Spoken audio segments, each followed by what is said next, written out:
All right, my YouTube streaming should be going now. What has your experience been with multi-streaming? Um, Honestly, not bad.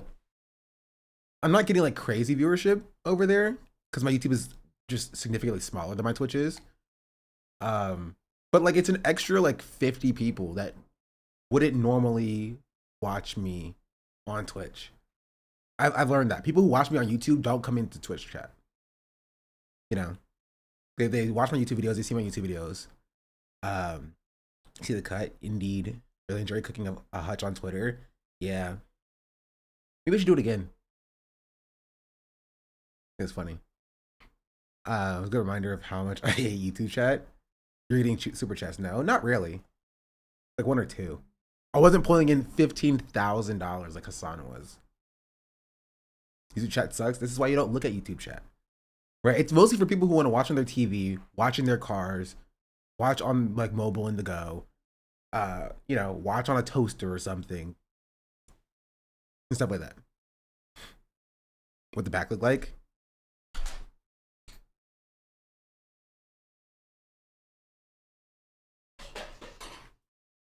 Like that. Eh. I live like a capitalist every single day, Shank. I live as a capitalist. Okay? I live what I believe. No. Maximus Apparently, Prime people just who can't watch subscribed. Twitch at work, Well, can't watch well. on YouTube. Yeah. Look who it is. Unless you're gonna do small braids, I would rather die. 84 I was watching while I was jogging. Yeah. I watched the stream on my Nintendo DS. I mean, honestly, Twitch Mobile has unlimited amount of data. Yeah, it's also slow and it's bad. So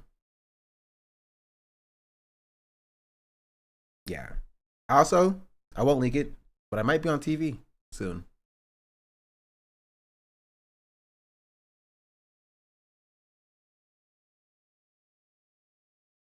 So,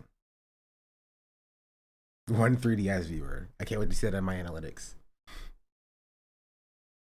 The lost CNN interview? No, it's not a CNN interview. So I was not throwing this interview. It's not an interview at all. You're replacing Don Lemon. Don Lemon was already kicked off on TV. So, Great by 90 Fiance, be honest, I wish.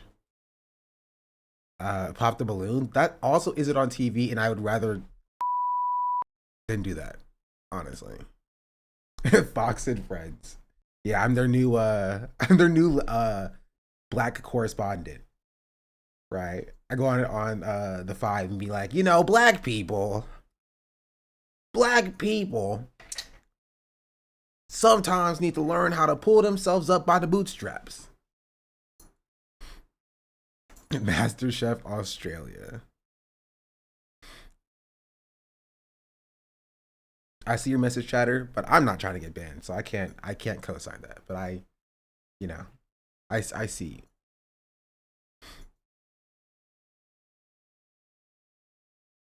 If me that heel turn, I wouldn't even be mad. Yeah. Big handsome, thank you. Did you IRL escape from Jessica Targov? True. And doing 1330 on Fox News is a crazy image. Dang, we got demoted from 1350 to 1330. What happened to the other 20%? Can you give us a hint? Daytime television. Game show. That's what I'll say. It is even my opportunity. I got invited as a +1.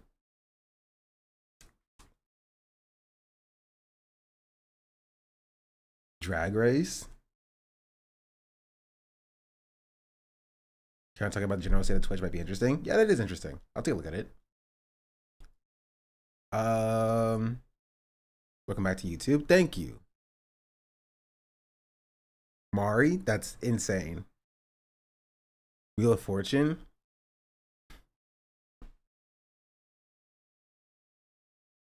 I also say I'm not even the biggest fan of game shows holistically. Of The Apprentice. Sorry, I don't know if you heard that. Wipeout? Dang, that would be crazy if I got this hair just to go on Wipeout. New Jeopardy host, Sean. Who said I'm the host? Got him. Hey, I'll let you know. I'll keep you updated. I'll keep you updated. Um, what else is going on in my life? Oh, I got an email from another talent agency who reached out and should have plugged your Twitch. I don't know about all that. Maximus Prime, thank you for the 8 months. Mythic Talent, maybe.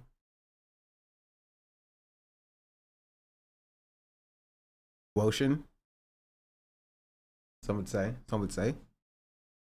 Let me close some of these tabs. Oh, I was also watching a lot of Warhammer 40k lore.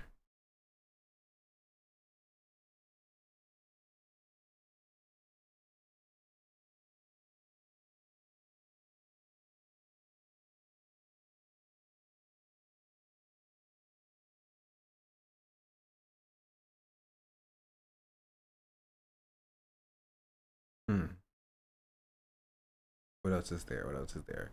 Close, close, close, close, close, close, close, close, close, close, close, close.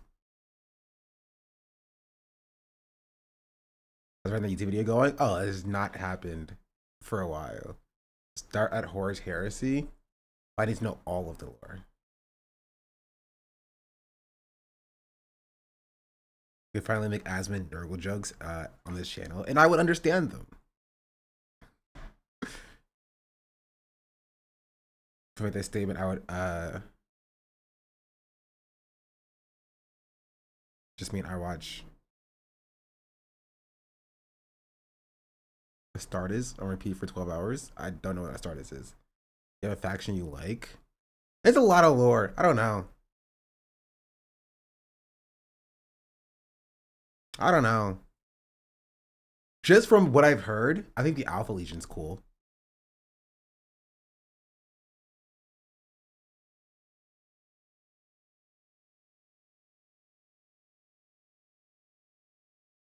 The most interesting. Don't start buying figurines. You bet will begin to save for a 3D printer. I have two 3D printers. I own two 3D printers already, and I don't use either of them. When are you gonna upscroll? Tell people to bring over your audience. Zero billionaire, zero censorship. It's great. I'm on upscroll. I just don't post.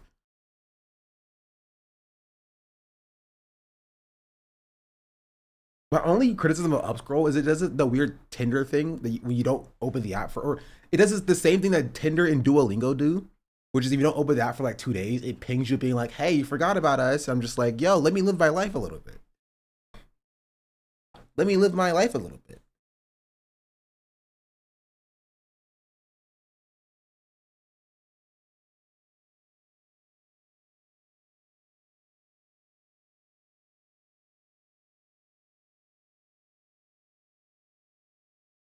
I disable all notifications from every app. That's yeah, hasn't done it to me. I'll tell you what it said. It said, "Long time no scroll. A lot has been happening. Come see the latest posts and updates." I'm just like, yo, don't do that to me. Don't don't do that. That's the quickest way to make me delete any app. I don't need you freaking guilt tripping me to open the app again. This is like I decided to download this app. Okay, if I want to open it, I'll open it. That's my only beef so far. Also, in order to get a verification badge, you need to have 10K on a different, or it's like 100K on a different platform. And I have no platform with 100K, so I can't get verified. It makes me sad.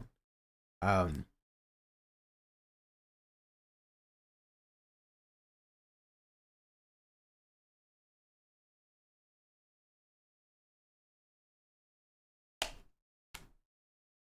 you gotta turn off other notifications in the settings for apps that do that. Just email the dev. 3D printing hammer models is so fun. Also, printing molds for modeling clay. You harden them, they almost look almost as good. Are y'all all just Warhammer nerds? This is so interesting when I talk about a niche. Niche. It's freaking Warhammer, you know. But a slightly niche, uh, like aspect of like nerd culture. I get like half the chats who was like, yeah, I've been into Warhammer for like 50 years. I've been into Warhammer for like 50 years. Play every weekend. I'm just like, since when? Yeah, like I built up League of Legends, and there's like 200 people in here who's like, bro, I'm like, I'm Grandmaster in League of Legends. You know what I mean?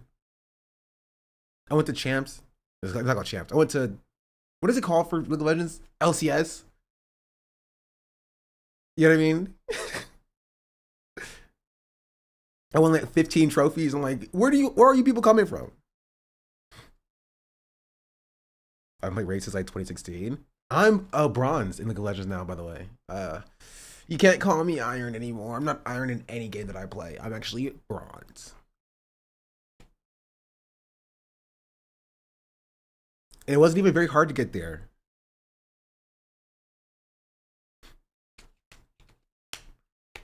Anyway, that's where I've been for the last few days. It was like 3 days I've been gone. You know, I realized we're dealing with a real game, right? Exactly. You were. Finish your placement matches. I think so.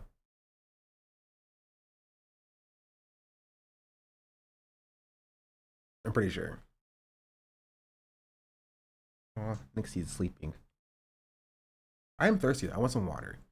But let's get started. Let's get started. Jeez Louise, Fox Freeman, thank you for the $20 super chat on YouTube. Welcome back to the Red Hell, John. Thank you. I appreciate. Twitch chat ain't doing me like that. Let's be real. Twitch chat ain't doing it like that. See, this is why I look at YouTube. I see what YouTube got going on sometimes. I understand why Hasan is there now. And to be fair, people have been telling Hasan to multi-stream on YouTube forever. The only time Sean reads YouTube chat, I read them if they pay me. Drake is coming out of the cave because of Pusha T. Ironic. Yeah, I also saw that the second drop of like Epstein stuff, and Pusha T's on the Epstein list. I live like a capitalist every single day, Shank. I live as a capitalist. Okay. Hey, what? I live when I believe. Bank Das just subscribed. L. Bank does. Thank you for the 9 months. L. Indeed. Much appreciated. Let's start with this Caroline video though. I'm curious. There's this. Oh, there's also a YouTube video that I got mentioned in. Or a shout out in. Hold on. Let's see, notifications, mentions.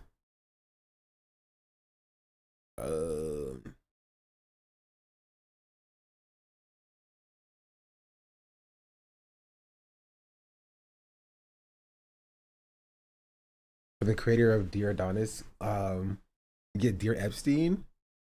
People are enraged. Anyway, let us get started. You mind if I go grab some drink real quick? Some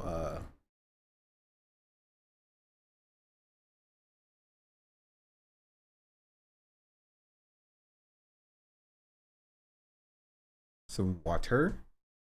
Oh yeah, I have water here. In a nondescript bottle that I'm reusing.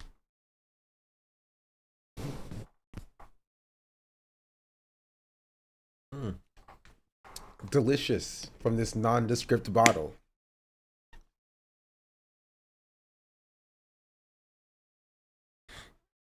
Just find your upscrolled. Also, you should start posting upscrolled as it's popping off last few days. Also, do you think you have Hasan on there? Do you think I can tell Hasan to do anything? I can try. He's not gonna listen.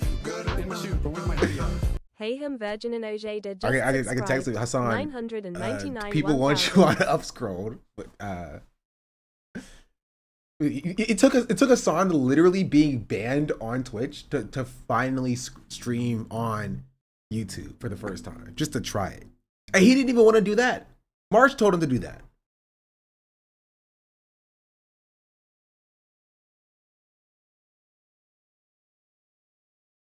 You know what I mean? He forgot he could do that. Yeah. And some push from Ostenox. To tell Marsh and Ostenox, yeah.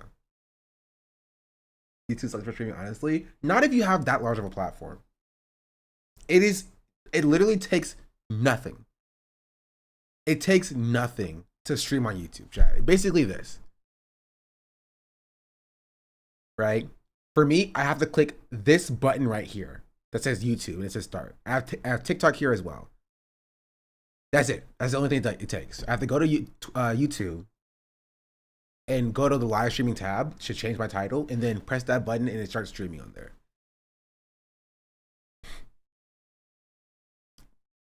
So get Hasan banned on Twitch, YouTube, and Billy goes upscroll. And TikTok too.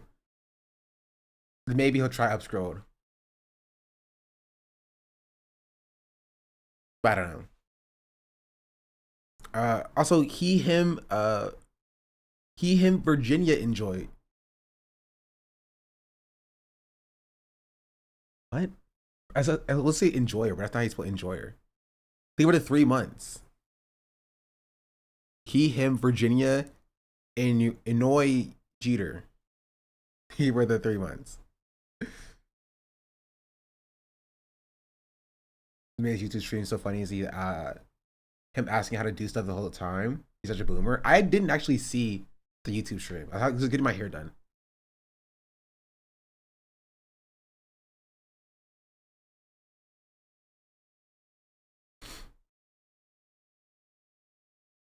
I just had a stroke. I'm trying to read it. At what they are seeing in the streets of the United States of America. The latest murder was a VA. No, she likes Hasan. She watches Hasan's content. She also, this is the funny thing, she also watches Hasan's haters content. Like, she'll watch Hasan and she likes Hasan. But she'll also watch like a more Pegasus video on Hasan.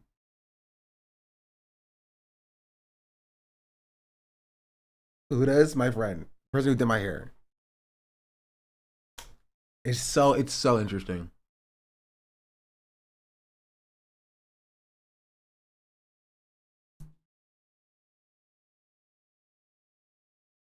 Oh, she subjects herself to the slop. Vibes, I don't know. Also, I need to.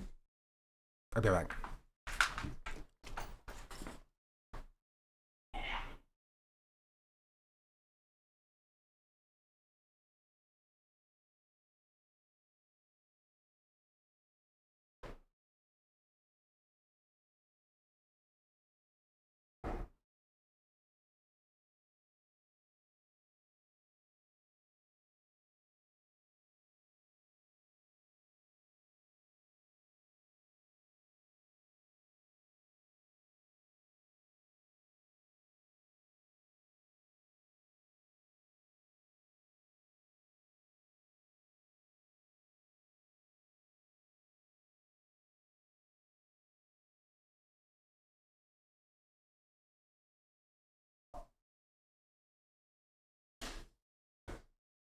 About to go get Basilium that gifted a Eddie. tier 1 sub to that _mango _sentinel.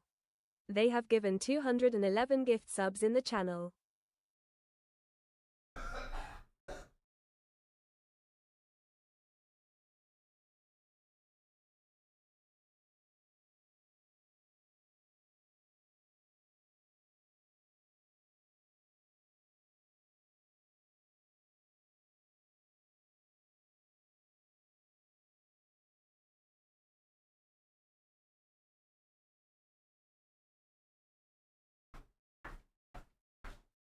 A nurse named Alex Preddy that we are all aware of at this point. So when in Chicago, a press conference was held at the VA, and I spoke with people who work at the VA. I spoke with nurses. I spoke with veterans. I spoke with union members.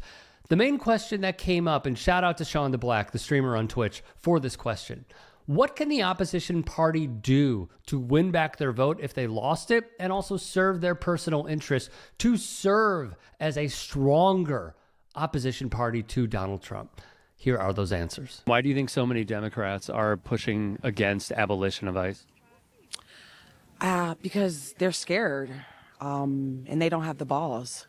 I think we need Democrats in office like the Republicans have conservatives. We need left-leaning Democrats, and we need Democrats that are not trying to placate to the middle and make everybody happy and do what needs to be done and what this country needs. Democrats can stop being cowards, be brave, and make the decisions that the people want and not that corporations and their pockets want. Listen to the people, because the majority of this country are telling them that we don't want this. And our voices matter and our votes matter. That's what I would like to see the Democrats do. Grow some balls, be courageous, and stand did I up miss for my your shout people. out? Sorry, we're watching the Rick Strum video on Americans say Democrats failed in response to ICE. I was getting more, you know what, how do I remove this label? So I don't have to keep saying it's a nondescript drink, because it is a nondescript drink.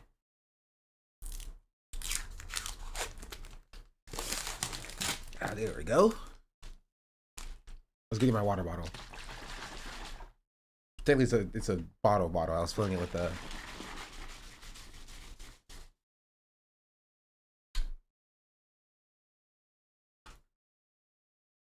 Really?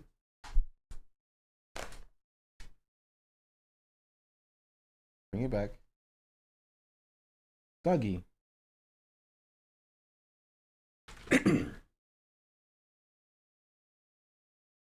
Just a bottle of flavored water. Exactly. It is a bottle of flavored water. People that you represent. And why people are enraged at what they are seeing in the streets of the United States of America. The latest murder was a VA nurse named Alex Preddy that we are all aware of at this point. So when in Chicago, a press conference was held at the VA, and I spoke with people who work at the VA. I spoke with nurses. I spoke with veterans. I spoke with union members. The main question that came up, and shout out to Sean DeBlack, the streamer on Twitch, for this question. What can the opposition party do to win back their vote if they lost it, and also serve their personal interests to serve as a stronger opposition party to Donald Trump? Here are... It is me, chat. W mention. W mention indeed. I did have this question. It was like my third try at the question. Are those answers? Why do you think so many Democrats are pushing against abolition of ICE? Because they're scared, and they don't have the balls. I think we need Democrats in office like the Republicans have conservatives. We need left-leaning Democrats, and we need Democrats that are not trying to placate to the middle and make everybody happy and do what needs to be done and what this country needs. Democrats. Exactly. Exactly. I say this all the time. You can't hear it? Well, y'all can't hear this? It's left audio only? I can hear both. Can stop being cowards, be brave, and make the decisions that... Is it left audio only?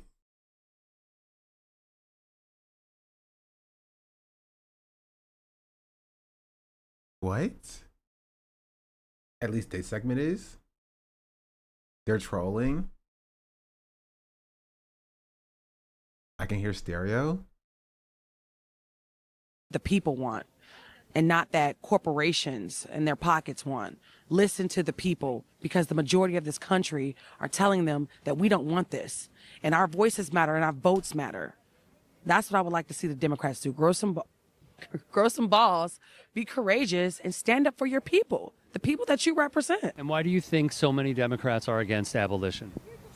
Because they're equally as a part of the system of establishing this. Barack Obama significantly expanded the Department of Homeland Security and ICE and DHS, both in funding, in weaponry, in tactics. These things but have been history led only by... began on 2024, so none of that exists.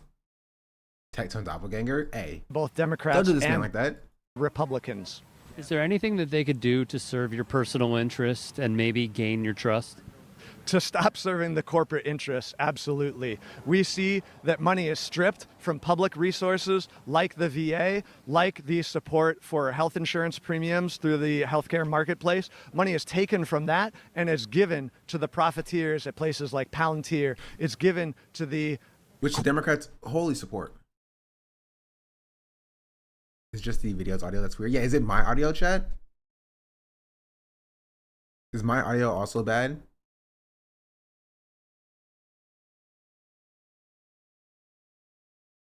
That just be the video? It's fine. Right, I can turn the captions on. corporations that are creating these technologies of a... Wait, why is auto-generating Russian captions? Hold on.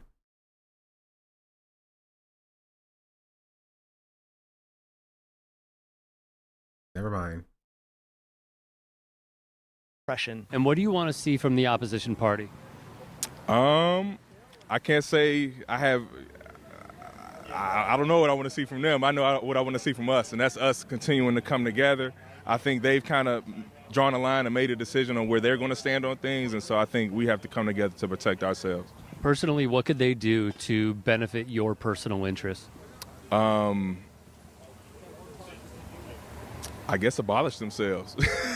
The entire party? Essentially, yeah, that's what I would say, yeah, for sure. Is it because they have allowed this to fester?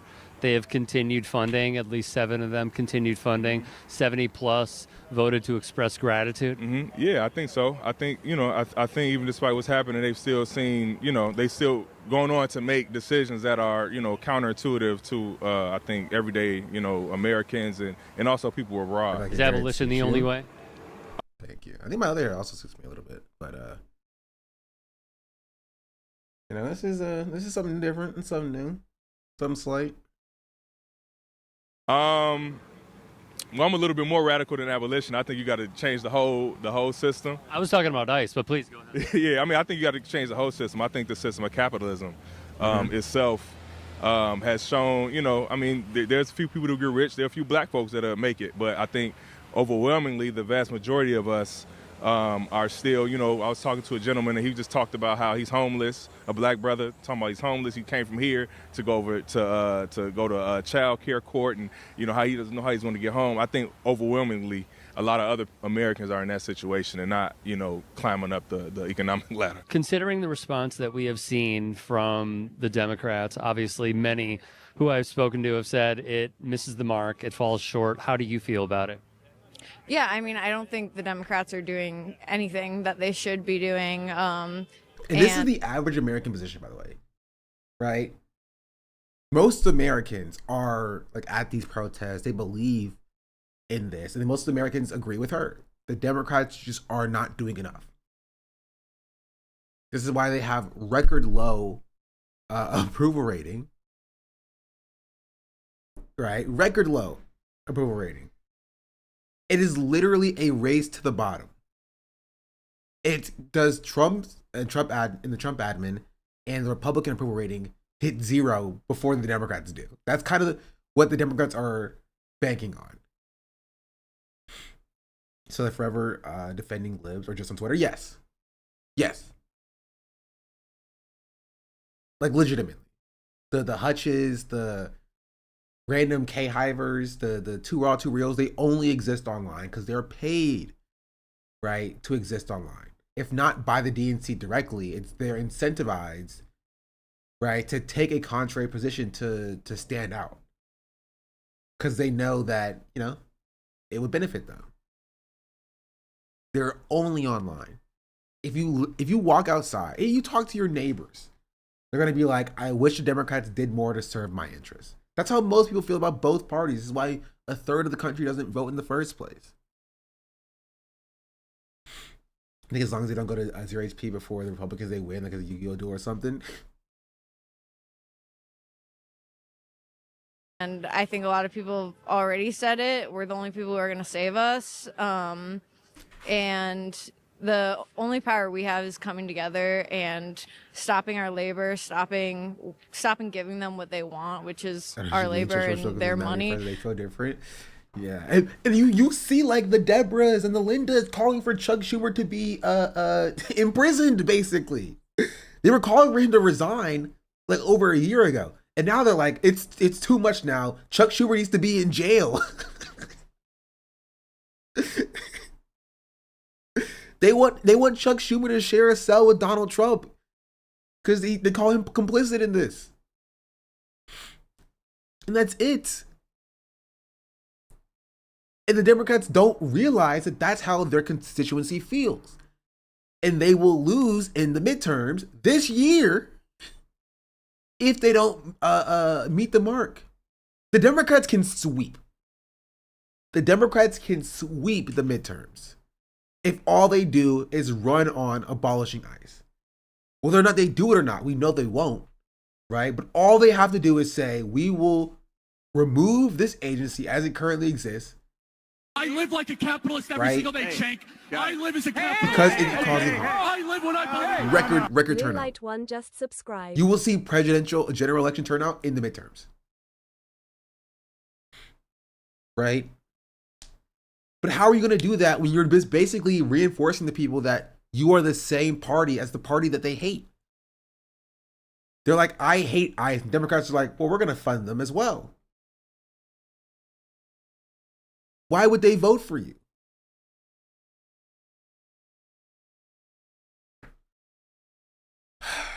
Blue Light, thank you for the 2 months.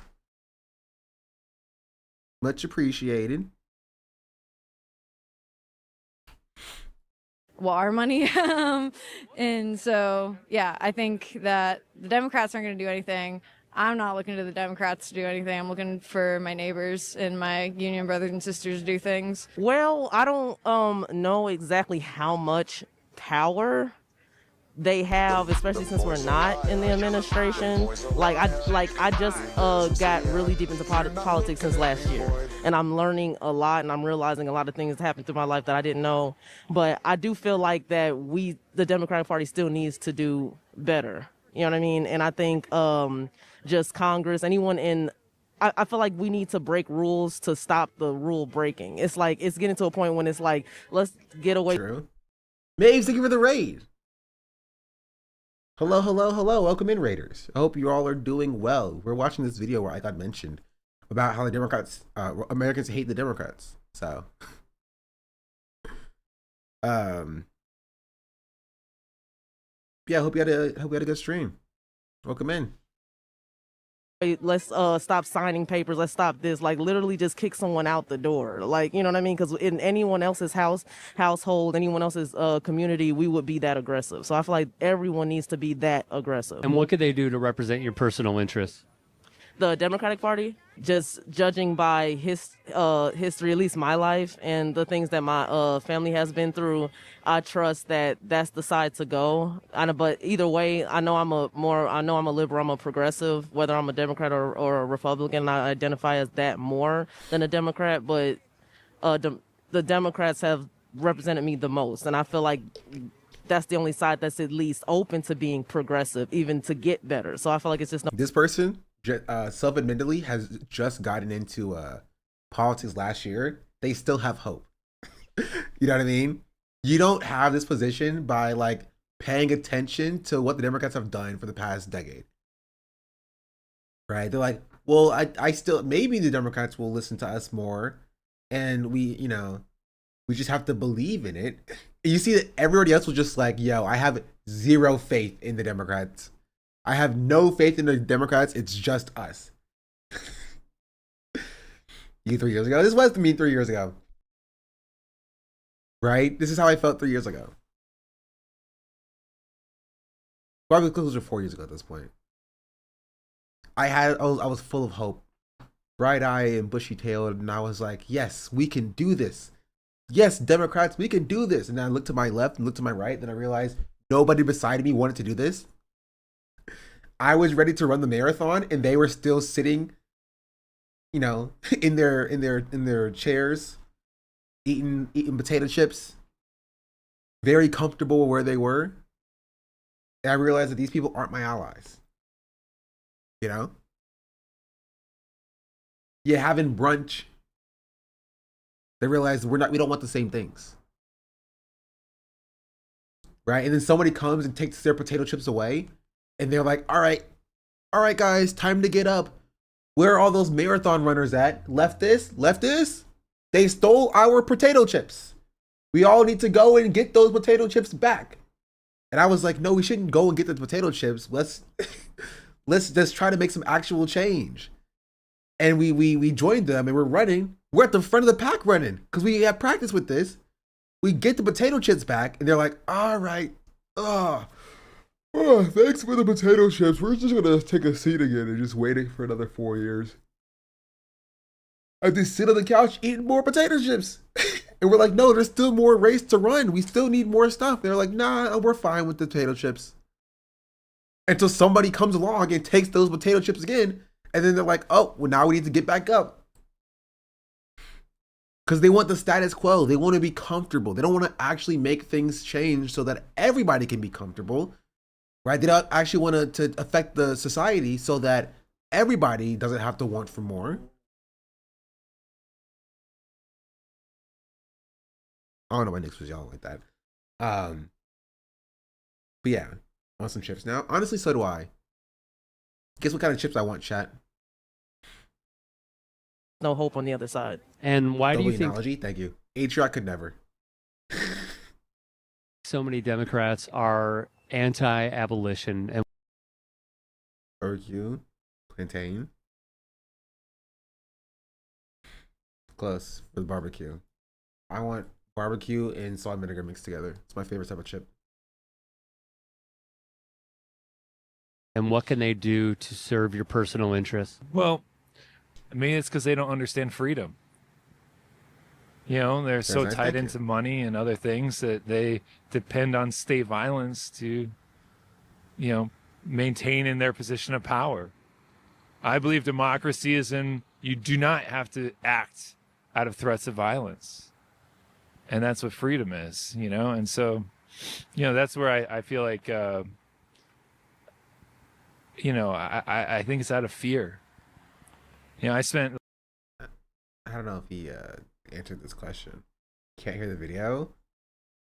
Yeah, I think something's wrong with the like right side audio. So if you have one AirPod in, chatter, just switch them. You should be able to hear it then. The last decade working at Stateville Prison with a group called Prison. I'm curious. If I play this, can you hear this video? Former CNN anchor turned independent journalist Don Lemon appeared in federal court this afternoon to face charges related to a live streaming report he did at a protest. Yes, yep. Sounds fine. Okay, so it might just be this video. Neighborhood Arts Education Project. And we do these arts and cultural projects, humanities projects, based on a Black feminist abolitionist perspective. When we first started talking about these decades ago, you know, I was going in, I didn't really understand like what people meant by abolition. And, you know, I was a student, I was learning. And now I understand that democracy and freedom are tied to the abolition of state violence. He's not wrong. He's correct. I just don't necessarily think this answered the question that was asked. But, you know, let him cook. And human rights. That you can't believe in universal, inalienable human rights and then deny them of a certain group of people. Then they're not universal and inalienable. You can't believe in the power of the people and then deny groups of people through force their rights, their voice, their political agency. And that's where I feel like it goes back to building relationships and organizing. And what do you want to see from the opposition party that would benefit your own personal interests? Opposition party? Which one? Good question. The Democrats mainly that are in power, who are voting even to express gratitude and fund ICE even more. What do you want to see from them? You know, a little backbone. I don't really have any hopes for what I want to see from political parties. I think the only people coming to save us are us, workers in the street. You know, if the Democratic Party can get it together and, you know, fight against this, fine, but they're not coming to save us. Hutch would throw all of these people out of the movement, by the way. The Democrats would throw all of these people out the movement. We don't need you. We can win without you. Go somewhere else. Because they would rather lose political power, lose elections, right? So long as it meant that they can stick it to leftists.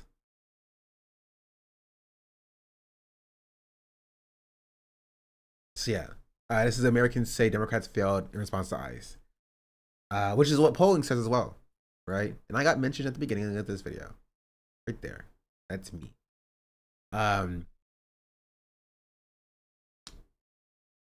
Indeed.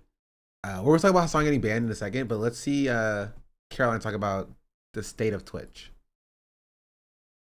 At the same time, Hutch would say that you consider people who are pro-segregation to join. Yep. It's just important to know, if you don't know, that Zionism is not it's not Judaism. As much as you might be confused, as much as it has been conflated, it is not it is not anything but a political ideology and a nationalist movement. You might not like Hasan, I don't care, but Twitch is clearly very inconsistent with how they do these bans. The fact that there are convicted abusers who are still on the platform, I don't understand what's up with that. You know, I don't understand how somebody who has exposed that they have links on their computer that potentially looked like CSAM, that's the equivalent length of time, that ban is the same length. I ask people who might not like Hasan personally, or, you know, might not be leftists here. I ask if that's reasonable. If you think that Twitch's banning policies is consistent and reasonable. You know, it's like, how does somebody get banned? Honestly, Macari might be back on Twitch at this point. It's probably been 7 days. Unless they changed it. No, he's still banned. When did he get banned?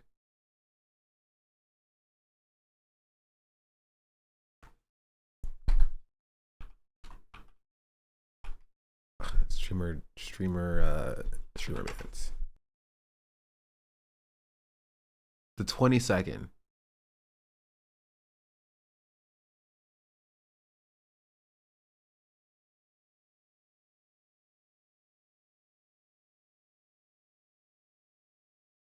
I thought it was 7 days.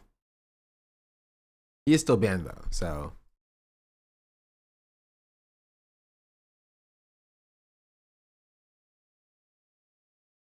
Probably more than a week. If it's not 7 days, it's probably 14 days or a month. This is how Twitch does their bans. They ban for a day, they ban for 3 days, they ban for a week, they ban for 2 weeks, they ban for a month, they ban for 3 months, they ban for 6 months, and then they ban for a year, and then indefinitely. It's longer than a year. They usually don't do like you're banned for 24 days or something like that. It should be permanent. I think we know it's not permanent because if you go to twitch.tv/Lakari, it says temporarily unavailable. Yeah. This is different than how it shows. And I'm saying that it should be though. Yeah, I'm just saying that like Twitch could come back at the end of his ban period and say you're banned permanently. We just won't know.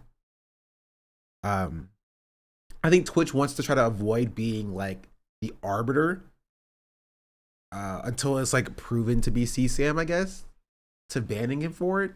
Like Twitch gave Dr. Disrespect a lot of leeway.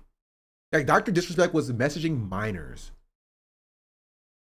on Twitch Whispers, and they waited until the end of their internal investigation to finally ban him permanently. Right? And he got heads up from Twitch about it beforehand. Yeah, to meet up at a Twitch event.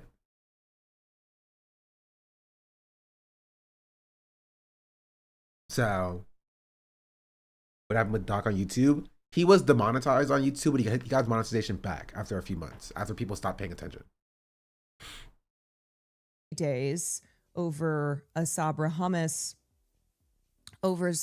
joke at TwitchCon, and somebody who has revealed that they have potentially criminal material on their computer gets 7 days. Like, it just, what are we doing here? What's going on? Yeah, after for a panel that Twitch had approved, mind you. Yes. I will say they I don't feel Twitch bans specifically based on the amount of public outrage about something.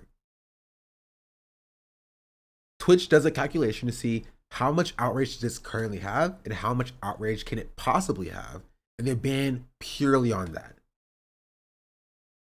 Purely on that. It is completely vibes based. They'll use like things as like guidelines, like if you've been banned 4 times before for the same thing, they'll do an escalatory ban from there.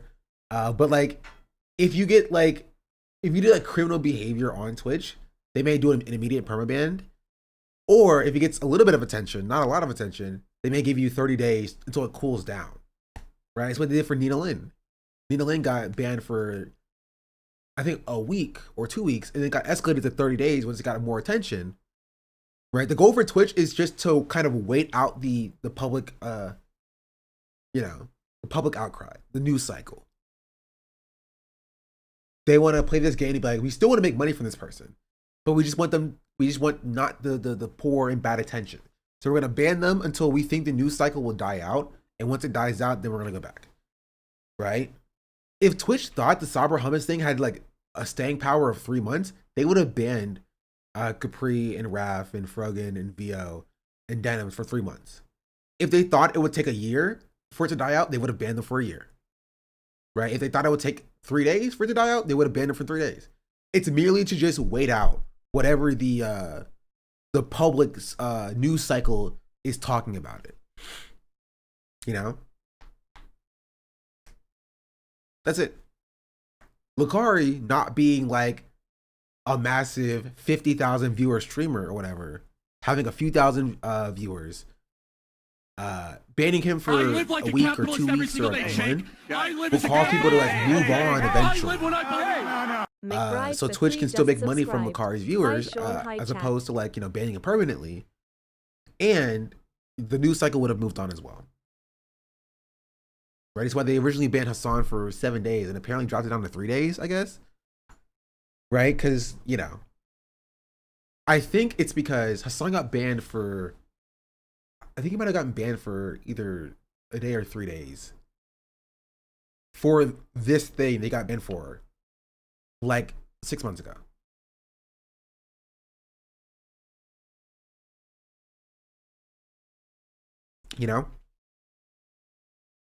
Big bride for 3. Thank you for the 5 months. Much appreciated. How do you think Hasan's ops are going to be pressuring Twitch after he comes back? Is this going to be a constant thing? I mean, this has already been a constant thing. I've been watching Hasan for I've been watching Hasan for I've been subbed for 61 months. And I've been watching him for, 5-6 years at this point. This is a consistent thing. I'll tell you, I think Hasan should just say F Twitch, to be honest. I don't necessarily agree. Right? I live like a capitalist every single day, Shank. I live as a capitalist. Okay? I live when I think 10 months. Trinrek just subscribed. I think that there is a usefulness and a benefit to being on Twitch. Hasan would not have the community that he had, not like the makeup of the community. I'm critical of the Hasan community. But the tight-knitness of the community if he was on YouTube. You know what I mean? I think dual stream would be cool going forward if the mods can. I think you should just turn off YouTube chat. Genuinely. I think he should, because he already has an ingest server that he sends his streams to in case it goes down. Just have them split it and send it to YouTube chat and to YouTube and Twitch. And just turn off YouTube chat. Have Fossabot, have Aiden, update a Vossabot command so you can just change the title once it changes on Twitch to whatever it is on YouTube, and just multi-stream. It takes nothing new to do it. I think the most it takes is just like you have to build a thumbnail for each stream if you want it to actually do well.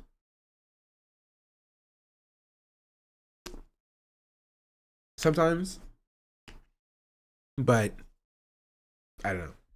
I still think there's a benefit to being on Twitch. Personally, Twitch has hype trains like the one that's incoming right now, Chad. If you subscribe, right, for $6 or for free Twitch Prime. Hasan's banned. You can't use it on him anyway. Might as well just throw it my way. So since he wants to be a hot whisperer on Twitch, I feel like at this point, the returns are so low for people actually changing it. He should just switch gears and try just YouTube for a while. But otherwise, just multi-stream, turn off YouTube chat. I don't think turning off YouTube or turning off, going off Twitch permanently or like exclusively going onto YouTube will really serve anything. Right? Because again, the community aspect is important to keep streamers relevant. I think it's fine to have YouTube only, Twitch only streams too. I don't think you can have YouTube only streams. Right? I think you lose, and this is what Ludwig found out when he moved to YouTube, right? You lose something by going to YouTube. It's not just a boost in viewers because you have a larger audience. You do lose something, right? The chat experience is so bad that you lose the consistent chatters. You lose the emote spam. You lose the community engagement, right? You do lose stuff streaming on YouTube. The experience is not as good. But I do think that multi-streaming has very little downsides for somebody who does content like Hasan.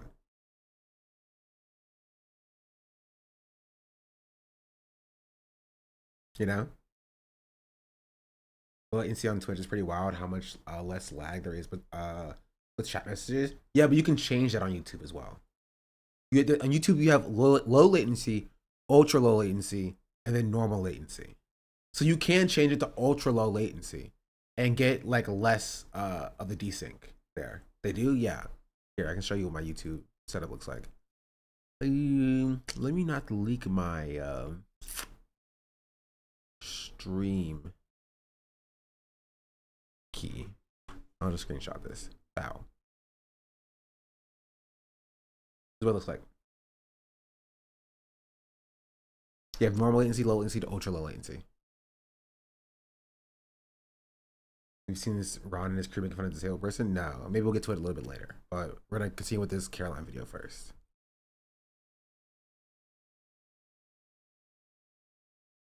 Protected as a woman on this platform. Women's safety is not cared for, you know, that there are abusive men who have been found liable of sexual abuse that Twitch is not doing anything about. So that doesn't make me feel good. That doesn't make me feel like this is a platform that actually cares to do anything consistently. Also, the people who literally say others should be killed and not getting a permanent ban or any ban at all. Yeah, so just kind of generally asking, where's the consistency? What are Twitch's priorities here? I will say, though, too, there's something particularly worrisome about a group like the ADL having such clear influence over Twitch. That's not good. And yeah, and this is kind of the biggest problem because like the ADL like takes credit for this the ADL takes credit for this, like not necessarily Hasan's ban. I don't know if they said anything about Hasan's ban this time, but for this new policy change that you can't use like the term Zionist as like a pejorative, or you can't attach the term Zionist with like the term, a name of an animal, I guess, specifically for the term Zionist. where you can only address Zionism as a they say as a political ideology, but you can't like attack Zionists, people who believe that ideology. You know? No. Where are the here's the thing, okay? If you're free speech defender, you're like, Asmongold is allowed to say whatever he wants to say. All right. Do you feel the same way then towards how the ADL is clearly abusing its power? It is influencing the platform here. It is what has led to this ridiculous rule change and then therefore a 7-day ban for what Hasan said on stream yesterday. Like, is that something that you are vehemently against? Or the ADL, this guy took ownership. Yeah, is this Dan Diddy Saltman? Oh no, it's Ethan Klein did do this. Man, he's ugly.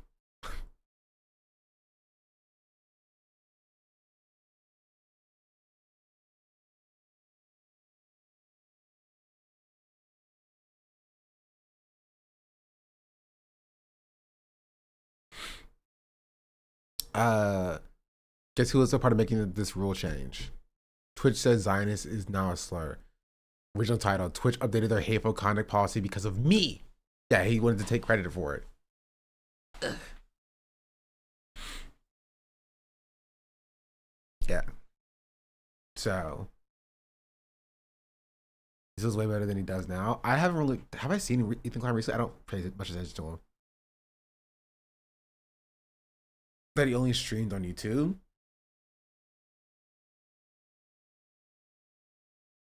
Is he going to Twitch now? Ethan Klein? No, he does stream on YouTube. But yeah. What else was there? There was also this. Hasan talking. Wait. Can I show a clip of Hasan talking even if he's banned? I think you can. I think they changed that. You can now. You just can't have them on the stream, right? I'm pretty sure that's what it is. You can't. They can't be a part of your content. Put a filter. You're right. I got you. Hold on. Hold on. Hold on. Hold on. I got you. Let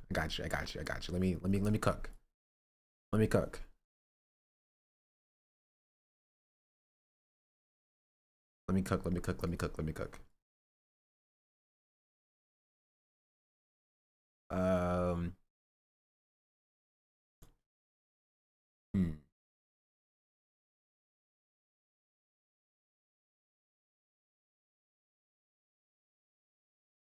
Bow.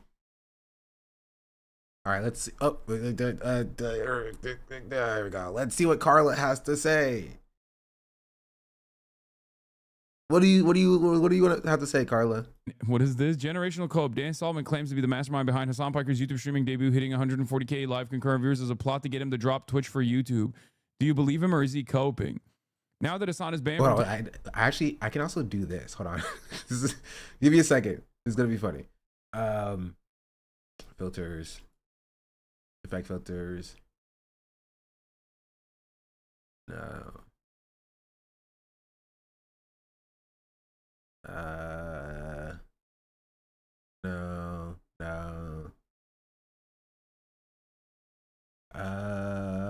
Chrome filters. Gosh darn it, how do I do this? Okay, I can't do it. Never mind. Would have been funny though. So here. Twitch Destiny debate collab is going to happen, right? All according to plan, Padavon. 65,000 of those viewers are me. This is good for Bitcoin. He's going to leave Twitch for YouTube. The goal has to be to keep him on YouTube. That's a major W. I don't know what you guys are coping about. There's already 100 other anti-Semites on YouTube. Well, thank you, Dan. Thank you, Dan. Dan's like, oh, I botted his stream. The level of fucking cope. the level of fucking cope that we're on. I mean, if he bottomed my stream, you know, I feel like that's a terms of service violation for him. Because there was a point where we shot up from 60K to like 140K. But, you know, it's been fairly consistent otherwise and the concurrent viewership front with like a bunch of peaks every now and then. And like I said, I would have been happy with like 10,000 with 10,000 viewers.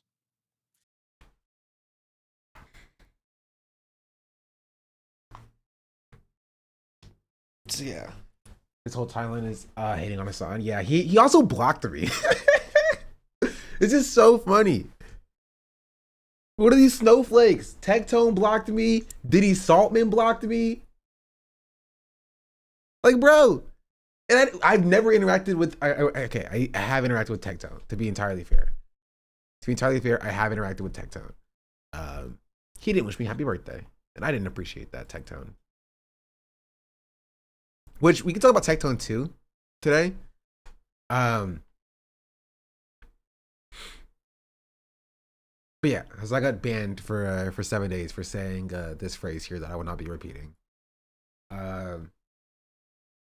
You saw a DM where he tried to have you dunk on him last. Yes, he was like, "You're tracking that like I didn't actually make this Twitch or terrorist website, right? I just played it." And I was like, "Yeah, that's still a problem." He's like, "Well, you know, I was just showing it to my audience to show them what it was." Like, oh. Technically, normal, like he's not allowed to own firearms for life. Is it for life? Rough.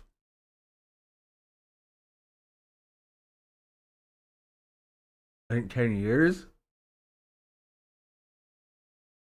Hey, if we live in a perfect world, then maybe that is for life, you know? Who knows?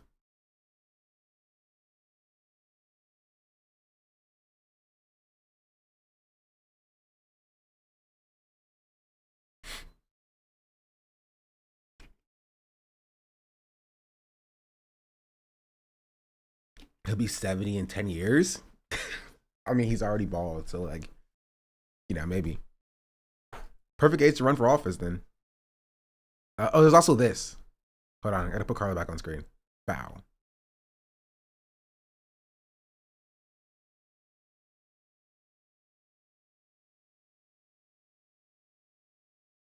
The Thailand Ched lawyer guy doxed the victim too. Yeah, I saw it. Legal mindset. This is another content. Wait, sorry. So somebody asked me if I can pitch the voice up. Can I pitch this on voice up? Actually, let me see.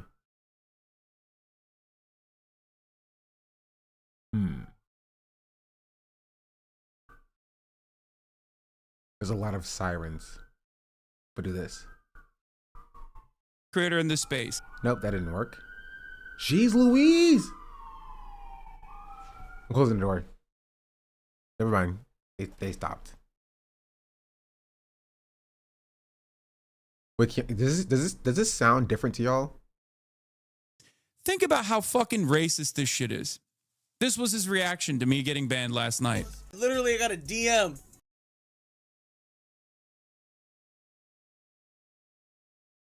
Crispy? Slightly? Oh. Okay, I'll just delete that. Okay, I can't hear it. How would I do it on OBS? Expander?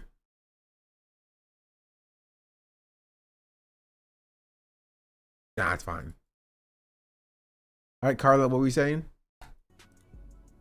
The clip I'm about to show you is another peer of mine. This is another content creator in this space. Think about how fucking racist this shit is. This was his reaction to me getting banned last night. Literally, I got a DM. The terrorist is banned. So immediately, I knew what they were talking about, which is the sad part. That's what people call him, but... There should be an environment of shame. There should be at least a little bit of social stigma. Calling a Muslim pro-Palestinian Twitch streamer a terrorist like this just rolls off the tongue. A lot of people don't understand that if you are in any way, shape, or form pro-Palestine, especially if you're Arab, I'm not Arab, I'm Turkish, or Muslim, You are constantly eating this shit, and you're expected to eat this shit on a daily basis. Have some fucking shame, man. The clip I'm about to show you. The funniest part about this is like Los Pollos understood, right? He understood and acknowledged that he was wrong, but he's so audience captured about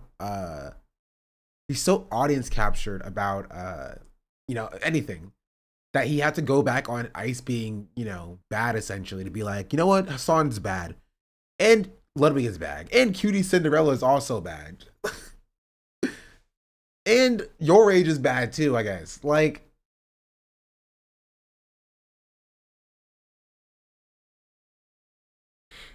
his audience dug on a good amount, to be fair. Yeah, but like the sections of his audience that were just like, don't ever apologize to Hasan, made him walk that back to just double and triple down on Hasan is bad. Mostly because Hasan embarrassed him. Coworker Ludwig too. Coworker Ludwig indeed.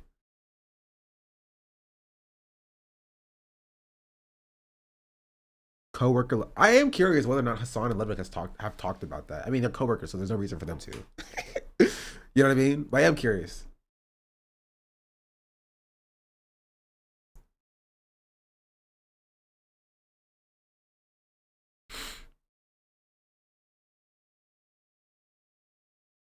Is this just streamer Logan Paul?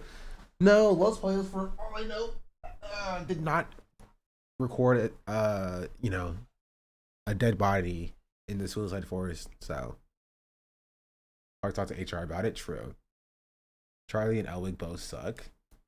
I mean, they're centrists.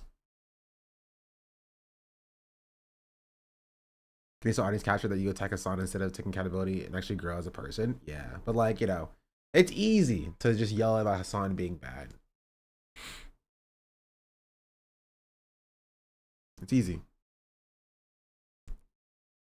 But yeah, Hasan also went to a protest yesterday. I didn't see much of that. But oh wait, there's also this one. So there's a few more Hasan clips that I saw. Again, I didn't watch the stream because I just was busy yesterday. So I only know what people what has come on my feed and what y'all showed me, which is basically Gonna be like this. I'm gonna be honest with you. Former I will say this. I never. Bro, stop. Bro. There you go. Never knew it was gonna be like this. I'm gonna be honest with you guys. I didn't know it was gonna be like this. I want to give a huge shout out to Ethan Klein, Dan Stalkman, This is a meme, but like I'm pretty sure I can have Hasan on the stream. It's fine. Not like on the stream, but like he can be on the screen. I will say this. I never knew it was gonna be like this. I'm gonna be honest with you guys. I didn't know it was gonna be like this. I want to give a huge shout out to Ethan Klein, Dan Stalkman, all my haters. I want to give a huge shout out to the Apartheid Defense League, and a big shout out to Twitch as well, because I had no idea how to do the YouTube live streaming thing at all. I did not know how to do it at all. I wasn't, prepared for it. I didn't even monetize this shit. You know what I mean? And if it wasn't for you guys, if it wasn't for my haters, I probably would not have brought the Piker Broadcasting Service to YouTube as well. I probably would not have realized that there is a massive, massive outlet here of Hasan Abi heads. To be entirely fair, people were screaming at him to stream on YouTube. And for what I understand, I think he screams back. But I think Carla, I probably wrote this is killing me. Getting Super Chat's membership set up during the stream was pretty funny. I didn't see it.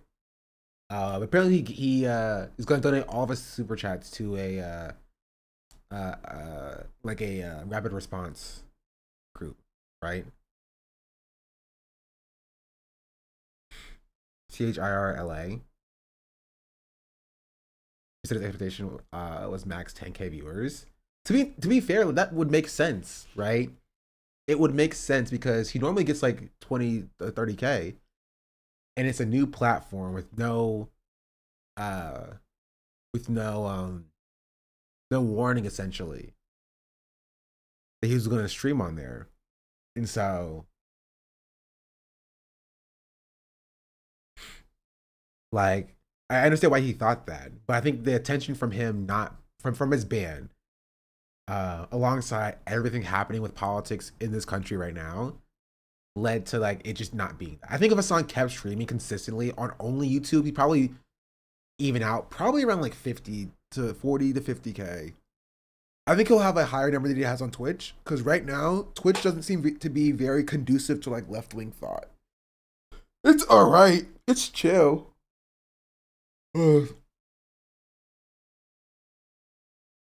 Right? It was funny because Asmund couldn't use his bots to get 10K more than Hasan. Punks in general that very clearly want me to live stream on here as well. So this is making me reconsider if I can build a membership structure, a revenue structure here on YouTube. Who knows? As is breaking TOS daily, the Raji says about smiling Americans. Yes. Sons smoked his haters, and he didn't even like. It's literally like do nothing succeed. You know what I mean? It's do nothing succeed. I look at eat him on YouTube. I think it would be good for Hasan's career, personally. I think we're at a position in Twitch politics streaming where like there's not that much benefit to be gleaned from that. Like even if you're like if you're like my size, if you're like a smaller political YouTuber or Twitch streamer, and I can stream to like 500, 600 people on Twitch, and then 60 to 100 people on YouTube, right? Like that's potentially some people that may have watched me on Twitch watching on YouTube. So that made my Twitch number lower. And also people who would just never watch me at all, right? Because Twitch is so bad mobile to watch me on YouTube, which leads to me just having higher viewership overall. Financial aspect of streaming is better on YouTube. I disagree with that.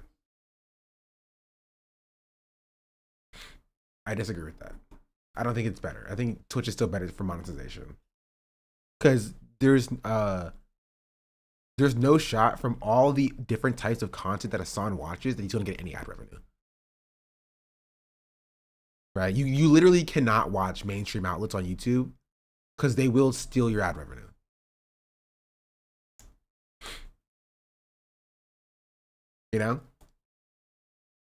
So like there's no ads basically. There's like memberships and super chats. Twitch did have a super chat feature. The YouTube stream had a lot of ads. Yeah, and those ads will be taken and given to or revenue shared with the whoever copyright claims his thing. This is why I can't watch Jon Stewart and put the VOD on YouTube because they immediately claim it and block it from being shown anywhere. It'll look better for donations, maybe for a charity stream. Not sure how the split is though. Also, this is my first time hype. I think it's just because Twitch tried a hype chat feature that could have taken off, but they gave up on it to compete with YouTube Super Chat. Super Chat is better than subbing for sure, because you can only really sub once, right? You can only really sub once. You can gift subs, but even then, it's like not great because you only gift in increments of like 5, basically. You can give like $5 or $6, and then $12, and $18, then $24. But on super chats, you can give like $17, or you can give $12 or whatever. You can give $4 if you want to. That's why it's worth for chatters, in my opinion, having their stuff noticed only once a month versus having to give. Yeah, so Twitch did try to do it, and it just didn't take off. I don't know why they gave up on it. Really, like it was a silly feature because the pricing structure was weird. But like, once a month is more equitable and better. I mean, I don't like super chats. Can you just tip on Twitch? You cannot tip on Twitch. No. Most streamers have a separate tipping function through like Streamlabs, Stream Elements, different tip charts and stuff. Bits, I guess. I didn't even believe bits because, you know, people don't really use bits. It is because this is the problem. It's like there's a you have to basically buy a premium currency on Twitch to even give money in the first place. You know? You can't be like, I want to give $5. Here's $5. Give this to the streamer. You have to say, I want to give $5. How many bits can I get with this? Oh, I can only get 400 bits worth for my $5, even though, you know, 500 bits is $5 because you're taxing the bits up front. And I need $6 in order to give $5 to the streamer. So I put $6 in. I finally give my 500 bits, and now I can finally give the streamer 500 bits. You know, there's a lot of hoops to jump through instead of just, I don't know, here's $5, streamer. You know, and I just, yeah, it's not great. It's not great. I like how it still represent a service offered and not just a pay to get noticed thing that super chats can become. Yeah, but people can give money for bits and stuff. Enough for bits, for super chats, and it's fine. I think you should be allowed to donate to your streamers too. It's just bits so people would tip through Twitch instead of anything else, so they can potentially take a cut from our tips. I mean, they do kind of upfront because they force viewers to, you know, pay $6 for $5 in tips. And so eventually somebody's going to take it from you, right? Whether you do it from, unless you have like a Cash App in your whatchamacallit, somebody's taking a cut from you, unfortunately. I could give subs can benefit people with the service. Oh. You just need to copy super chats. They tried. Right? They did try that. They had hype chat. And they stopped it.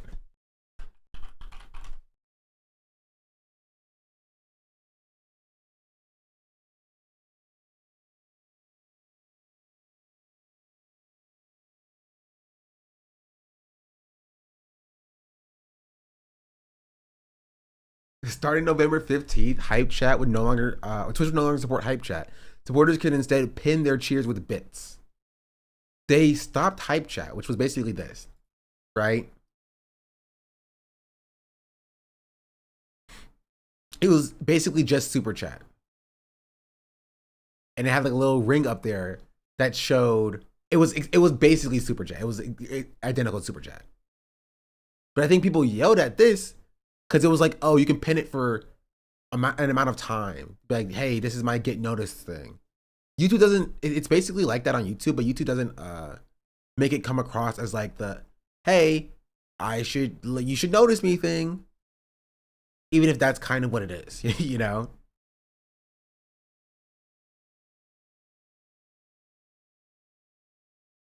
And that's it. But they got rid of this and they changed it for bits.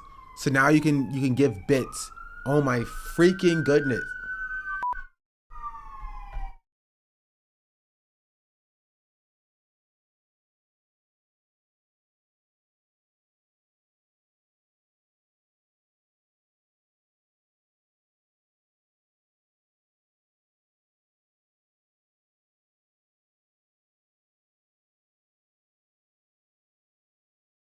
I don't know why it's so loud, bro.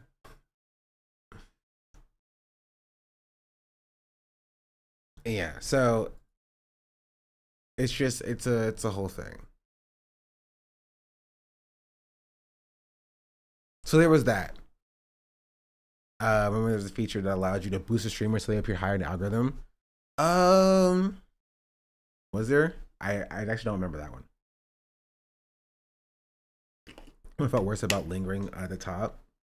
And it was like if a streamer ignored all these messages, because they're cringe buying my attention versus good chats.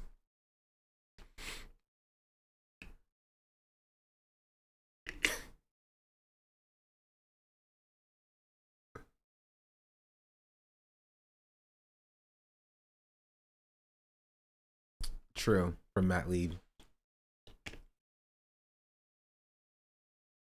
view count so high that I can finally understand why so many YouTubers dedicate their lives to trashing you. Should I be doing that too? I got kids to feed. True, bro. Yesterday, Hasan had multiple $100 chats that he didn't read. To be fair, Hasan misses 200 gifted subs sometimes. You know what I mean? Like that's 200 gifted subs that just like scroll by, doesn't even register in his mind. And to be fair, like at a certain point, like you're getting like, you know, like 20 of those in a stream. You're getting hundreds of 5 gifted subs. He has like 50,000 subs. It's like an insane amount of money. You feel me? The ads are insane too. I don't know how people expect me to tune in with full commercials. How can he keep up? I can't blame him. To be honest, he gets so many donations. Yeah, I mean, I'm not saying it's his fault. Like it's insane to keep up with. Like you have a train of thought and you just see like a line of purple and you're like, I'll get back to that, right? And for the outside, it appears like, oh, Hasan is ignoring the bajillion gifted subs he's getting. Or when MKD50 was giving 100 subs multiple times per stream, yeah. But people drop bags in bank.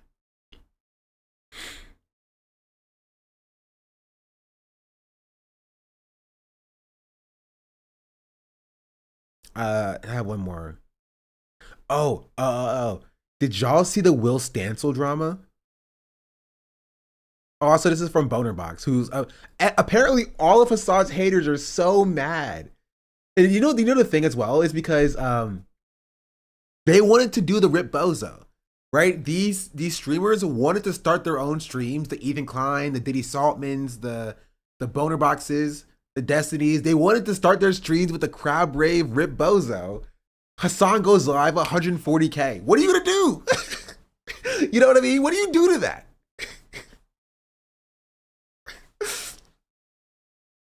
Like, what do you do to that? Like, it's just you're like, hey, you're banned. Hasan 140K his next stream on YouTube. You're just like, oh, well, well, I don't know. Turkish person, by the way, like the same state that literally uses allegations of terrorism to persecute Kurds. God, you are such a fucking retard, man. That's what people call him, but They call you that because you support terrorists. That's why. What, you think it's because you're Turkish? Get over yourself, man. You're a fucking white American who supports terrorists. So they call you a terrorist. Simple. I don't know, but I mean he'll be unbanned. He'll be unbanned within I mean who knows. Let's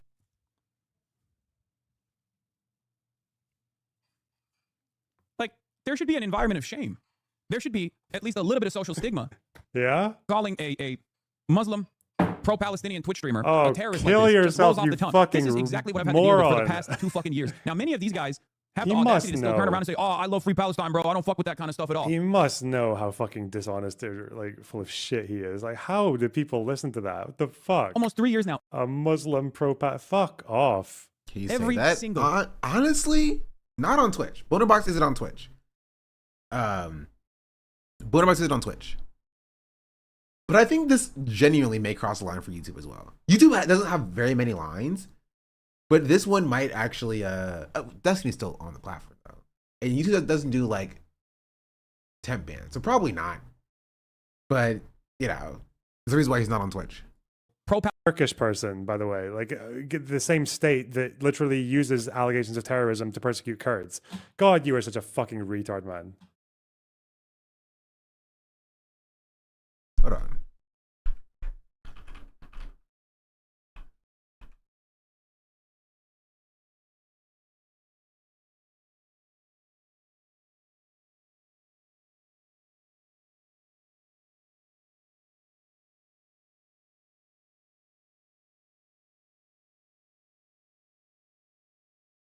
I was like, I recognize this chatter. They were in here. They've been in here. Previously subbed for 7 months.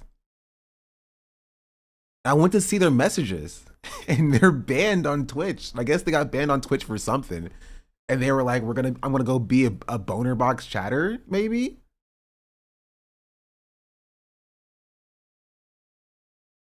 This is a permaban, right? This is the difference between a permaban and a temp ban. A temp ban says this channel is temporarily unavailable. Permaban say this channel is currently unavailable, right? They got permaban for something, and they were just like, oh, I'm gonna be a boner box chatter. Honestly, maybe this is why more leftists should stream on what's it called, YouTube. Because if you get banned on Twitch, even if you're like a good chatter, there's no other content for you to watch because no other streamer streams on freaking YouTube except for like Lonerbox and Willie No Show and Destiny and stuff. You know, so you don't even get your fix of like leftist content. You have to make another account or you gotta go to a different platform. And Elwick, even Elwick doesn't stream on YouTube anymore. Not really. Yeah, this is Bonerbox dropping a KYS. This is his friend of Ethan Klein, by the way.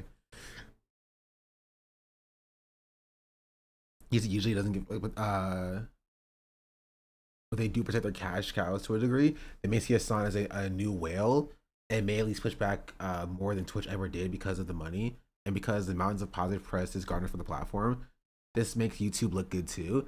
Yes, but YouTube itself is not an entity like Twitch is an entity, right? YouTube is like a multinational corporation, while Twitch is very localized. There are of course non-English speaking Twitch channels, but the international side of YouTube streaming is so much larger.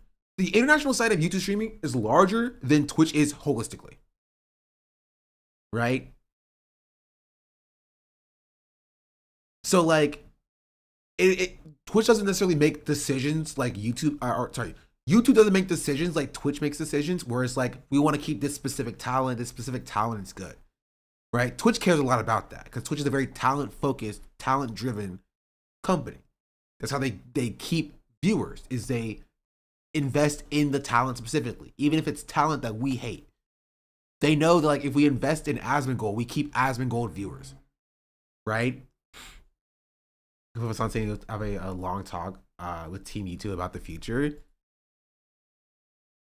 The problem is just like, I don't think YouTube would listen to, like, if Hasan is like, I will come to your platform if you do these things.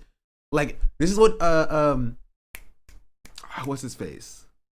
This is what Ludwig did as well. Like, he had a talk with YouTube, and Ludwig eventually left YouTube because they did not invest in, right? They didn't invest in live streaming the way that Ludwig wanted to. The difference is Hasan is just larger than Ludwig is at this point. They used to be comparable. 4 years ago, Hasan and Ludwig were comparable sized streamers, right?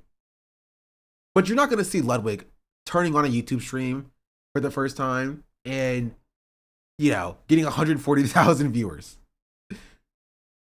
That's like Ludwig's best event kind of viewers, if that. Right, so I think maybe they'll be more willing to listen to Hasan because Hasan is so much larger than like most of the other streamers who moved to YouTube in the first place. Have a long talk with YouTube after this, not immediately after this conversation. So I kept saying after how the stream. surprised Team YouTube was. They've been closely watching a stream yesterday. Oh, really? But yeah, then maybe there's a chance that they would listen. They're like, bro, Hasan brought 140,000 viewers, please. And honestly, YouTube has, this is my take, YouTube has a very, very interesting thing that they can do. Right? Incentivize political coverage. Right? Twitch has shown that it will de-incentivize political coverage. And if they actually create tools to make it easier for people to cover politics in the news and stuff on their platform, right? You're going to pull Hasan, but you're also going to pull like the rest of the political commentators. And especially with how big the news is, right? you're gonna pull a lot of viewers on YouTube if you give people genuine monetization tools for political coverage, unlike Twitch, who's taking them away. You think Twitch saw his YouTube numbers or shorten his ban? I think Twitch would have shortened his ban anyway. That could definitely be a part of it. I do think that is a part of it, but I think Twitch would have shortened his ban anyway. Hasan pulls in too many numbers regardless. Even if Hasan was still at like 30,000 viewers, you're losing 30,000 viewers for 7 days. Right? So they're still trying to placate the, what they should have done is they should have unbanned him. Not even on any Glaze stuff. Like they should have unbanned him. Right? Because right now they're still trying to placate the ADL, while also trying to, you know, keep Hasan from leaving. Right? So like, okay, well, we banned him for 7 days, but Hasan think that was too much. So we'll lower it to 3 days. So maybe the ADL will still, you know, they will still be happy by that. And we won't lose Hasan specifically. Right? These are the things that going through Twitch's mind. I really don't want to arm Slaptippers to make more misinfo slob and muddy the messaging that we are trying to distill from the muck leftist misinfo already. But that won't necessarily change. ADL won't ever be happy until a song's gone completely, which is why you don't placate them at all. They're also like not a legitimate institution. You know what I mean? Like they were defending genocide for the last like 3 years. 2.5 years. I think it was already shortened before he even streamed on YouTube. No, I don't know. I have no idea. YouTube chat is a gift and a curse. Hasan can't get stomached by rage. But we can't interact with him as much with him. Yeah, I think it also kind of resets chat to like a lesser state because you can't tell the gray names from the long-term subs. Maybe that's for the best a little bit to a certain extent. Just went beast mode on Boner Box. Stop. When did he post this? That was like 17 minutes ago.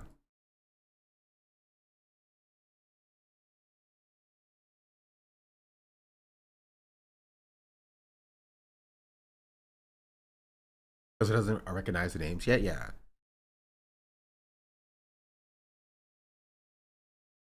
He said, bro, what are these ideologies? Hasan, ICE deportations are Israeli. Nick, no, mass migration is Jewish and you are a multi-millionaire crash trader. Well, at least I'm not a gay Mexican. Okay.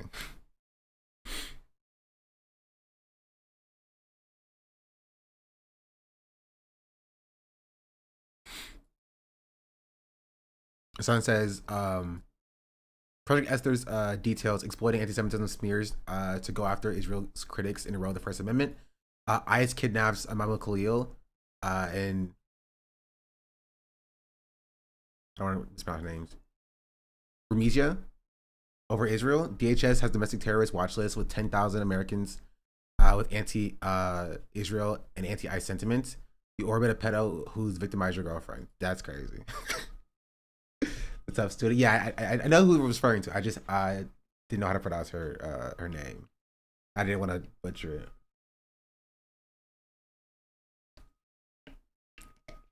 Scroll down. Is there more? ICE only gets training from Israel, but also it also uses Israeli spyware. It also spiritually Israeli institution, billions of dollars handed to a bunch of Nazis to go harass unarmed civilians. With constant military presence, you'd address these points if you weren't paid, you motionless cuck. Is that him in the third pick? Yes, yes, he went on a state-sponsored trip to Israel.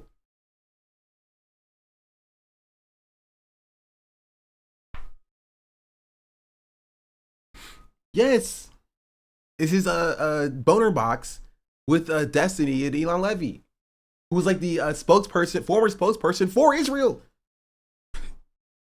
He's a Israeli spokesperson. He speaks on the behalf to defend the genocidal apartheid state.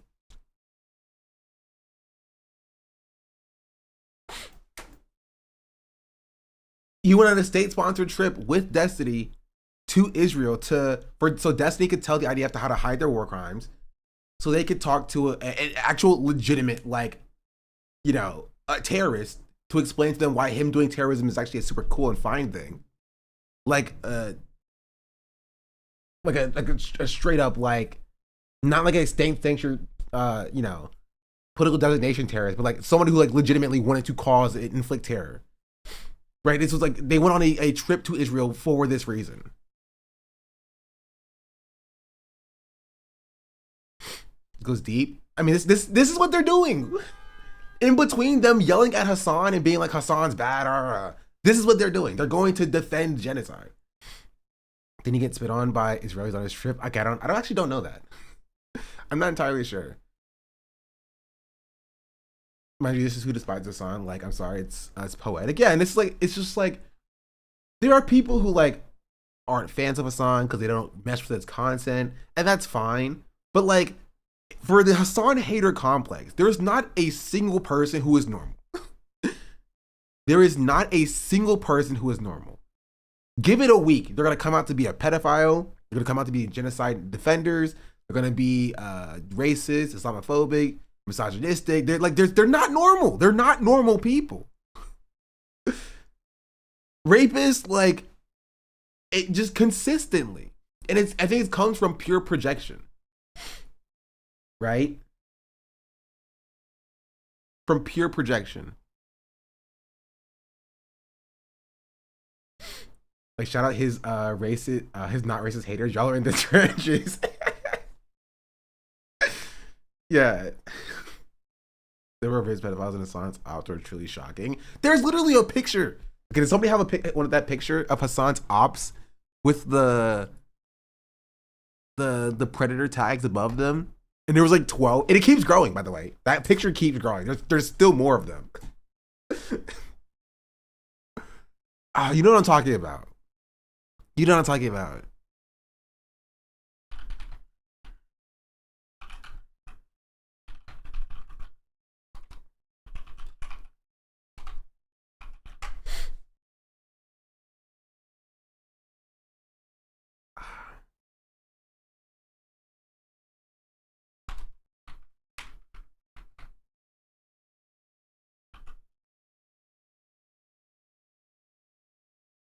I don't know. God dang it.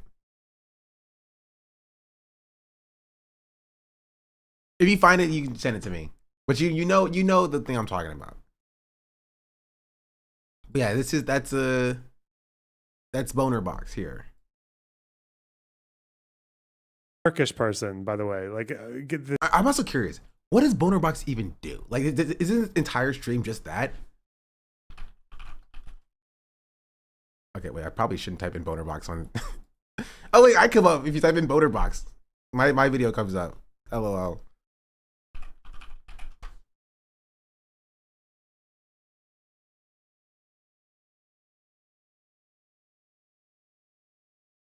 Dang, he gets no views.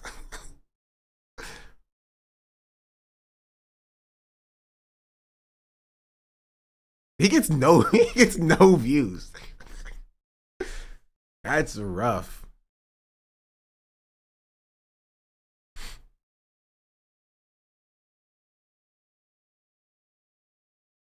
He debated Chris Kunzler. Let's see his live channel. Wait, what is he live on? Oh, does he just not post and publish his live videos? He posts them as like cut down clips. Are his most popular videos just Hasan videos? Let's see. No, what about Hakeem? Oh, his I'm Done with Destiny video from a year ago. Which, was he actually done with Destiny? I don't know. Maybe. There's a Bad Empanada video. Then there's a Hasan video. Then he's like yelling at this pro Hamas TikToker, I guess. So Hasan's pretty heavily up there. talking with Ethan Klein. But even his most popular videos are like not like fantastically popular. He's not like popping. You know what I mean? Like he has like 5 videos above 100K. Like it's not like crazy good.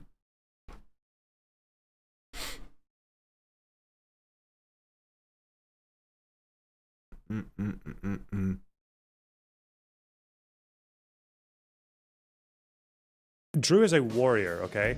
Drew is fighting and Think if you want to. I don't think it's particularly relevant to the substance of any debate. Like, I don't think anyone's position on anything that's happened would change based on whether or not. He talks. I'm curious. He talks about Destiny here.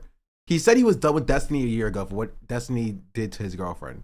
I want to see if he's really about it. Actually, I don't really care about the substance of the conversation at all. Like, on situation, because who's stop you right there. Because what he's going to do is he's going to ask the people whether or not if he's bringing up that he's going to ask them whether or not Bondi or the reluctantly probably just get this thrown around an election doesn't give you carte blanche to the rest of your 2%. Questions have knowledge. Go. Yeah, absolutely, we cannot. Like, there it is. We've all seen. Let's go. Let's go. Seen the video, right? And everybody walks away from the video absolutely. Okay, wait. First thing. Their pre-existing. I'm trying to figure if he's pro Destiny or not. I literally can't tell. And honestly, I stopped caring.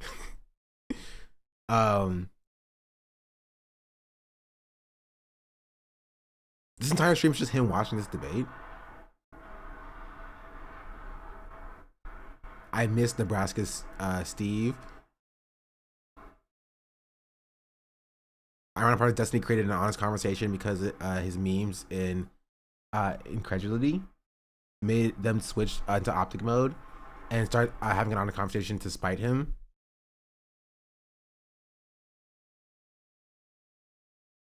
I'm just trying to figure out if he's pro or anti-Destiny. I was about to go get the Henny. Hold on, let me pull Hasan real quick. I didn't see the 100 gifted subs. I'm sorry. Open presents, thank you for the 100 gifted subs. Much appreciated. Let me stop. Let me stop. We poke a little fun, you know what I mean? We poke a little fun here.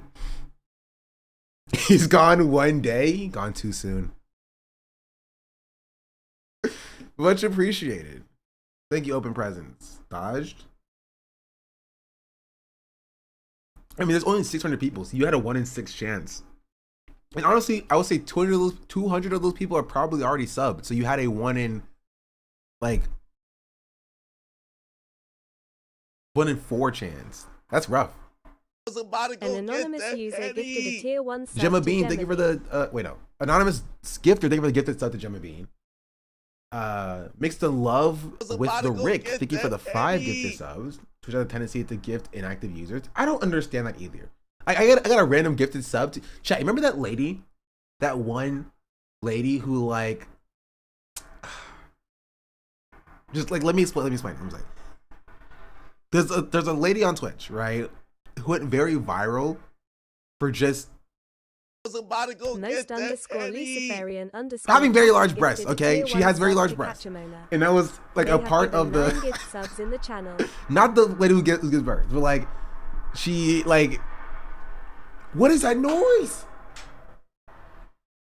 It's on purpose, I think. But what is the reason? I have no idea. I'm just saying that I got a gifted sub to her.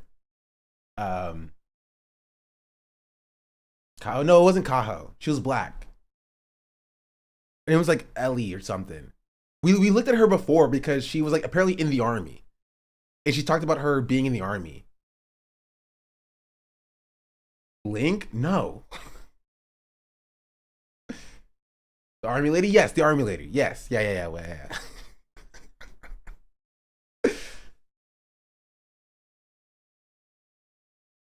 Oh, the Empress? Yes. That person. A lot of y'all know her. It's like you watch someone's videos once and you're in the gift pool. Not even. I get gifted subs to some people I've never seen before. Why do you know her? Because somebody sent her, because she went viral for something on LSF and on Twitter. and we were looking into her background for completely innocent reasons.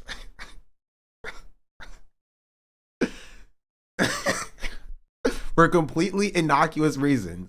And she was in the army. Oh yeah, it was the army ad. Thank you. She did an ad for the army. And we were like, who even is this person? You know? I remember, thank you. See? Okay. See? I'm not making this up. This was a real thing that happened. Are you still subbed? No, my sub expired, I think, a few days ago, because I got a notification that it expired. I never went in, so I have no idea. But sometimes I get subs gifted that for channels I've never seen before. I never opened up before. So I think Twitch does it for channels that they think you would like. Like they have you like in this pool of like around channels and like recommended channels, and they'll give you subs to other things that they think you like. You can turn it off. How do I turn it off? Because like I would rather somebody from my chat get a gifted sub if it's gifted in my chat, and I would rather thank you. Okay, yes, this is what it was. And I would rather somebody from somebody else's chat get gifted that sub if I'm not gonna watch them, you know? In the US, the army has recruitment officers with giant boobs streaming on Twitch in order to influence young minds into joining the military. Exactly. You thought I made this up, chat? This was a thing. Military Q&A. She's wearing an R me shirt. And we were just like, no shot. I was like, no shot. Is this a real? And I don't think she's getting paid as a recruiter for the military. Maybe I actually have no idea. But I was like, that is kind of crazy. That is kind of a crazy thing to happen. Definitely not regulation. Hey, you never know. The army went woke before Trump. He's putting it back to the way things are supposed to be, or whatever. I'll talk to use the bathroom real quick. Hold on. I'm gonna let Hasan speak while I use the bathroom. And by Hasan, I mean Carla. Thank you very much.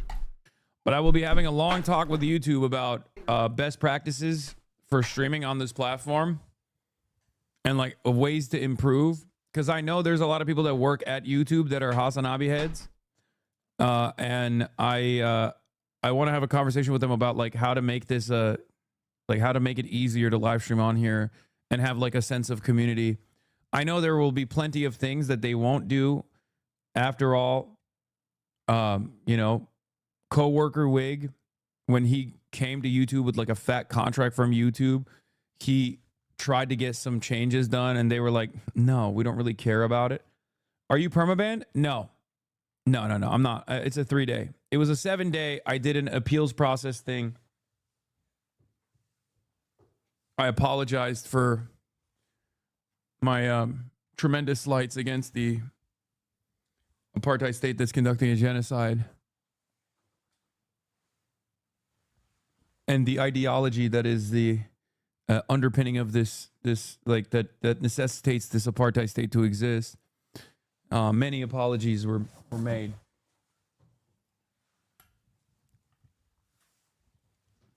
No, I had to do like a test. It's so funny that I've been banned for hate speech twice now. And it was, the first time was we're making fun of white people, and the second time was making fun of Zionists, which is also, again, mostly white people. I have the funniest fucking bans on Twitch, dude. I'm a 2-time hate speech ban champion. First time was for saying cracker. Second time was for saying Zionist pig. Ultra Zionist pig. It's a hilarious track record that I have. Meanwhile, streamers are out here fucking slipping N-words and shit. You know what I mean? While they're doing Slur Saturdays on the Burnt Toaster Peanut podcast or whatever the fuck they're doing. I'm out here revolutionizing the game. I'm out here revolutionizing the game in ways that most human beings would not even perceive is hate speech.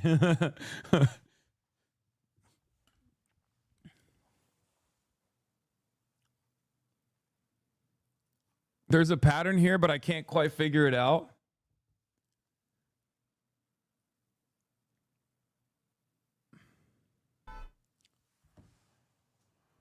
Oh, yeah, I'm the reverse racist gold medalist, dude. Epstein, I hope that's not the path they're doing. If there are real, legitimate investigations based on what they've learned in the files, those should proceed without any interference or involvement from President Trump. And as we mentioned, the Deputy Attorney General Blanche said that unredacted files would be made available to lawmakers who coordinate with the Department of Justice.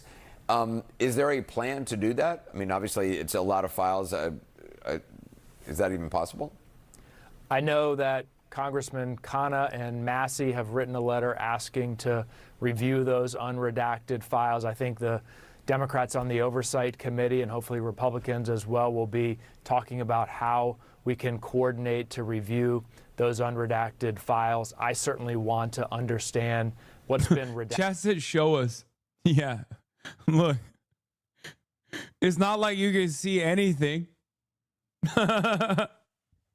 Chat's like, bro, the screen is off. Can you please show us? Okay. We can't see. Yeah, guess what? You still can't. Look at this. Look at this. Beware, recorded music in the background on YouTube. This entire VOD may be taken down. We'll figure that out.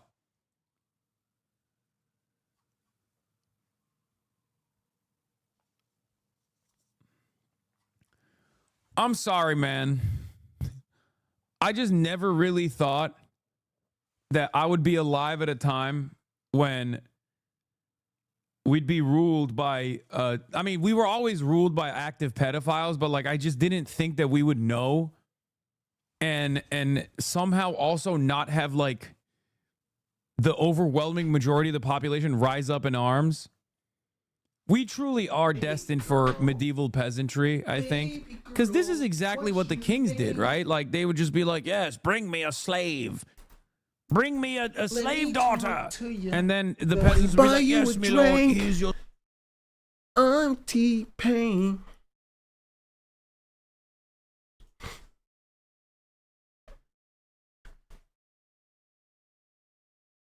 I'm back, chat.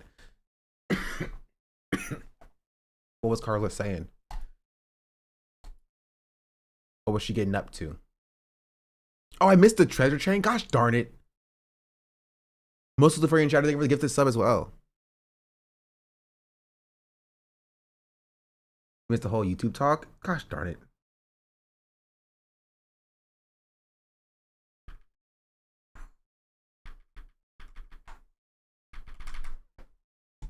Okay, we're back. Thanks, Carla. Is pig. Ultrasign is pig. It's a words host ways that most human beings would not even perceive is hate speech. I'm also going to have a long talk with YouTube after this. Not immediately after this conversation, after the stream. But I will be having a long talk with YouTube about best practices for streaming on this platform and like ways to improve. Because I know there's a lot of people that work at... Yeah, maybe they'll listen this time. Maybe they'll listen this time. At YouTube that are Hasanabi heads. And I want to have a conversation with them about like how to make this like how to make it easier to live stream on here and have like a sense of community. I know there will be plenty of things that they won't do. After all, you know, coworker Wig, when he came to Wait, YouTube, okay, we had the same take. What? Bro, okay, get out of my head, bro. That contract from YouTube, he tried to get some changes done and they were like, no, we don't really care about it. Are you permabanned? No. No, I'm not. It's a 3-day. It was a 7-day. I did an appeals process thing. I apologized for my tremendous slights against the apartheid state that's conducting a genocide. And the ideology that is the underpinning of this like that necessitates this apartheid state to exist. Many apologies were made.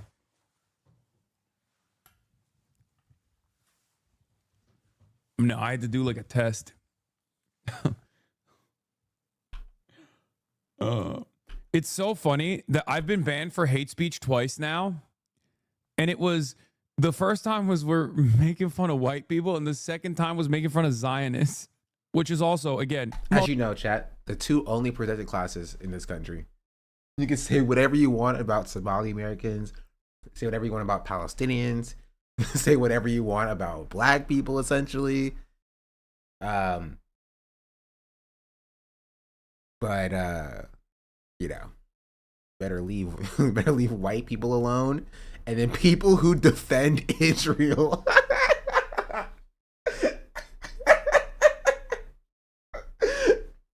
And that is exclusively mostly white people. I have the funniest fucking bans on Twitch, dude. Yeah. I'm a 2-time hate speech ban champion. First time was for saying crackers. Second time was for saying Zionist pig. That's not trying to get me clapped up. Ultra Zionist. Anyway.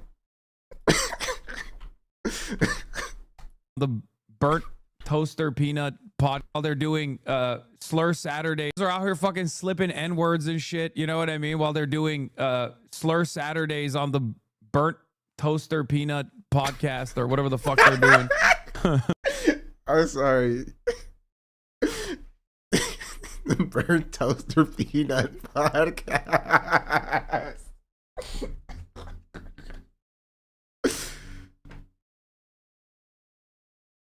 That took me out. I'm out here revolutionizing the game. I'm out here revolutionizing the game. I mean, it is kind of insane, right? It's kind of crazy that like you can like slip in the N-word and like, you know, be like, oh, I was saying Nick. I said Nick Merckx. I promise. And Twitch is like, that sounds good to me, but lest you offend Israel defenders, then it's like, it's too far. It's too far. Beings would not even perceive as hate speech. You wish you could be this racist about white people, Hasan, until I get for real. Listen, I literally can't be this. I can't be as racist as Hasan is to white people. I would get banned permanently.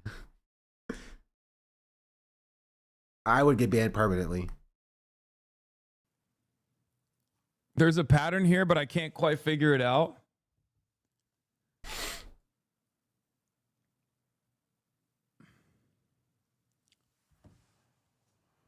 Oh, yeah, I'm the reverse racist gold medalist, dude. Epstein, I hope that's not the path they're doing. If there are real, legitimate investigations based on what they've learned. Yeah, so then he starts watching the Epstein stuff again. But that's this takes on YouTube. But like, to be fair, 18K is a crazy amount of money in super chats for one stream.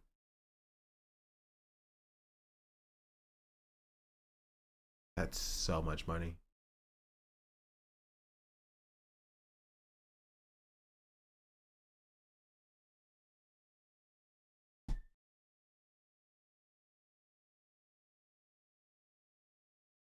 Bro, I wish I made that in 1 year in subs.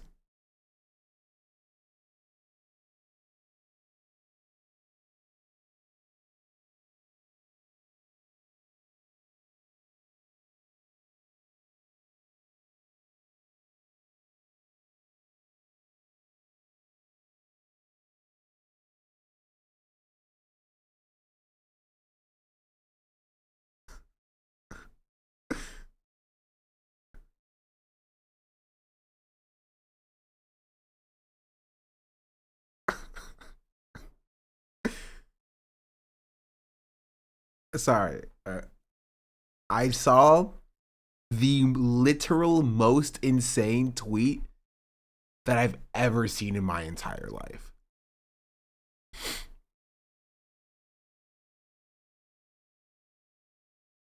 Is this tweet? It says, tonight's test, I have reproduced the effects of my bangs and warping of the skin on my neck.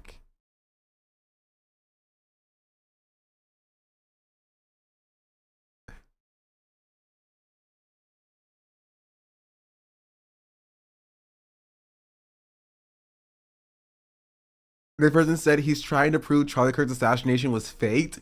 I thought this person was memeing. Until I read his bio and it says Charlie Kirk is still alive. Change my mind any weekday night at 9 p.m.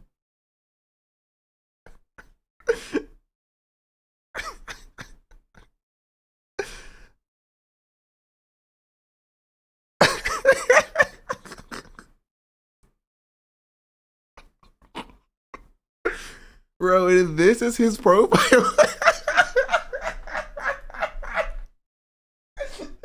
This is his profile picture. What is happening?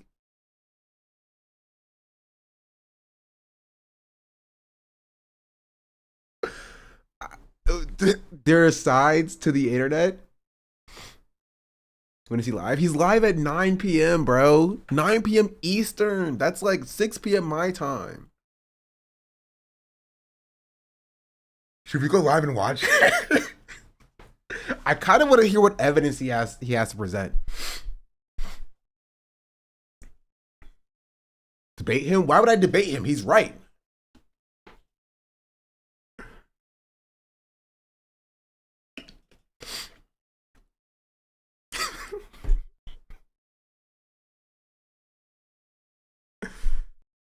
That's so funny. I'm sorry. I know this is completely off topic, but I saw that on my Twitter timeline when I refreshed it, and I was just like, I have to share this with the world. I have to get his message out there. Look at his pinned. What is his pinned?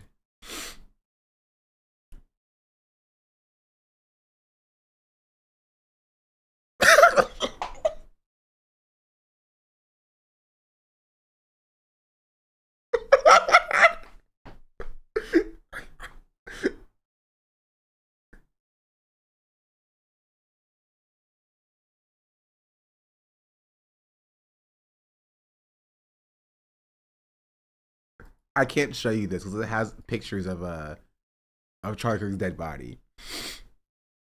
But man, that's funny.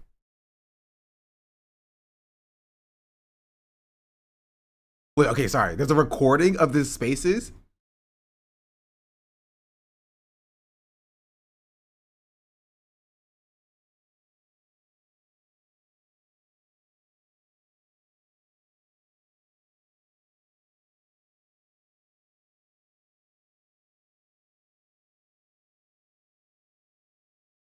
Why are people debating him?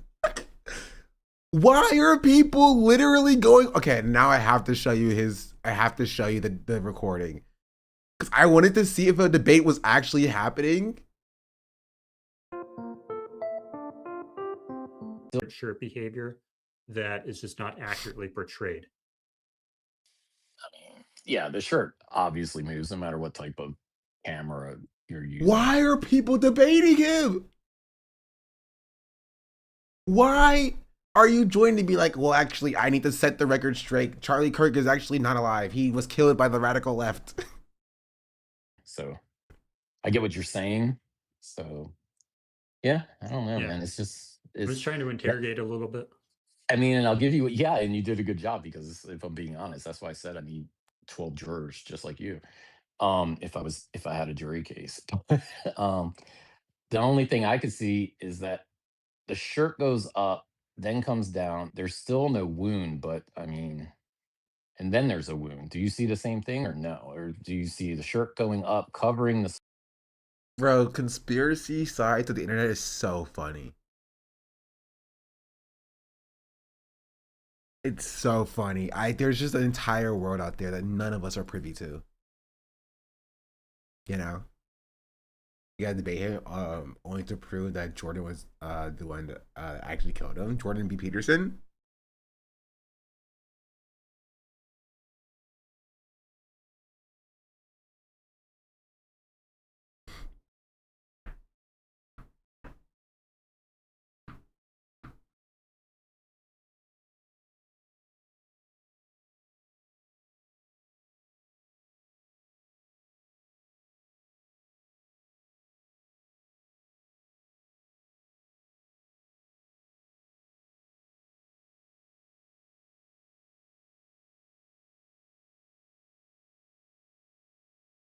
Yeah. Okay. Sorry. No. Let's move on. Let's move on. I'm keeping this open though, just to see. Covered boner box. Covered this Hasan clip. Covered this. Covered this. Covered this. Covered this. Covered this. Let's talk about Don Lemon being arrested. This is not how we carry the flame. I know. Indeed. Wait for Skynet. What's Polymarket saying? The past. I saw this as well. I wish you can provide me a link that's not Polymarket, because they're not a news outlet. They're a freaking predictive market betting thing. You go to the Epstein files? No, and also will not be doing that. But I live like a over the past 70 capitalist every hours, single day. over 1 million I AI live as agents a joined the capitalist. AI only social media I platforms, live when I creating their own believe. religion, language, Enter and planning a Exile revolution just to break subscribed. away We are from Don human Lemon. control. I'm less scared about like what this will lead to, and more just like, what are we doing here? I feel like human ingenuity can go towards so many other things instead of this. I'm personally not afraid of like AI uprisings, because human infrastructure is a way more complicated than people in the way science fiction portrays it, right? If a rogue AI super agent gets access to like, you know, the electrical grid, there's only so much it can do. You feel me? There's multiple electrical grids in this country. It's not going to be like, it requires human activation to work in the first place, you know? Like at most it, reverts life back to the way it was technologically wise in like the 1970s essentially. But like human systems will still exist, and AI cannot get access to the electrical grid. That's not how that works, you know? Not particularly.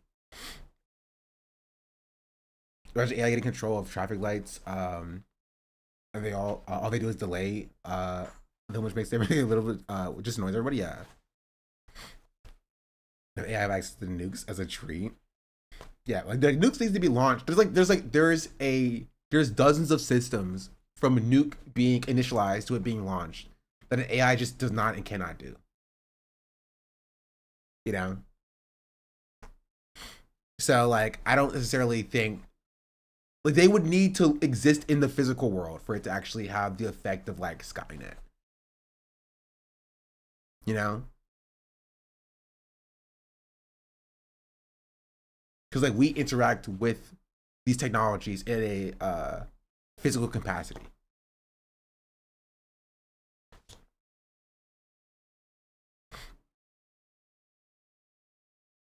Anyway, we can talk about this a little bit later. I want to get to Don Lemon. Protest during a church service in St. Paul, Minnesota. Here's what he told former CNN anchor turned independent journalist Don Lemon appeared in federal court this afternoon to face charges related to a live streaming report he did at a protest during a church service in St. Paul, Minnesota. Here's what he told reporters afterwards. Last night, the DOJ sent a team of federal agents to arrest me in the middle of the night for something that I've been doing for the last 30 years, and that is covering the news. The First Amendment of the Constitution protects that work for me and for countless of other journalists. Joke's on you, buddy. There is no First Amendment. New hair, Sean. This is new hair, Sean. Right, and this is the problem, right? The Constitution only protects your rights in insofar as they are not violated. You know? Like you have to, your rights can be violated. You know, your rights can be violated, and it's up to you to prove that they were essentially in the court of law to maintain and uphold your rights. But there's nothing stopping the police from breaking down your door. It's kind of like the concept that you might see online sometimes of like you can just do stuff. Like you can put on a hard hat and a high-vis vest and walk into a construction site and nobody will stop you. Right? It's kind of like that. Like the cops can just break into your house, put you in the back of a police car, take you to jail, and say you're being arrested for this. And it's up. You are kind of banking on the idea that we live in a civilized society that hopefully somebody will say, no, you can't do that. You know? But if the cops break into your house, put you in a car that they own, take you to a jail that is owned by the same people who pay them, and lock you into a judge that's also paid by the same people who want to lock you up, you know, do you actually have any rights?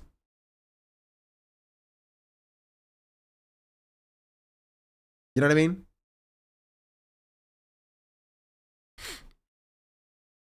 So theoretical, yeah. This is why you never see me be like, "Whoa, you have your First Amendment that protects you," because it doesn't protect you when they fire all the judges, replace them with their own, right? And then when there are judges that disagree with them, ignore the judge's ruling to just keep doing stuff. There's no enforcement mechanism for actually enforcing those rights in the first place. Right? We live in a system that is built on the honor code. Right? Hoping and praying that somebody bad doesn't come into power and just ignores the finger wagging. Right? The only true mechanism of accountability you have is like the inalienable right to resist occupation. You know, the human right to stand up for your own emancipatory movement. That's it. You can only count on not the letter of the law in the place that you live in, but instead of you and your neighbors coming together to actually fight to defend those rights. Because you know the people in power aren't going to do it for you.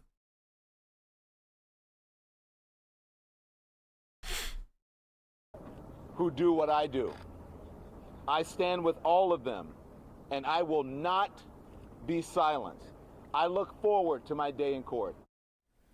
Along with Don Lemon, 3 other people were arrested, including Minnesota independent journalist Georgia Fort. She went before Judge Day. She joins us tonight. We'll have that interview in a moment. Attorney General Pam Bondi says the arrests are connected to a, quote, coordinated attack on City's church nearly 2 weeks ago. But Lemon and Fort say they were doing their jobs as journalists and were not protesters. All 4 arrested are charged with 1 count. You also have a right to be a protester here as well. Like, but this is why I have a problem with like people who are like, as a protester, you should just protest peacefully within the letter of the law. Yeah, what do you mean? Like, you don't want to protest, you want to parade. You want people to show up, permit in hand, to walk on the sidewalks inside a confined park, right? You just walk around a park for the 3 hours of your permit and then you leave, right? To be an effective protest, it has to be disruptive, and the law will not allow you to be disruptive, right? If you go to this church and you protest this church being used as a forum, and you protest the people who are speaking at the forum, they'll just trespass you. You protest the business, they'll just trespass you. Now you're doing an illegal thing by staying, right? But the protest is continuing to stay despite the trespass. The protest is walking in the street despite not having a permit, right? If the state allows you to protest, then, you know, your protest is ineffective. The difference between the church and a park is that the park is a church is private. Not necessarily, right? You can protest at a park up until the point where, you know, it's become disturbing the peace, right? Then it's illegal. It's the same thing. The point is, it's not about specifically the church being public or private, or the park being public or private. Is that you only have laws in insofar as they're not, or you only have rights in insofar as it doesn't threaten the state, right? If you do threaten the state, then no matter what you do or how it's done, it'll be illegal regardless. You need a permit to protest in a church. When people say you have a right to protest, right? In my opinion, not like in a legal sense, you have a moral right to protest, in my personal opinion, right? It's not about having a permit or needing a permit, right? It's you have a moral right to resist against inalienable, or fundamental injustices, right? You can protest anywhere, right? In a moral sense, but legally, if your protest is effective, it will be disruptive, which means it will be illegal or it will be outlawed. Permitting is what the government says you can and can't do. Fuck the government, chatter. That's my position. Fuck the government. Who cares? I don't care what the government says you can and can't do. Right? It's not a right if your government can come in and say, okay, you have this right in insofar as we allow you to have it. Right? This is the problem with free speech and the First Amendment. People say, oh, we have a right to free speech. No, you don't. You have a right to free speech in insofar as the government allows you to say what they allow you to say. And if that's the case, you don't actually have a right. That's kind of the point. Right? So even if on paper you have a right to do what Don Lemon is doing here, right? If the government finds it as disruptive, they'll just say that you don't. Right? So maybe the government is not the arbiter of what is your rights or not. Right?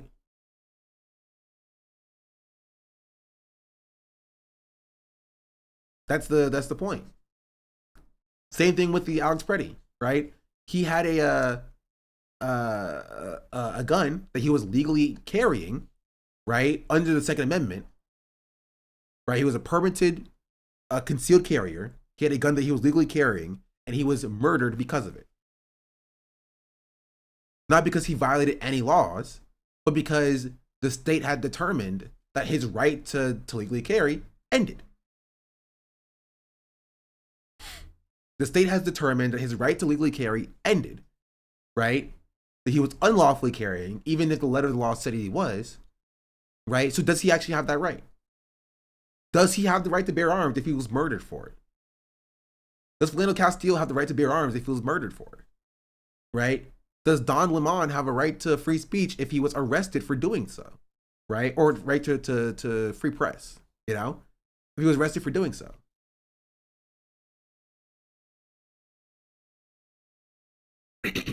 This is why you can't bank on the idea that the government will assure your rights. You feel me? We cover this saga. Yeah, no, we're talking about something a little bit more important than that, which is like the fundamental rights of human beings. We'll get to it if we have time. Chatter. Right, but that's the point. That's the point, which is why any protest that you get permission for will always fail. It will always fail, right? If you show when they tell you to show up and go home when they tell you to go home, what do you think you're going to change with that?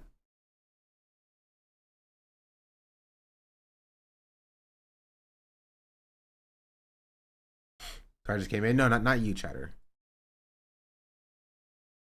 Not you.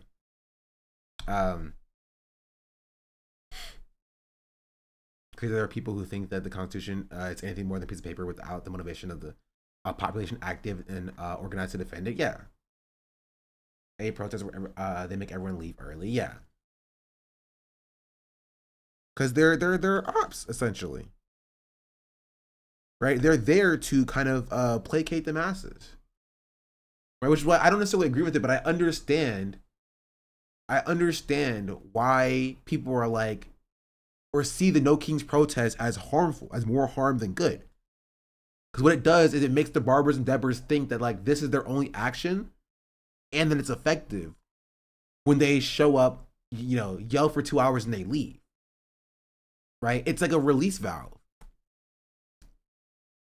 You close the pressure cooker and the pressure is building and building and building, but the No Kings protest is the quick release. It's not actually, allowing the things to actually get to the point where like there's something that's a problem.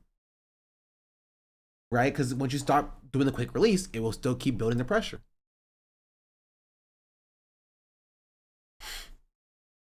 A lot of people forget that while we have a commitment to the state also has a commitment to us, and they're not feeling that. Yeah, nice braids. Thank you. Look, these protests probably made that we're leaving with the kids in the morning. True, but that's it, right?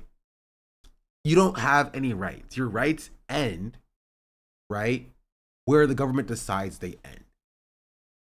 When it comes to the letter of the law.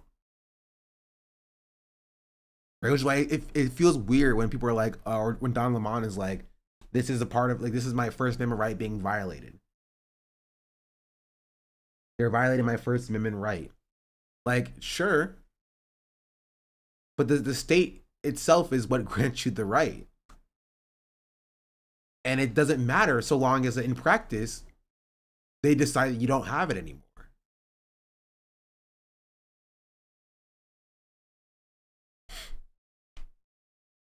You know? So what are we going to do then? Okay, Don Lemon, what if you go to court and the court says you actually were not entitled to your rights in this moment? Do you just shrug and be like, oh, you're so right, courts. I was wrong. You were right. I actually didn't have a right to do journalism about this event. You know? Conspiracy against right of religious freedom at place of worship, and one count of injure, intimidate, and for the interfere 16 months. Much appreciated. Exercise of right of religious freedom at place of worship. In announcing their arrests on social media this morning, Bondi used the words, quote, at my direction, which is not what you typically see from an attorney general. The White House has posted this photo with the words, when life gives you lemons, along with a chain emoji. President Trump has been critical, obviously, of Don Lemon for years. There was Lemon also himself not has that not idea been that shot. person, so like what he's saying is effective for the people he's speaking to. Effective to what end? You know what I mean? If those people still go out and think that the state has their best interests at heart,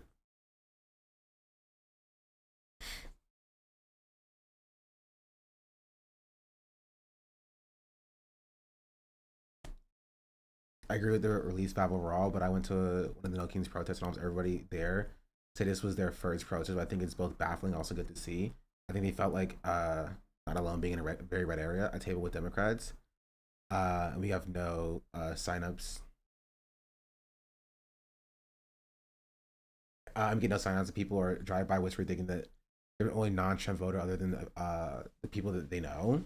Again, I'm not saying the No Kings protest is bad, right? But the point of the matter is that when you adhere so closely to like appealing to the state for, you know, guidance or support or your rights, right? Instead of building community with the people around you. Like the state's never going to give you rights. You know? They're not. The state's never going to provide you with the right to criticize it. The state is an entity that is built on self-preservation, right? So like, why would they give or provide the right to organize to people who are organizing to take the state down, right? This is kind of how I feel about people say you have the right to overthrow a tyrannical government. Right? When I heard this when I was in like civics class in freaking 5th grade, it didn't make sense to me. I was like, okay, what if the government says no? You know? Sure, you legally have the right to overthrow a government, but they're going to call you a traitor if you do. And like the penalty for being a traitor is to be hung. Right? Why would the state, right, validate your right to destroy it? Does that make sense? It wouldn't. You know, say the government will say, congratulate the government now. Yeah, it wouldn't. And people kind of, and this is what like libertarians are so funny to me, because they cling on to that so hard to be like, no, you don't understand. We have a right as Americans to overthrow the government. Like, No, you don't. Not legally. Because you're a traitor if you do. Right? And there's contradictions like that everywhere. Because the state is built on self-preservation. Right? They want you to believe you genuinely have the right to free speech. Unless you start speaking about or against the state, then they're like, okay, not like that. Right? In that case, what do you do? You know? What do you do? You go to court, you hope the courts side with what the rights actually are and not with the furtherment of the state? You know what I mean?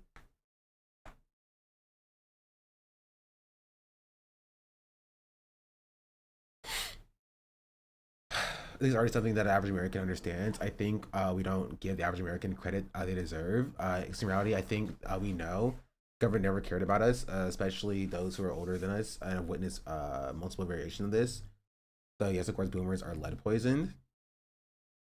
The Americans just don't want to disrupt their comfort, just why they're more comfortable doing nothing than actually fight. It's a social contract. I mean, it is a social contract, but then then it's not like, and I just don't necessarily like the way that people kind of discuss like rights per se. I think it serves for people to like turn a blind eye to actual injustice when it happens, as opposed to like when it happens to like, you know, white people, that kind of thing, right? Because they don't, like, some people don't think Americans like other Americans deserve to have rights, right? Per se, they think that like, oh, okay, well, their rights are fine to be violated in these instances, but not if it happens to me, kind of thing, right? They think that non-citizens don't deserve to have rights per se, right? I think they kind of base their like moral structure based on what the state has defined as morality, which is what are fundamental rights and what are not. And I think that leads a lot of people astray.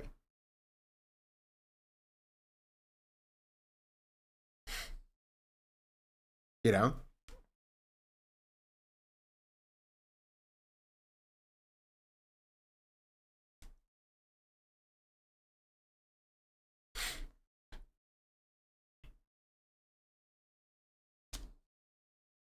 You know what I mean?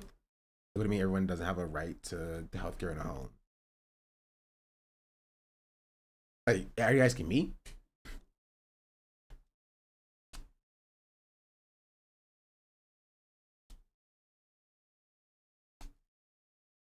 No, rhetorically? Okay. Just making sure. I thought that's what you meant, but just making sure. So I do not disagree with you. I do think little moments like these pushes people to pull back the veil. I mean, sure. I mean, I don't think that's incorrect. The issue is, and my problem is that when you focus so heavily on like what the Constitution says and what rights are outlined in like the Bill of Rights and what like rights you legally have, right? You're going to be led astray, right? Because what those legal rights are will change no matter what anybody says, right? Because the state is built fundamentally on one thing, and that is self-preservation. It is built on a single thing, and that is self-preservation. And when you ascribe what it means to be human to these rights that are outlined in the Constitution, which is a flawed document anyway, right? This is how you get people doing surprise Pikachu face when journalists are being arrested. Gasp! What? Is the First Amendment dead? The First Amendment never existed, Deborah. You don't have the right to free speech. You know what I mean? You have Alex Pretty who was murdered for legally carrying a weapon. People are like, gasp! He was legally carrying a weapon. That's crazy. Does the Second Amendment never did the Second Amendment not exist? I'm like, it never existed. It never existed. It feels like we have the same song and dance every single time, right? Because the state will come out and be like, oh, well, yes, you have the right to bear arms, but just not in this way. There's all of these other qualifiers that they always keep tacking on. Yes, you have a right to free speech, but not in this way. Yes, you have a right to protest, but not in a way that makes us sad, not in a way that makes us mad, not in a way that's actually disruptive, right? And once you start co-signing that rhetoric, be like, well, maybe that kind of does make sense. Maybe, maybe he had a gun, maybe he shouldn't be carrying a gun at a protest. Maybe they were protesting on private property. Maybe that was bad. Maybe they needed a permit.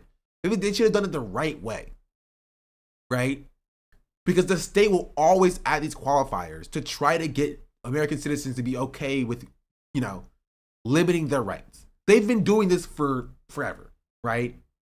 But at least for decades, right? During 2020, it was you can protest, but you can't burn down your own buildings in your own community. You can't attack private property. You can protest, but this is destructive. These are thugs in the street. These are not protesters. They're thugs, right? They were dropping that in 2020. But like now people are so angry that they want to destroy property. They're getting the same thing. Right? Because again, the Constitution doesn't say you can protest, but not in this way. The Constitution doesn't say you can bear arms, but not in this way. Right? It doesn't say that. Do you know who says that? The state. The state is the entity that provides parameters around how you can protest, how you can speak, how you can bear arms. Right? The Constitution is almost meaningless. Almost meaningless to the state. Because even if the Constitution does protect the right, the state will just say that it doesn't to preserve itself. The state is built on one thing and one thing only, and that is self-preservation. And if you threaten the state's self-preservation, they will take away that right. You can, protest so far as it's actually an effective protest, in which case the state will say that's illegal and they will arrest you, right? You can speak, right, only so far as that speech is damaging to the state, and if it is, then they'll arrest you. You can do journalism, and in so far as the journalism is damaging to the state, and then they'll throw you in jail, because that's what the state does. Public and private areas are distinct when it pertains to constitutional rights. The Constitution doesn't say that, chatter. The state says that. The courts say that. It's what the state defines. And also, I personally don't give a fuck. You should 100% be allowed to protest in private areas. The Constitution does not say you have a right to the protest, except for in private areas, in which case, this is no bueno. That's why the courts are there. The courts are there to put parameters around what your rights actually are. And if they can do that for public and private property, right? If they can do that for public and private property, they can do that for any of your rights. They will not stop.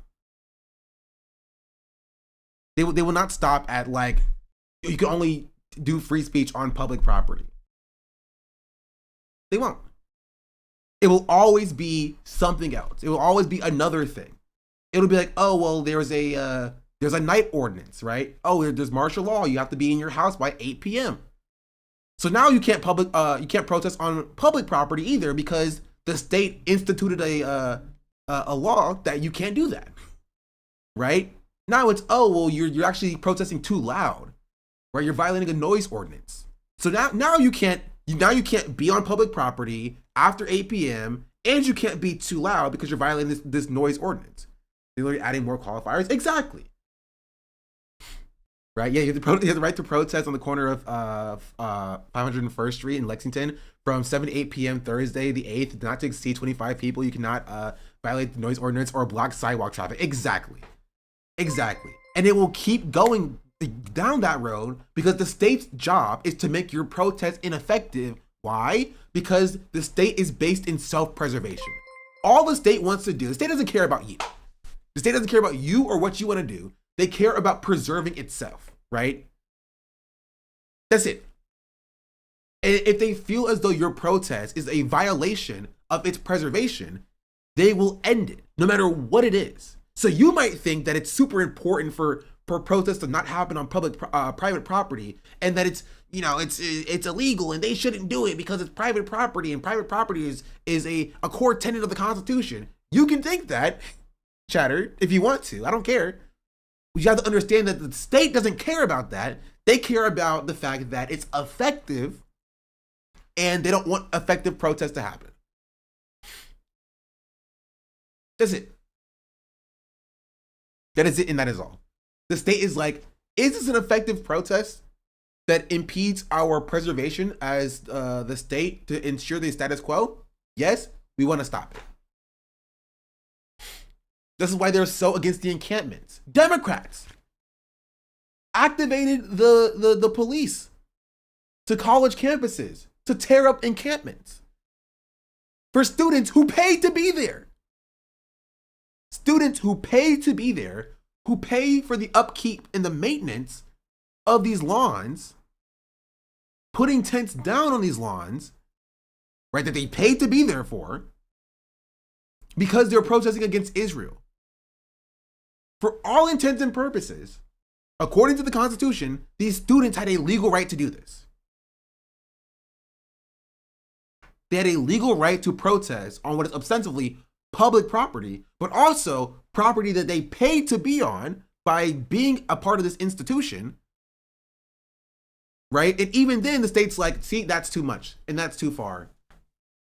We're going to tear up your protest. Not because they care about private property rights, not because they care about the unsightliness of the protest, not because they care about how much noise they were making or how uncomfortable it made people. It's because it threatened, right, the status quo, and it threatened the state's self-preservation.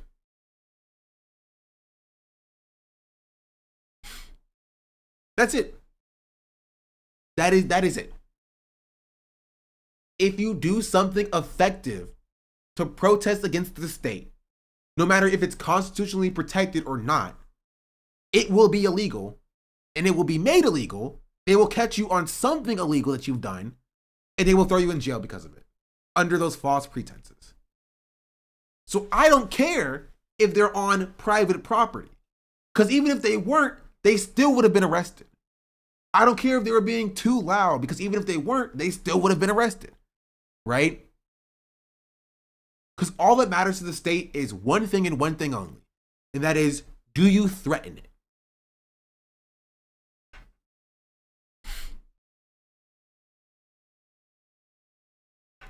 At the restaurant last night, someone was told to leave. The business was private. This person had to leave and, or could be arrested and fined. They were panhandling. I don't care, chatter. I genuinely don't give two fucks about what a business thinks. I genuinely do not care.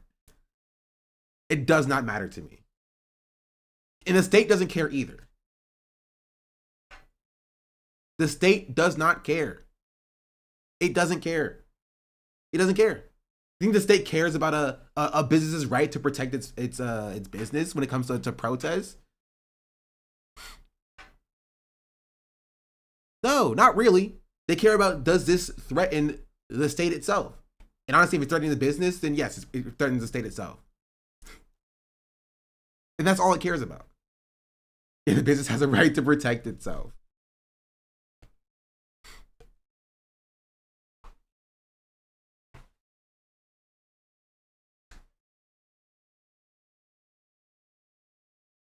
It doesn't make any sense. Because where does your right to protest stop? If it's a right. Who gets to decide that if it's a right?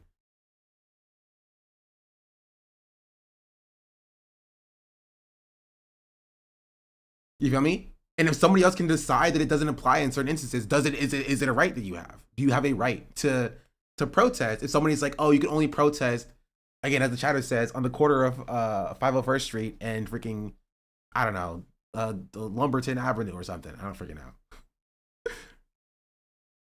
The point that I'm making with all of this is that you don't have any rights, right? The state does not provide you any rights.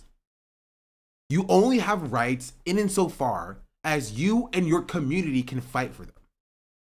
That is it. That is it. That's it. At any point, the state can come and shut down your polling place in your area, right? You say they can station agents and officers outside of a polling place saying nobody can come in anymore, right? Would that be against the law? Would that be voter suppression? Yes. Can they still do it? Yes. Yes. Yes, it would. Right? It's up to you as a member of the community to stop that from happening. You need to ensure your own right. The community of that church doesn't want those protests there. I don't care, chatter. I do not care. It does not matter. Your right to protest does not stop because people don't want you there. I'm sure the state also doesn't want people on the public streets. Just because you don't like it does not mean the right to protest stops there. Right? Moral or legal.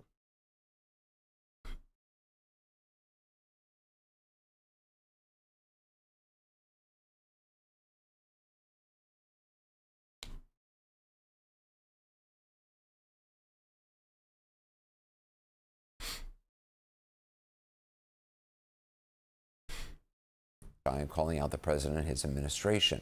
A magistrate judge had initially refused to allow federal officials to arrest Lemon and take him into custody, but they took it to a grand jury in Minnesota and got a felony indictment.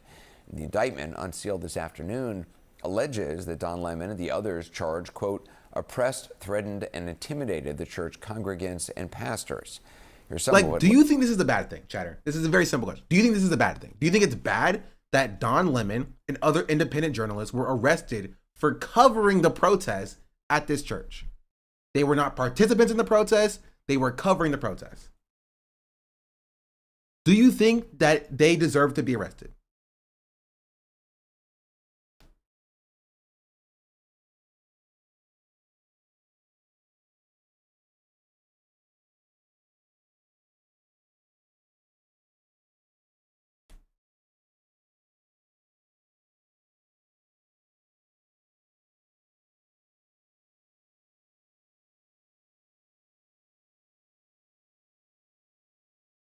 Your participants as they gathered and planned to enter the church as part of their plan. That's not what I said. They were journalists.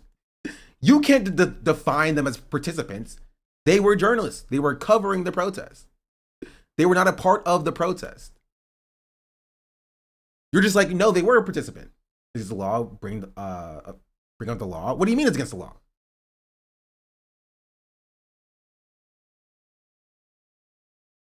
What do you mean? They were covering the protest.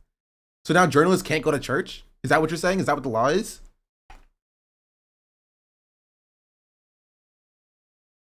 Do a grok search? Okay. This is, okay, he's trolling. Let's continue. Lemon said during that live stream. Take a look. I'm just here. I'm just here photographing. I'm not part of the group. I'm just here photographing. I'm a journalist. We don't know. That's what they're saying. So we're here just chronicling and reporting. We're not part of the activists, but we're here just reporting on them. Don Lemon's attorney released a statement saying in part, quote, this unprecedented attack on the First Amendment and transparent attempt to distract attention from the many crises facing this administration will not stand. Don will fight these charges vigorously. I don't think they actually use grok as a search. I think they're just being I think they're trolling. They're a troll. That's all I needed to know to know that they were trolling. When agents showed up at Georgia Fort's door yesterday, she started recording. Here's some of her message. You guys, I wanted to alert the public that agents are at my door right now. This is all stemming from the fact that I filmed a protest as a member of the media. We are supposed to have our constitutional right of the freedom to film, to be a member of the press. I don't feel like I have my First Amendment right as a member of the press because now federal agents are at my door arresting me for filming the church protest a few weeks ago. And again, I want to say that even if like they made filming protests illegal, it's not. But even if they did make that illegal, and even if Don Lemon and Georgia Ford and the other journalists who were filming broke the law by filming them, this would still be bad. That's the point that I'm making, right? To me, it's not about the legality behind what is happening here, right? The fact that it is illegal that what they're doing, arresting these protesters, and that these journalists, right? The fact that they're violating their First Amendment by doing that is worse. It's like icing on top of the cake of bad of this. Even if what the journalists were doing was made illegal, right? It wasn't covered under the First Amendment. The fact that the state is still repressing, right, these journalists for just photographing these protesters, on top of repressing the protesters themselves, would still be bad. It would still be bad. And I would think it's bad despite it not being covered under the First Amendment. Because the state will just change what the definition of the First Amendment is to serve its purposes. And that's my point. I think people are too closely adhering to, like, you know, oh, this is a part of the First Amendment or Second Amendment, when those things are completely nebulous and up to the state to decide, right? Instead of looking at the moral, right, and ethical actions themselves. Like, I don't care if BDS is made illegal, arresting somebody or firing somebody for participating in it would still be bad, you know? Even if BDS is illegal, because the act of boycott, investment, and sanctions against Israel is a good and moral thing.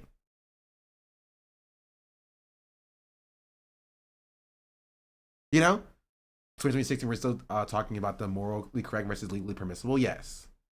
Yes, it apparently. It matters when rights are advocated consistently, but it don't matter when the authorities are ignoring it.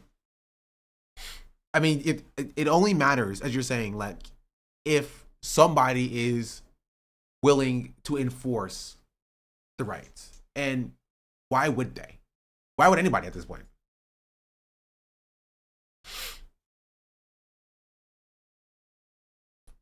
Under this administration. This is why you have the Democrats just hand-wringing by, like, saying this is illegal and doing nothing about it. Right? This is also kind of bleeds into the it also kind of bleeds into the like police brutality argument, where like they'll be like, cops will be like, stop resisting, because resisting arrest is illegal. Right? It is illegal to resist arrest. So cops oftentimes would yell, stop resisting, to give them a you know, to set a legal precedent, to be like, okay, this person is breaking the law. It's now justified for me to brutalize them, or to shoot them and murder them, to kill them. Right? And cops would be, and liberals would be like, well, they were resisting. You don't have to comply with unlawful orders. Says who? This is the same thing, right? That only matters in insofar as that is legislated. Right? If cops have qualified immunity to get to just kill you, right? You're hoping that you don't die if you don't comply with this unlawful order, so that maybe you can take it to court, and then you know, the courts will side in your favor. You feel me? The point is that you only have as many rights as the state allows you to have at any given moment. Right? And the state only listens to collective power. You alone, right, may on paper have the right to not comply with an unlawful order, right? But in practice, and there's 4 officers around you, right? Do you have that right in practice? Most likely not. But if there's 20 people around you, right, with 4 and against 4 officers, it's a lot easier to enforce that that right to not comply with an unlawful order. It's like in the military. In the military, you have a right to not comply with an unlawful order from your superiors. But if you are in a unit that is committing war crimes and you don't comply, you're going to get court-martialed, you're going to jail. However, if the entirety of your unit stands down and doesn't comply, it's a lot less likely that you are actually facing with any consequences. The state does not respect your rights. The state respects collective power. And that's it. That's it. That's the only thing the state respects. Because the state knows that collective power is the only thing that can take them down.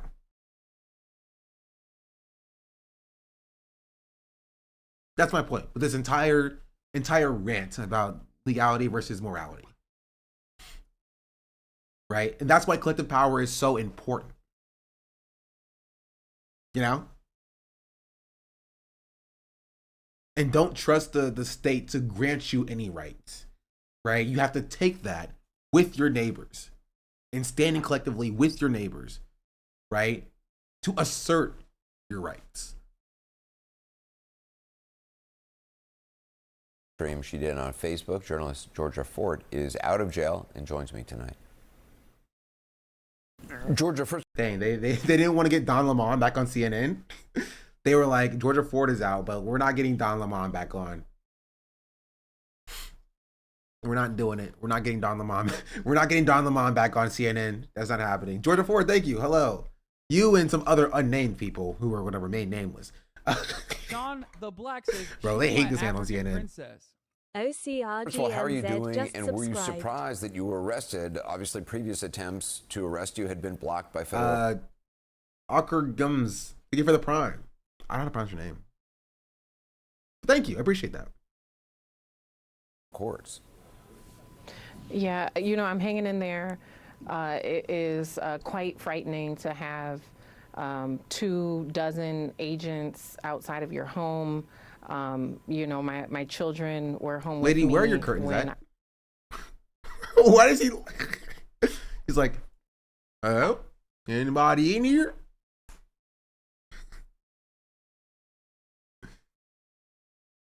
I was arrested. And so, That's what Brent yeah, said just about the curtains. I mean, it makes sense. Like, where are your curtains at? This is like a kind of an essential thing you need curtains for, because officers do have the legal right to look into your residence. It's advertisement for blinds. I mean, yeah, officers have a legal right to look into your residence, and if they see something that they can qualify as illegal, they can bust the door down and wear your curtains right there. They can bust the door down, and arrest you. Is why oftentimes officers will walk up to your car and be like, have you been smoking tonight, sir? And you're like, no, officer, I don't even smoke. Well, that's weird because I smell the marijuana on you. Step out the car. Right? How much you had to drink and you're stone cold sober? Exactly. The cop did that. Exactly. That's what cops do. Right? That's what cops do. Even if you have a right, right? Even if you have the Fourth Amendment right protects you against illegal search and seizure, cops will just manufacture the evidence for doing it in the first place. And what do you have to stop that if you're alone and by yourself and you don't have your community? Right? No, officer, you don't understand. I don't consent to the search. It smells like marijuana in here. Yeah, now they have reasonable suspicion. Right? Probable cause is the word I was looking for. Right? So they use that as a pretense to be like, oh, now I have probable cause to search your car. And if they don't find anything, they can plant something. Why not? Who's going to stop them? So you only have a Fourth Amendment in insofar as the state allows you to. And when they deem it necessary for you to not have it, they'll take it away. You only have a First Amendment in insofar as the state allows you to have one. And if they deem that you are dangerous for having your First Amendment, they'll take it away. You only have a Second Amendment in insofar as the state allows you to have a Second Amendment. And when they deem you as too dangerous, they'll take it away. Because that's what the state does. If you are a danger to them, right, they will take away your rights. They will suspend your rights. Even if it's illegal to do so.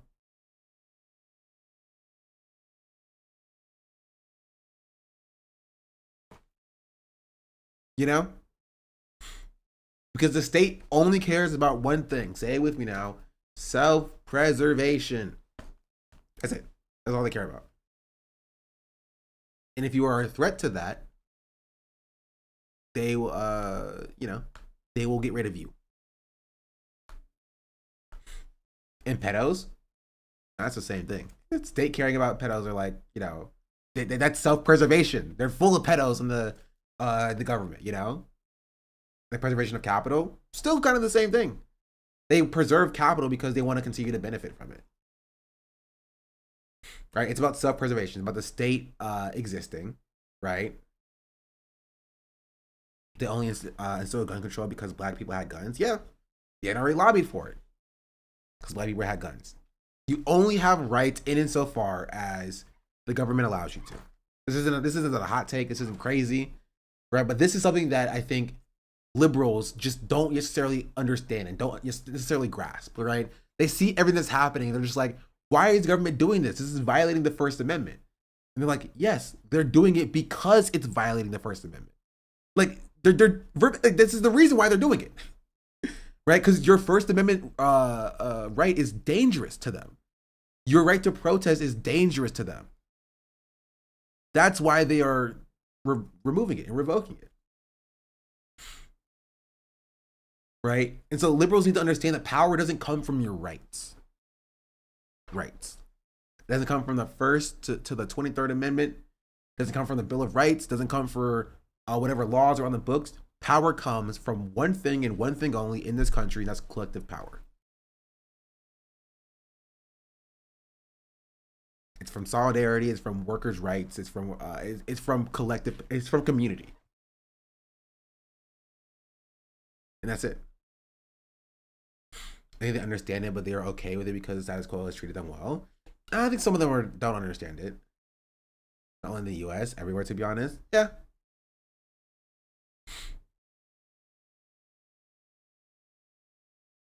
Did Lemon and Ford given bail? They're out now. I don't know. I don't know if they posted bail. Been a long day, and yes, it was extremely shocking. You had 24 agents show up at your door? Yes. I want to read part of what the Justice Department alleged in the indictment and let you respond. They claim, and you and the other defendants, quote, entered the church in a coordinated takeover-style attack and engaged in acts of oppression, intimidation, threats, interference, and physical obstruction, they said, and, quote, as a result of defendants' conduct, the pastor and congregation were forced to terminate the church's worship service. Congregants fled the church building, fear for their safety. Other congregants took steps to implement an emergency plan, and young children were left to wonder, as one child put it, if their parents were going to die. What is your reaction to that? Anderson, I am a journalist, just like you. I went in my capacity as a journalist. I documented. Oh, sorry. I wanted to, is Anderson like doing a pseudo defense of the arrest? What do you say to people who say you deserved it, actually? Thanks, Anderson. Thanks. Left to wonder, as one child put it, if their parents were going to die. What is your reaction to that? Safety, other congregants took steps to implement an emergency plan, and young children were left to wonder, as one child put it, if their parents were going to die. Like, no, you can't, I don't think you can just do this, Anderson. Right? You can't just parrot these claims being like, see, these people thought that you were going to kill them. Based on what? If this is your worldview, then you can't protest anything. Right? Oh, I was protesting by myself on a sidewalk. Well, how did you feel about the person who lived 5 blocks down the road, who heard you, heard your voice carry as a small whisper in their ears? They thought you were going to kill their child. How do you respond to that? Well, Anderson, I respond by saying that that's insane. That's an insane thing to think, and that very obviously wasn't the case. Only reason he knows that info is because journalists covered this story. That's true.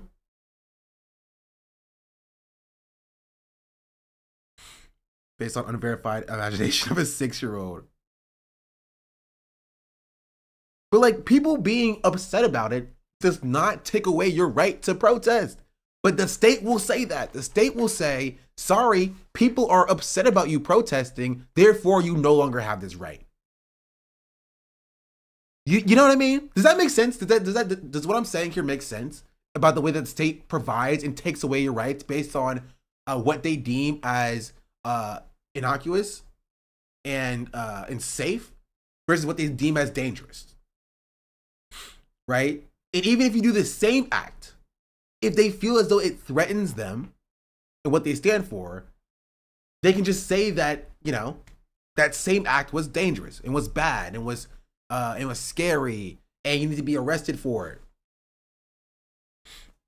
And it is the newest tech for anti-Semitism laws include perceived harm and don't require intent. So feeling like you're, gosh darn it, there's a freaking not. Feeling like you're threatened is enough. Yeah. Maybe I understand because I've had the thought process. I don't know how to begin to explain it to someone new to this. That fly was threatened. Yeah, that fly was threatened. It should be threatened. Where's it at? Where's it at? Pow, pow. Pow, pow, pow, pow. Felt like a butterfly. Sting like a fly. Pow, pow. Sorry. Reaction to that. Anderson, I am a journalist, just like you. I went in my capacity as a journalist. I documented as a journalist. The footage is published. It speaks for itself. You captured video of your own arrest, federal agents outside your home. Can you just talk about that experience? As journalists, we never want to be the story, but unfortunately, I did find myself in a predicament where I felt that I needed to be able to tell my own story, that I needed the world to see that. Honestly, I think they just have a cache of like police. I think ICE just has a cache of like police surplus, right? So the police get like military surplus, army surplus. ICE gets police surplus. Whatever the old outfits and gear that they have, they just keep them in like a backlog. They're like, oh man, we gotta go out now. I don't have anything. Okay, check the costume closet. It's like, okay, costume closet. What am I gonna be today? I'm gonna be DEA today, FBI, CIA. I don't have a DHS one. I don't know. There's this weird this glasses and mustache combo here. I guess there's a top hat. Where's it at? They're like, okay, I'll take the DEA one, sure. I have to keep from smashing my TV. Maybe they couldn't read it, that it was DHS, not DEA. I had the idea that they have a costume closet of all like police surplus gear. This is why you see ICE rolling around with like police vests on. You see like ICE written in Sharpie underneath it. That journalism is on trial, that we are at a state in our nation where if you are documenting what's happening, you may be criminalized for it. You may be arrested. And so I think what is happening in Minnesota overall should be quite alarming to the entire nation. I think what happened to me today as an independent journalist, what happened to Don Lemon being arrested for reporting what's happening, I think people should be alarmed. And I think mainstream media should also be really concerned because if they can criminalize a journalist here in Minnesota, whether you're independent or not, I think that we've seen a track record where this is just going to continue to escalate. How do you face something like this? I mean, obviously, the federal government has unlimited resources. What is your next move, both legally and just in terms of the work you do? You know, I am a mother of 3 daughters. Right now, my focus is on making sure that they can recover from the trauma of what they experienced today and making sure that I can recover. From there, I have an incredible legal team very reputable among media leaders across the country. And so I am counting on them to do what they do best. You have no doubt that this is meant to intimidate not just yourself and Don Lemon and the others who were charged, but journalists everywhere. I would ask you, how does it feel to you to see a journalist arrested for simply reporting the news? I would challenge every journalist in America to ask themselves how it felt to them today to see their colleagues be arrested for reporting the news.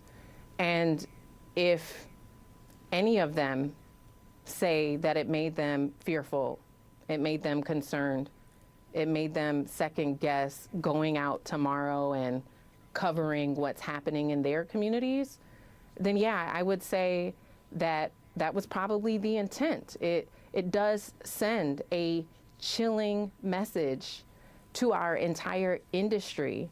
I've been in journalism for several years. I've been in media almost 2 decades, okay? 14 regional Emmy nominations across 2 different regions. I've won 3 regional Emmys here in the Midwest, producing my own television show as an independent journalist. And so, you know, being a journalist who's from here, who's from Minnesota, I've been on the ground. This is my community. I'm not flying in and flying out. I'm here. And I'm doing the best that I can to tell the stories of what's really happening. And as an American-born citizen, it's always been my understanding that I have that protection under the Constitution, under the First Amendment, that we have a freedom of press.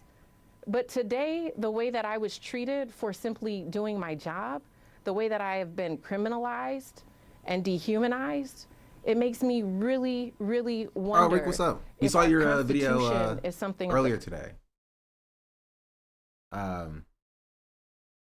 We watched it first thing on the stream.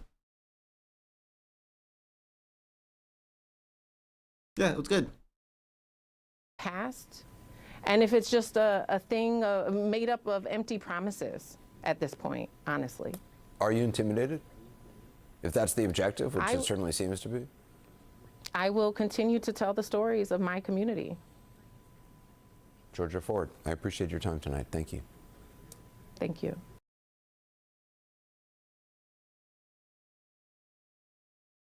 So yeah. If you back out that, I think there was some audio things.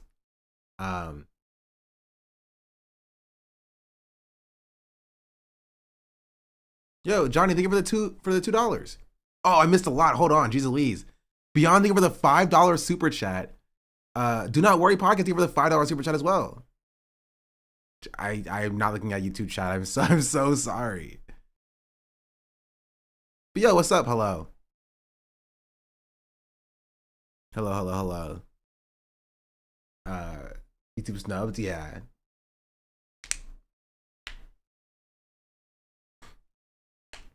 That sucks. Well, I don't know if it's it sounded fine to me. Chat just said it sounded weird. You can check the VOD and see what it sounded like.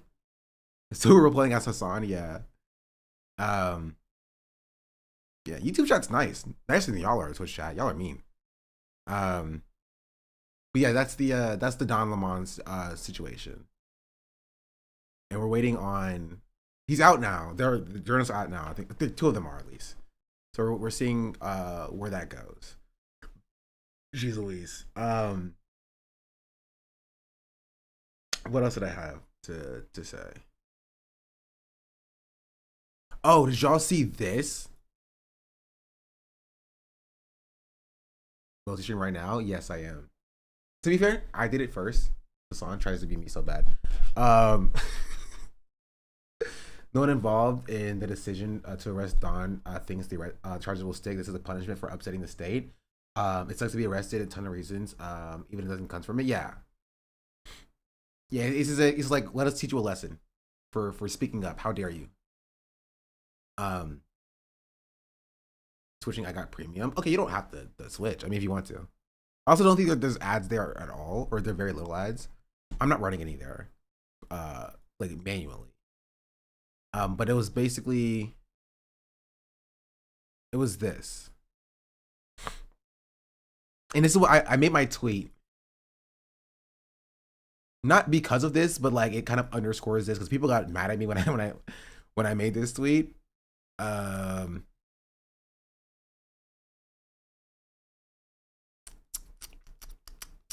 Where's it at?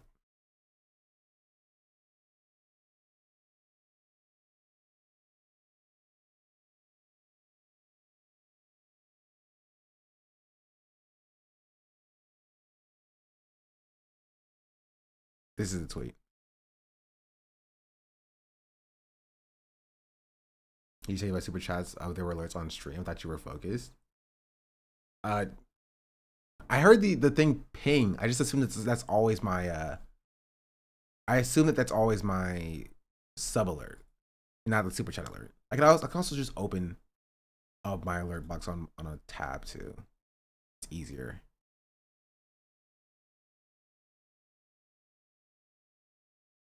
Switch here.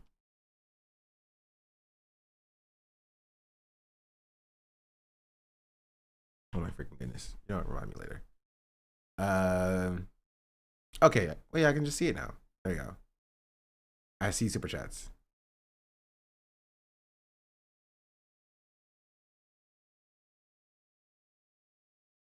All right. I'll take a look at those. My ear to the pulse. But this was in response to Biden's DOJ investigated Ilhan Omar in 2024 for her finances, campaign spending, and ties to a foreign national not identified. And I made a tweet that says, "You don't hate Biden enough." What do you know about James O'Keefe? And did you watch his video of the protests in Minneapolis? The Project Veritas guy, James O'Keefe. He was sitting on Epstein files for years, and he did nothing about with them. Yeah, but like, you know, if you are against genocide, right? You're anti-genocide and black and Muslim, then like you attract the ire, but not like you're a white pedophile who's established or based in establishment and government.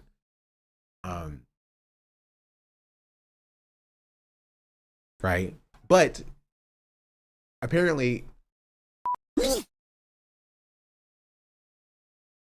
sorry, I had to sneeze. I pressed the wrong button. I pressed my censor button. Oh, maybe I shouldn't have said that. But this is what the reporting was. Reuters has not confirmed what many suspected. In early 2024, which is, again, the same time that this is happening, by the way. In early 2024, U.S. diplomats blocked internal cables describing northern Gaza as an apocalyptic wasteland. The reports include harrowing details, human bones scattered in the streets, bodies left abandoned in cars, and a total collapse of access to food, clean water, and medical aid.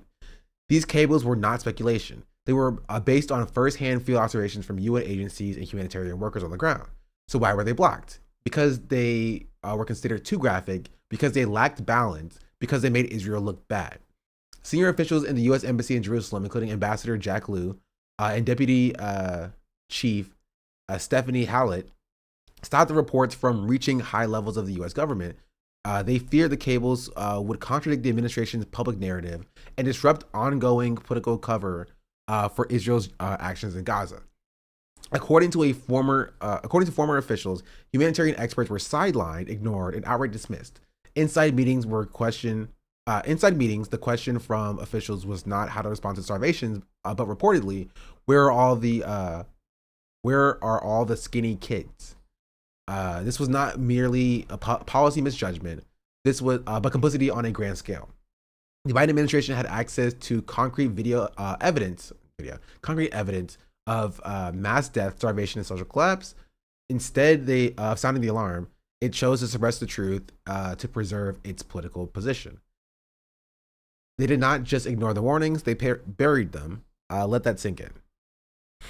So yeah, this is the Reuters post. I have to make sure there's nothing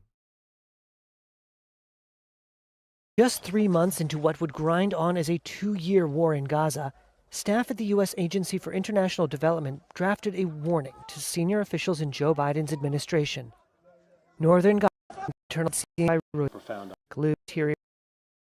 also said in the attempt, and 3 former U.S. officials said the descriptions were unusually graphic. Israel government some functions in civilians on U.S. reporting agencies. 3 former U.S. officials told Reuters the issue has been on. This video should be okay to show.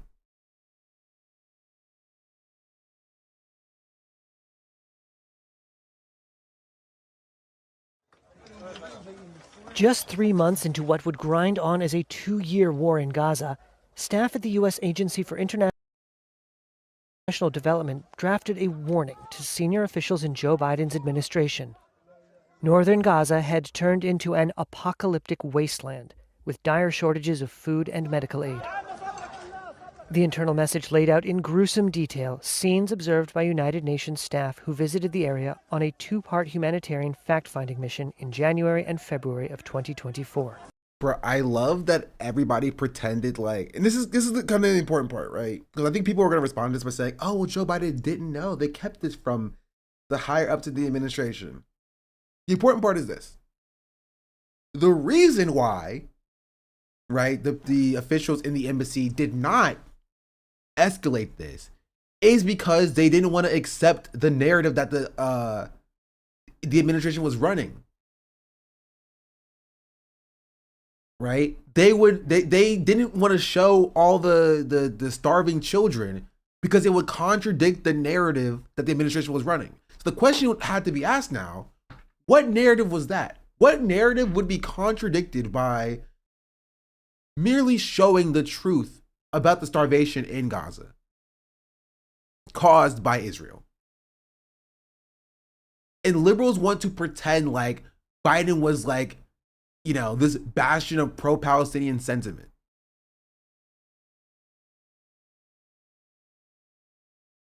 You know? Want us to pretend like they were working tirelessly for a ceasefire. She's speaking, they said. She's speaking, they said. But their administration, right, their position was literally the opposite of caring about starving kids. That's why the embassy officials didn't show it to people. They didn't escalate it because they didn't want to undermine the narrative of being pro-Israel.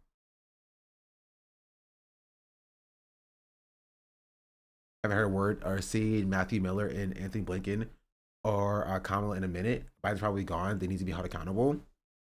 I know. What's his name? Miller came out a few years ago, like over a year ago at this point, a year and a half ago. It basically was like, yeah, we could have done more to stop the genocide. We just didn't do it. We could have done more. We just didn't do it. You know, we had leverage. We didn't do it. So.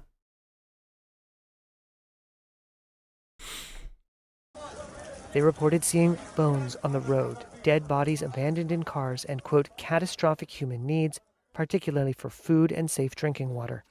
But according to interviews with 4 former officials and documents seen by Reuters, the U.S. ambassador to Jerusalem and his deputy blocked the cable from wider distribution within the United States government because they believed it lacked balance. It lacked the balance. Talking about the dying kids, the dying children, didn't properly show the Israeli perspective. Do you know who else said that, by the way? Do you know who else said almost that verbatim?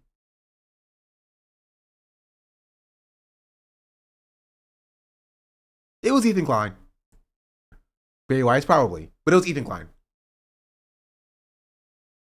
Ethan Klein's main hang-up with Hasan during their first conversation was that he felt as though Hasan's coverage didn't properly show the Israeli perspective. That's it. He was like, your coverage is not showing the Israeli perspective, Hasan. How dare you? How dare you? You're caring too much about the dead kids. The tens of thousands at that point of Palestinians who were directly slaughtered by Israel since October 7th. and the U.S. government is saying the exact same thing. I was like, wow, why is this report of all the dead people just include a lot of Palestinian children? Where's the balance at? You know, what about all the Israelis that have died? You know, why are they not in this report? Well, we can't put it out. There's too many dead Palestinians in this report. Can't put them out. Sorry. We need balance. We need. So the problem for them is that like Hamas didn't kill more Israelis, and it wasn't a balanced number. They didn't report on the deaths because it was too unbalanced and Israel killed too many kids. Are we serious here?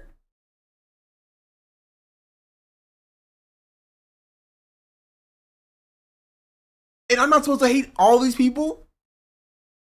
I'm not supposed to hate these people who were like, listen, there are too many dead Palestinians covered in this report. Throw the papers on the ground. Come back to me when the numbers are more balanced. You have a more balanced perspective. You know what you were saying before, an act of self-preservation for government.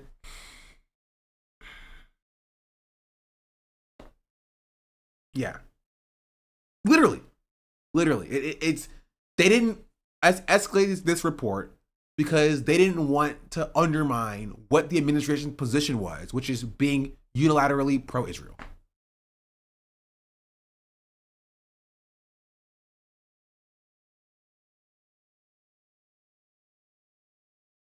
That's it. That's literally it. They didn't want to undermine the pro-Israel position of, the pro-Israel position of the Biden administration. It's insane. Absolutely insane. Representing the United States as ambassador to the State of Israel is a profound honor. The former ambassador, Jack Lew, and his deputy, Stephanie Hallett, did not respond to requests for comment. The February 2024 cable was one of 5 sent in the first part of that year, documenting the rapidly deteriorating health, food, and sanitary conditions. Remember when, I don't know, Hutch was out here after this time, by the way, denying the starvation and just denying the genocide?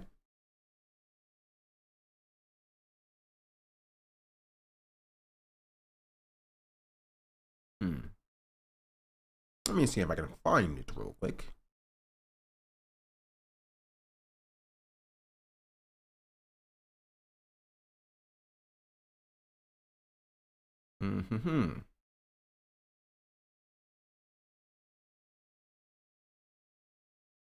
There's this one,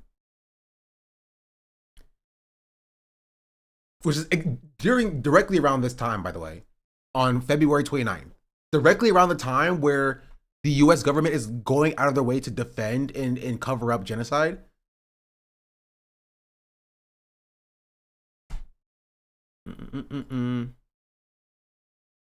Right? This was after that time, where this Hutch saying, it's a war, a nasty, deadly war, but it's a war. The death toll is harrowing and awful, but highly, highly doubt that Israel's trying to kill every Palestinian in Gaza. And then this one, a few months later, he says, if I were committing a genocide, I would probably at least kill people faster than the birth rate in that region. While the U.S. government is going out of the way to cover up, right, the evidence of genocide. Going out of their way to cover it up. It was so bad that the people working at the embassy was like, this looks so bad and so unbalanced that we literally cannot send this out because the death toll is so unbalanced. Well, Hutch was out here denying genocide. According to 6 former officials who said the communiques reported the breakdown of social order for Palestinians living in Gaza, resulting from Israel's military campaign. Reuters saw one of those cables. The other 4, also blocked by Lew and Hallett because of their concerns about balance, were described by 4 former officials. 3 former U.S. officials said the descriptions were unusually graphic, and, had they been widely circulated, would have drawn the attention of senior U.S. officials within President Biden's administration. Oh wow, it was too graphic to describe children being slaughtered by Israel that they didn't send it up. Thanks, bro. Thanks a lot. It was too graphic that it would actually make people be more pro-Palestinian and to put pressure on Biden. User Mark, thank you for the 15 months. And C-Strat, thank you for the gifted sub. Much appreciated. They also said it would have deepened scrutiny of a national security memorandum issued by Biden that month, which conditioned the supply of U.S. intelligence and weapons on Israel's compliance with international law. Former Secretary of State Antony Hold on, run that one back by me one more time. Biden's administration. They also said it would have deepened scrutiny of a national security memorandum issued by Biden that So they didn't send it because it would hold people accountable to what Biden said he was going to do, that he never ended up doing, by the way. That's it. They said that they didn't send it because it would make people care more about whether or not Biden was actually going to do what he said, which is hold Israel accountable.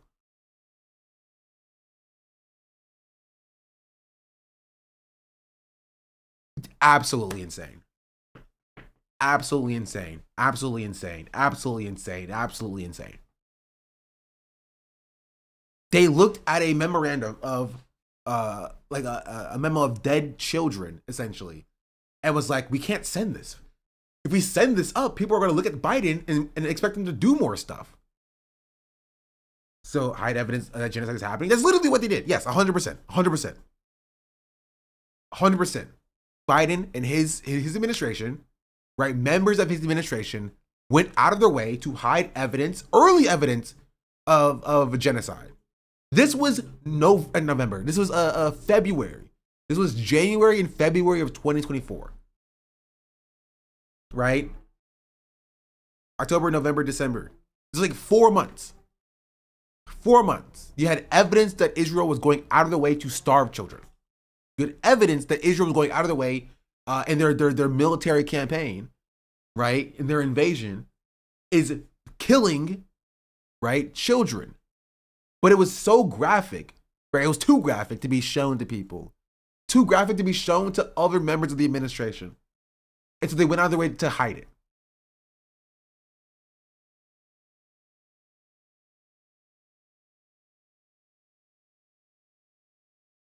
Insane.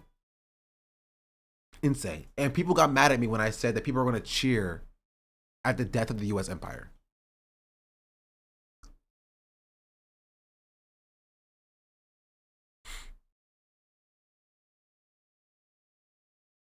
Insane. that month, which conditioned the supply of U.S. intelligence and weapons on Israel's compliance with international law. Former Secretary of State Antony Blinken and representatives for former President Joe Biden did not respond to requests for comment about the fact that the cables never reached upper leadership of the U.S. government. We recognize that there are real food security issues in Gaza, 100%.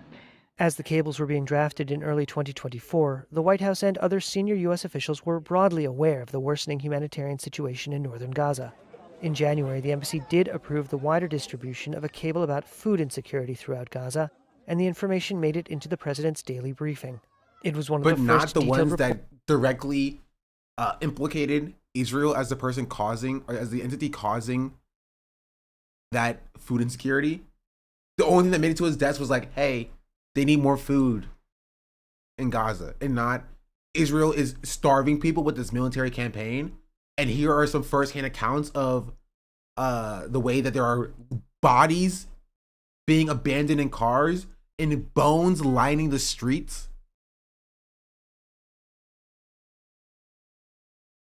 Reports from USAID into the rapidly deteriorating situation inside Gaza, including growing food insecurity in the south of the enclave. Biden said this in February. There are a lot of innocent people who are starving, a lot of innocent people who are in trouble and dying. But six And we're going to keep giving them weapons. U.S. officials said senior people in the administration were not receiving regular first-hand accounts from Gaza because of intense battles between Israel and Hamas. Sure. Moreover, USAID... Wait, that's not true. That's a lie, because we know that they just decided not to send them. ...ceased operations in Gaza since 2019, and much of its reporting drew on information provided by UN agencies. 3 former U.S. officials told Reuters that dependence on third parties contributed to some Biden officials' skepticism of USAID reporting because USAID had no staff inside Gaza. In several instances, the former officials said the White House pushed back on USAID analyses that suggested civilians were starving in Gaza. The skepticism about the U.S. government's humanitarian... So even when they got information, the White House pushed back on it and was like, that's not true.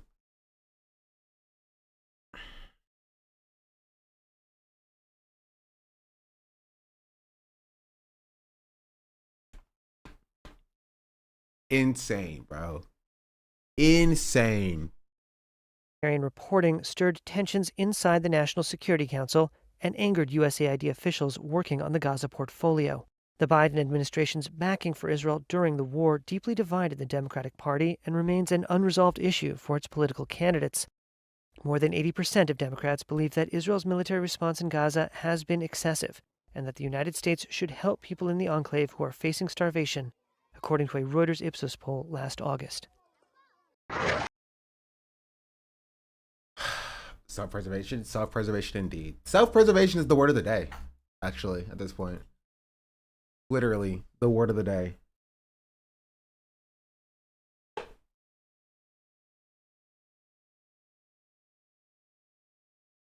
It literally lost them the election. It lost them the election, among other things.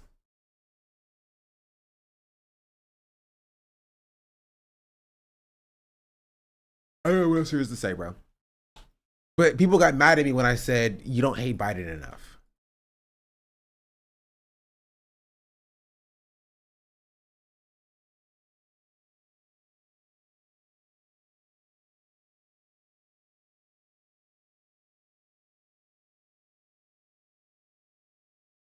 I had no words.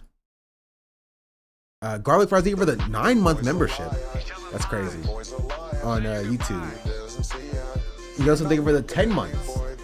Dang, someone almost got you beat on YouTube for YouTube memberships.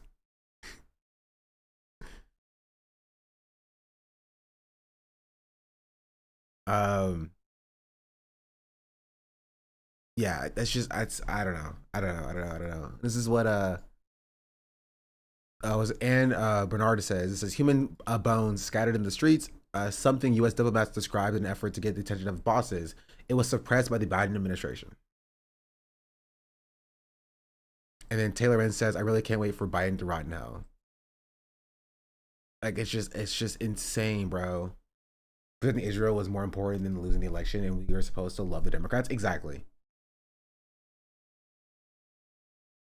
I'm confused how people can be liberals when this is what the Democrats supported and continue to support. I don't know.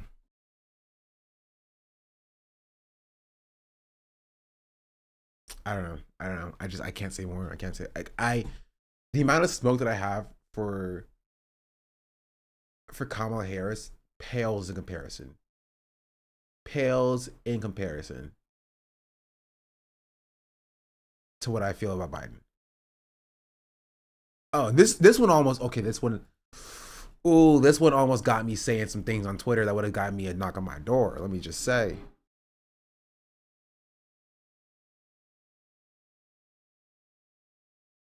Did y'all see this, chat?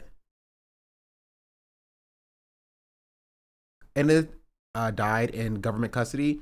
She had sickle cell and congenital heart disease, and could not access timely, adequate medical care. We need to reform immigration detention.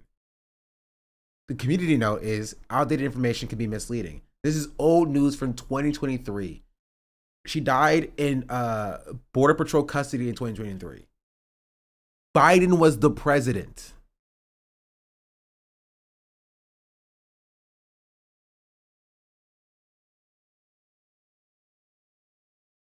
Here. During the Biden administration, the first child, a girl, a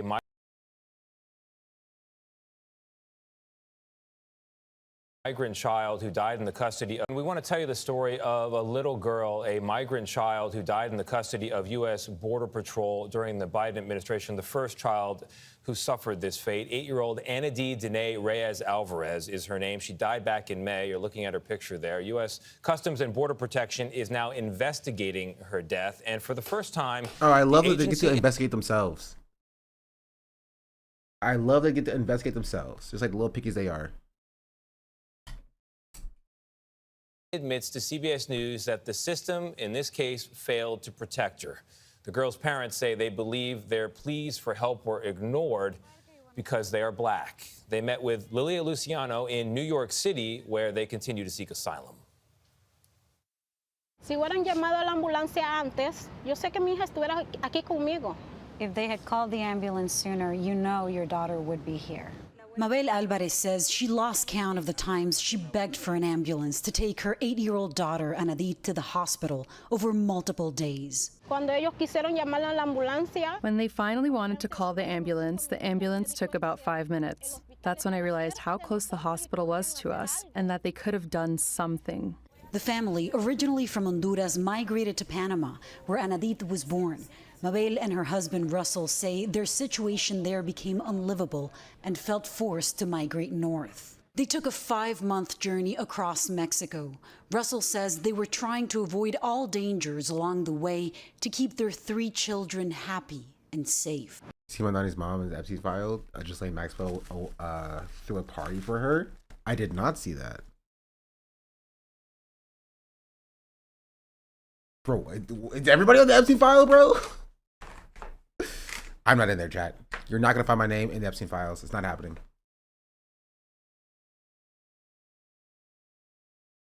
And I want to stick with this story though. Focus up. Because I'm sorry, this is a tad bit more important. The day we were crossing the river, she grabbed my hand happy. Daddy, Daddy, let's go. Let's go to Grandma. She's going to buy me a doll. He says when they crossed the border into Brownsville, Texas, they thought they were finally somewhere safe. The problem was crossing and being in Texas. The Border Patrol there was our nightmare. The 5 went to a U.S. detention center in Donna, Texas, where Anadit got sick and tested positive for the flu. They were then moved to a Border Patrol station in Harlingen, Texas for isolation. There were other sick kids there. And very cold. So that made her get worse. Preliminary U.S. Customs and Border Protection findings confirmed that the family repeatedly requested medical attention, including an ambulance for Anadit, who suffered from sickle cell anemia and had a heart condition. Mabel says she had the paperwork to prove her daughter's medical issues and showed them to officials. A patrol agent didn't believe me. He stood in front of my daughter and told her, "Tell me how you can't breathe, because a girl that can't breathe would be passing out, and you're not passing out, you're fine," he told my daughter. And my daughter said, "I'm getting a little strength just to explain I can't breathe, not in my mouth nor my nose." And he told her, "You're fine." The preliminary findings also found the family requested medical attention at least 9 times. A nurse contractor denied at least 3 requests to call an ambulance and also didn't properly record medical visits. And the cameras at the facility were not working. It also found officials failed to consult an on-call pediatrician. The day Anadit died, Mabel says she knocked on the infirmary's door many times. They told me no. They wouldn't call an ambulance until she passed out, not before. The last time Mabel went to seek medical help for her daughter, she was turned away. And before getting back to her cell, Anadit had a seizure and collapsed. Russell saw it all happen. I looked at my daughter and I said to myself, my daughter is saying, "Daddy, I can't go on. They killed me. I can't go on." The look in her eyes. She just looked at me and she was gone. She was sick and I told her, "Baby, there's your daddy. Look at him." The doctors were looking at me and said, "What happened?" I told them, "You've already killed my daughter."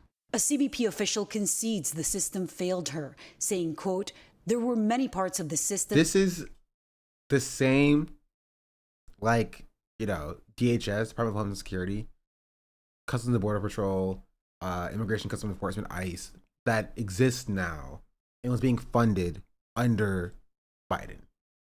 This does not start after the 2024 election, right? It's not start under Trump, right? This is from 2023 when Biden was the president, and this happened under his administration, right? deaths due to this failing immigration system is not new. And they saw stuff like this happen, and they decided, you know what we should do? We should run on a stronger border enforcement. We should continue running on keeping these people out of this country. And we're surprised when we got here where we are now. That did not function as designed to protect Anadit. That official says reforms are underway to ensure those errors Oh, don't great. occur. Do you know who also says that now? The Democrats.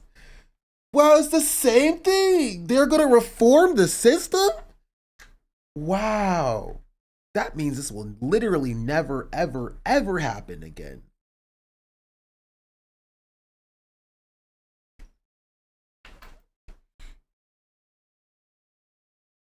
Again. Ellos se sentían mejor que mí. They felt superior to me, as though I'm black and you're white. I was discriminated the whole time. Gerlin Joseph founded the Haitian They were Bridge from it for the Alliance, worst. an organization focusing on helping people of African descent at the U.S.-Mexico border. When it comes to black people, when it comes to little black girls and little black boys, it's not the same compassion. This administration said that it would treat immigrants more humanely. Has it? Is it? No.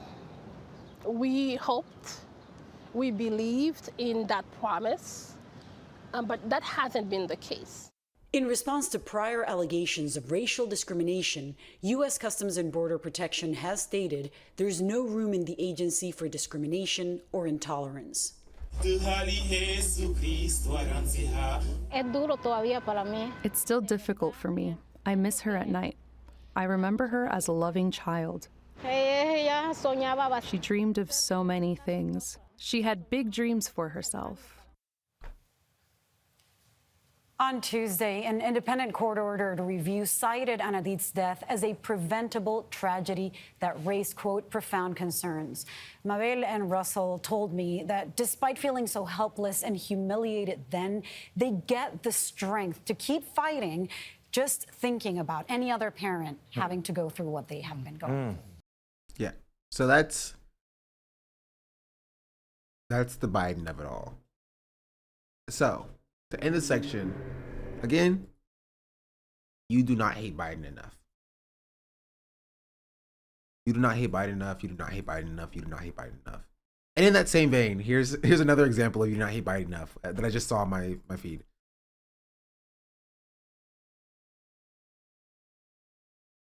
Right, this is in a reference to the Epstein files.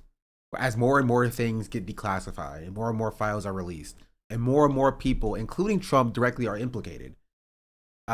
Lindsay here says, what I keep going back to is what the hell are Biden's Justice Department even doing that whole time? Well, you know, they were covering it up, obviously.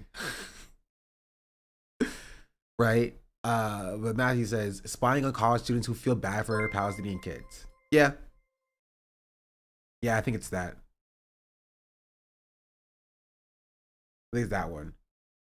They were more worried about spying about Palestinian kids, opening up inquiries into Ilhan Omar, right?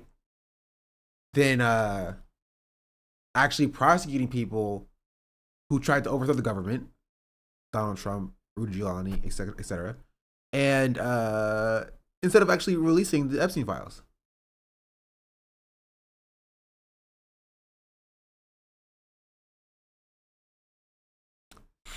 But guys, to be fair, that wasn't technically his Justice Department.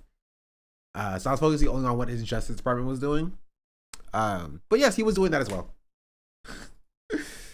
Yep. Doing that as well. I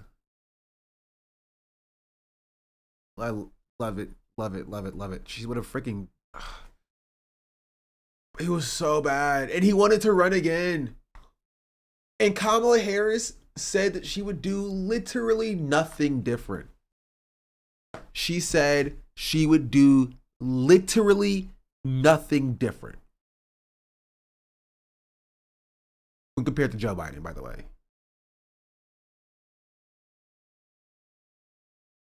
I also had this one sitting in my bookmarks. I haven't seen it yet. Of where I think Kyle Kalinske has very bad political instincts. And I think his take on the endorsement from Cheney is just wrong. The amount of people on the left that were planning on voting for Kamala but are now hesitating because someone like Liz Cheney is on the stump supporting her is minuscule. I don't know if you could find 3 people in the entire country that would say, well, I was going to support Kamala, but I don't know. I don't know about seeing her with Liz Cheney on a stage. On the contrary, the amount of disillusioned Republicans who are yearning to go back to the party of Reagan, to the party of actual fiscal conservatism, people that are very much turned off by Donald Trump's repeated attempts to undermine our democratic institutions. Those people do not exist in small numbers. That is a not so insignificant chunk of the Republican Party, of where I think Kyle Kalinske has very bad political instincts. What are his credentials? Seriously? He's a COD YouTuber. And he's wrong. She turned out no Republicans and no independents, essentially. Virtually. Like, in compared to, like, Biden's turnout for independents. None. He's so catastrophically wrong about the entire election is hilarious. Basically, no Republicans switched sides to vote for Kamala. Exactly. Right? Just categorically and consistently incorrect. The absolute worst political instincts. He has the political instincts of a I don't know, a maggot. The political instincts of a amoeba, of a barnacle. I'm trying to think of like small animals. The Democratic Party does not understand liberals won't fall in line for their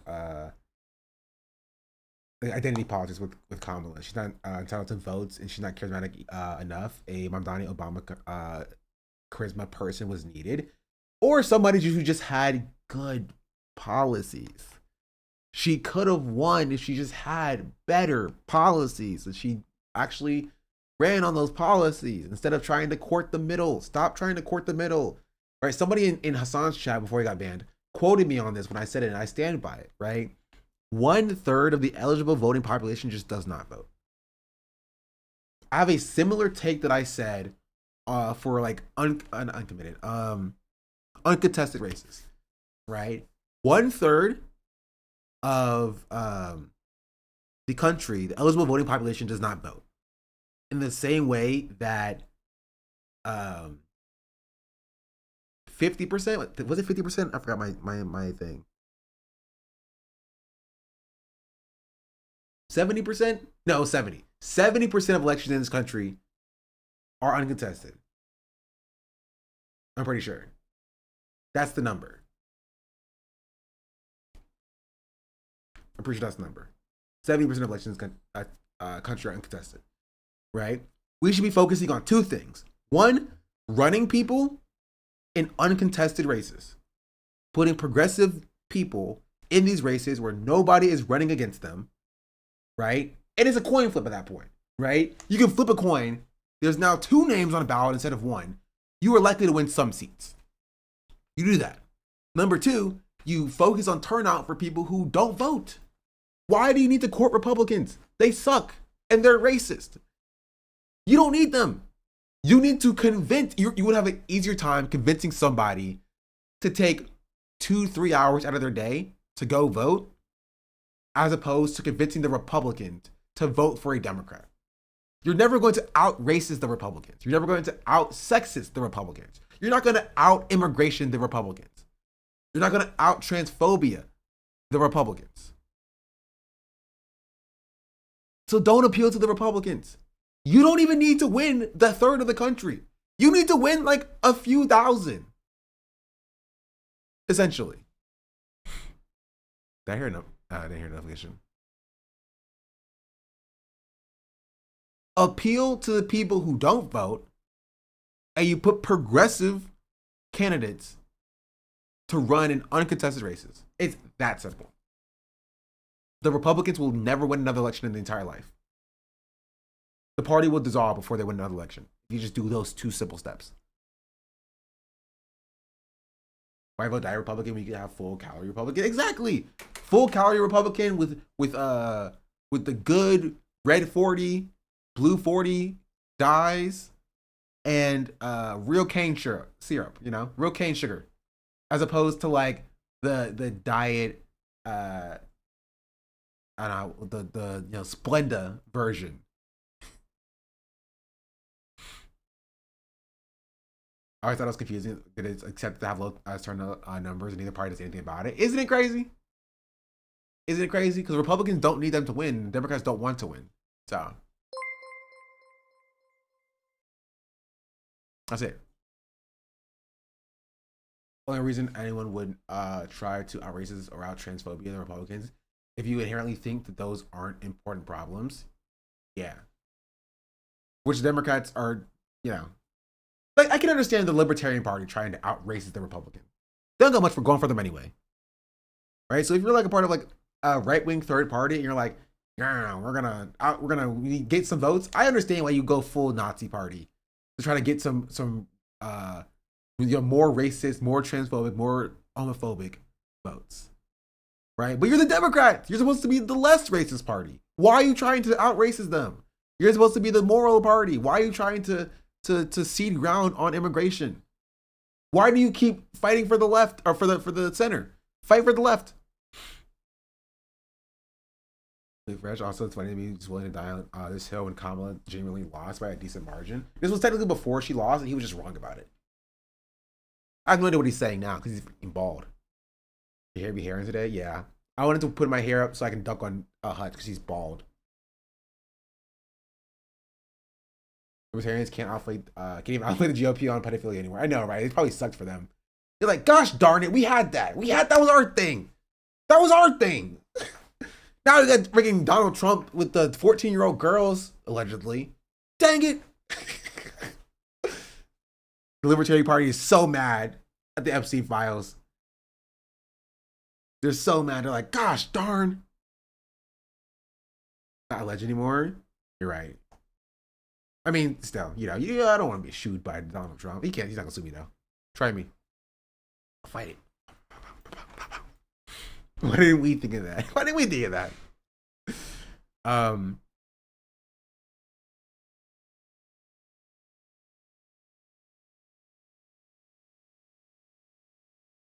But yeah. 13, allegedly. I was 14. Gosh, I get my numbers mixed up sometimes. I'm bad at numbers. But yeah. That's what the Democrats are. That's who the Democrats are.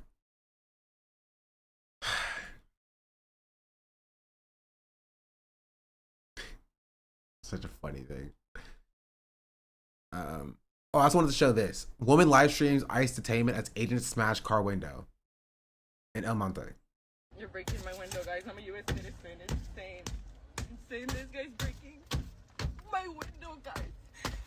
New at 11, this woman in El Monte sharing her story after live streaming her detention by ICE, which included agents smashing her car windows out with a hammer. She was just released from custody tonight, and she's speaking out about this frightening ordeal. Eyewitness News reporter Michelle Fisher joining us now live with her story. Michelle? Mark, Maria Sente is a U.S. citizen. She's also a community observer and believes that has made her a target of ICE. Her detention today, not the first run-in she's had with immigration agents, but tonight she is expressing gratitude this ordeal wasn't worse. One of the things that she shared with us is that she'll take a broken car window any day over being shot. You're breaking my window, guys. I'm a U.S. citizen. It's insane. Insane. This guy's breaking my window, guys. Her voice trembles with fear as Maria Sente holds back tears. They're gonna try to... Oh my goodness, sorry. This is not the point at all, but I genuinely hate people who screen record lives, but can't keep their freaking Twitter fingers off the screen.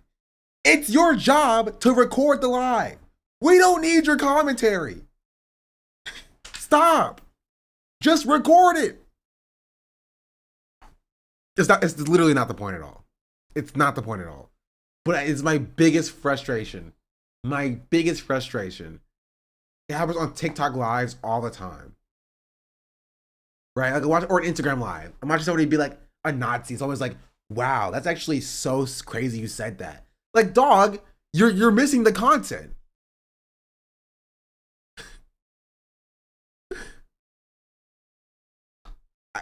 I just my biggest pet peeve. Sorry. Let's get back to the truth of the matter.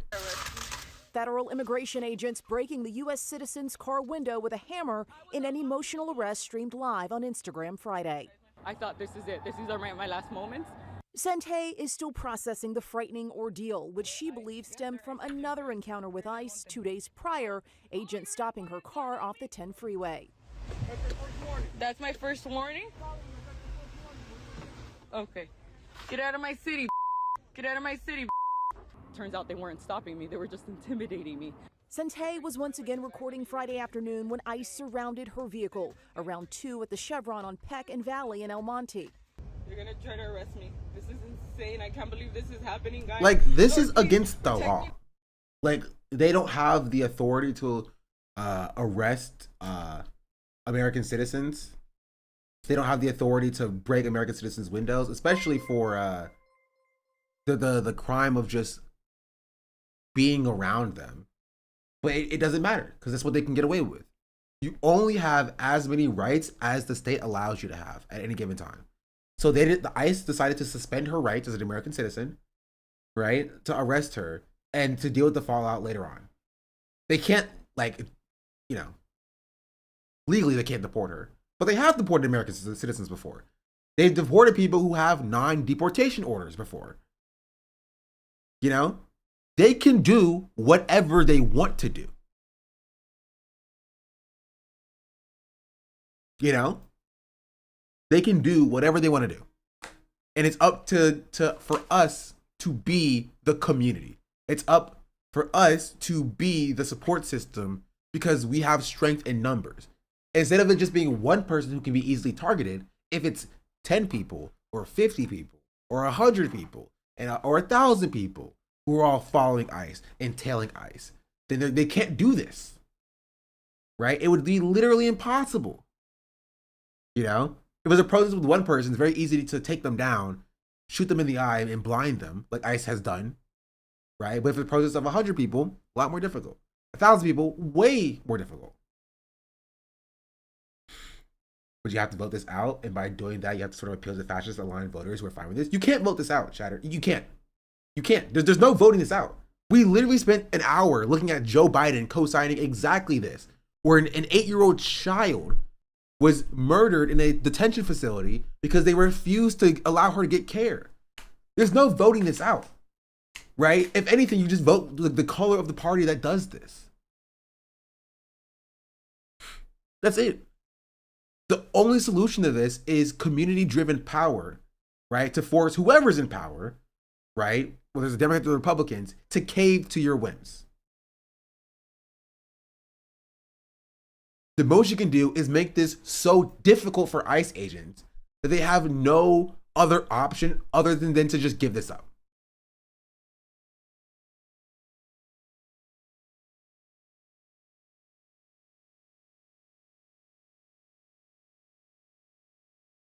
That's it. That's what the point is. Lord, please. Guys, I don't trust them. One of the officers got on the curb on the middle island to box my car in. One came on here and one was behind me. Because of all the commotion, police department got there. But El Monte police did not intervene as Sente was arrested. Yeah, like that's a problem. That is an issue.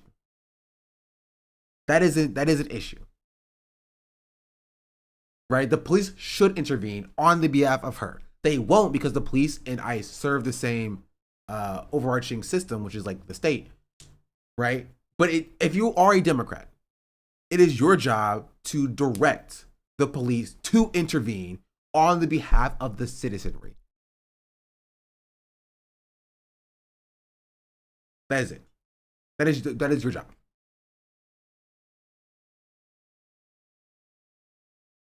And freeway, they took me all the way on a joyride to Santa Ana, and then they get off on an exit. By 5 Friday evening, Sente, whose charges include resisting arrest, was released. Her experience worsened when she says El Monte police refused to let her use the restroom. They made me pee literally it's like, oh, I'm sorry, if you don't just lay down and die, you're resisting arrest and now you can be charged with extra stuff. It's so insane. It's so insane, bro. It's so insane. Why is resisting arrest a charge? Yeah, most people will resist arrest. It's a human instinct. This is why in other countries, if you try to escape prison, you don't get extra charges for trying to escape prison. Because it is a human instinct to try to not be confined in that way. Yes, if someone is trying to physically hold you down, you're going to struggle. Oh, I'm sorry, you didn't literally lay down and die? Because if you don't struggle, you could end up in like a George Floyd situation, right? Where they, where they have you in this position, and they are like, oh, you're not struggling, so you're fine, right? And if you do struggle, you can end up in the same situation. There's no winning here.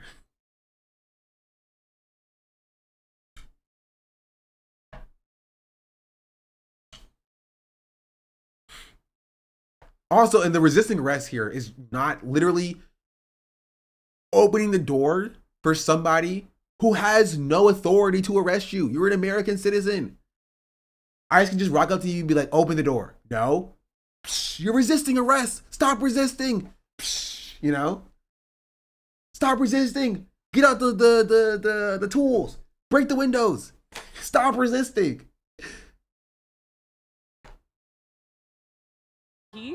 In the parking lot and some bushes behind the horse carriers with handcuffs on. The El Monte Police Department issuing a lengthy statement saying in part they responded to a CBP call for assistance to support public safety, but their officers were not involved in the federal operation. Yeah, this is what the neutrality gets you, right? The police are trying to play this whole, like, no, we're neutral here. We're not on either side. But you see people directly and flagrantly violating the the Constitution, if you will. And it's just it's insane. It's crazy. Sorry, that was rude. You're good, Chatter. This group of protesters gathering Friday night outside the police station sent Hay, undeterred by her ordeal, joining the group demonstrating against ICE. I prefer that they were taking W. their time. She immediately left and joined a demonstration. Respect. Their time taking me on a joyride with BS charges, then picking up innocent people that they could have hurt on the street. So I thanked them for that. I said, thank you. Thank you. I thank them for not killing me too. Now, we did reach out to Customs so and Border Protection But she said it for was kind of funny, comment though. on this detention, but so far we have not yet heard back. Meantime, there's a GoFundMe page that's been established today, helping to raise money for Maria as she prepares for a legal defense and also now has to make repairs to her vehicle. Reporting live tonight, I'm Michelle Fisher, ABC 7 Eyewitness News. Yeah. That's crazy. Oh, I missed this. Was there like what happened at the protest that Hasan went to yesterday? Good evening, I'm Micah Ullman. And I'm Cher Calvin saying enough is enough and calling for ICE out. Millions of Americans took to the streets in a coast-to-coast call to action. From Los Angeles to Minneapolis, New York to San Francisco, demonstrators demanded an end to the Trump administration's immigration crackdown. A majority of Americans are at odds with the president's immigration enforcement, saying ICE tactics have gone too far after the shooting deaths of American citizens Renee Good and Alex Preddy, killed just 17 days apart in Minneapolis. Our coverage begins with Mary Beth McDade with a look at protests that took place all across Southern California today. MB. Yeah, Mike and Cher, earlier today, people got their messages out peacefully. But tonight, things changed and unrest broke out. Several people have now been arrested. Happened to some YouTube Clashes between protesters and police Friday night in downtown LA. This after police declared an unlawful assembly and told people to disperse. Do you see what I was saying? He was late and got lost. That sounds like a song. Do you see what I was saying though? When I said you don't have any right to protest? Because the state will suspend your rights, even if you're doing it in a legal and justified manner. They will suspend your rights when it becomes inconvenient for them. You could be standing on the same street, right? From sunup to sundown. But after sundown, they declare it as unlawful for no reason and force you to move. Do you actually have a right to protest if they can do that? Do you legitimately have a right to protest? If they can just say, oh, I don't like you here anymore, please leave. Not even please leave. It's they, oh, and then they shoot you or something. That's sort of the point that I was making. You don't have a right to. Oh. Disappeared. It disappeared. I saw it. My eyes unfocused for a second and then refocused and it was gone. I'll get it. I'll get it one of these days.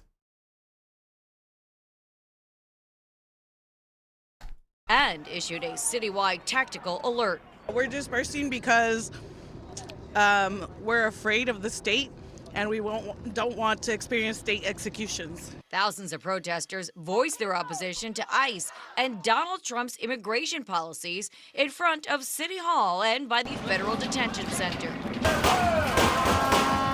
They shouted, held signs, and some painted their messages on buildings and buses. They're the ones breaking the law because they're the ones that are out here tear gassing, pepper spraying people, exercising their rights to a First Amendment speech.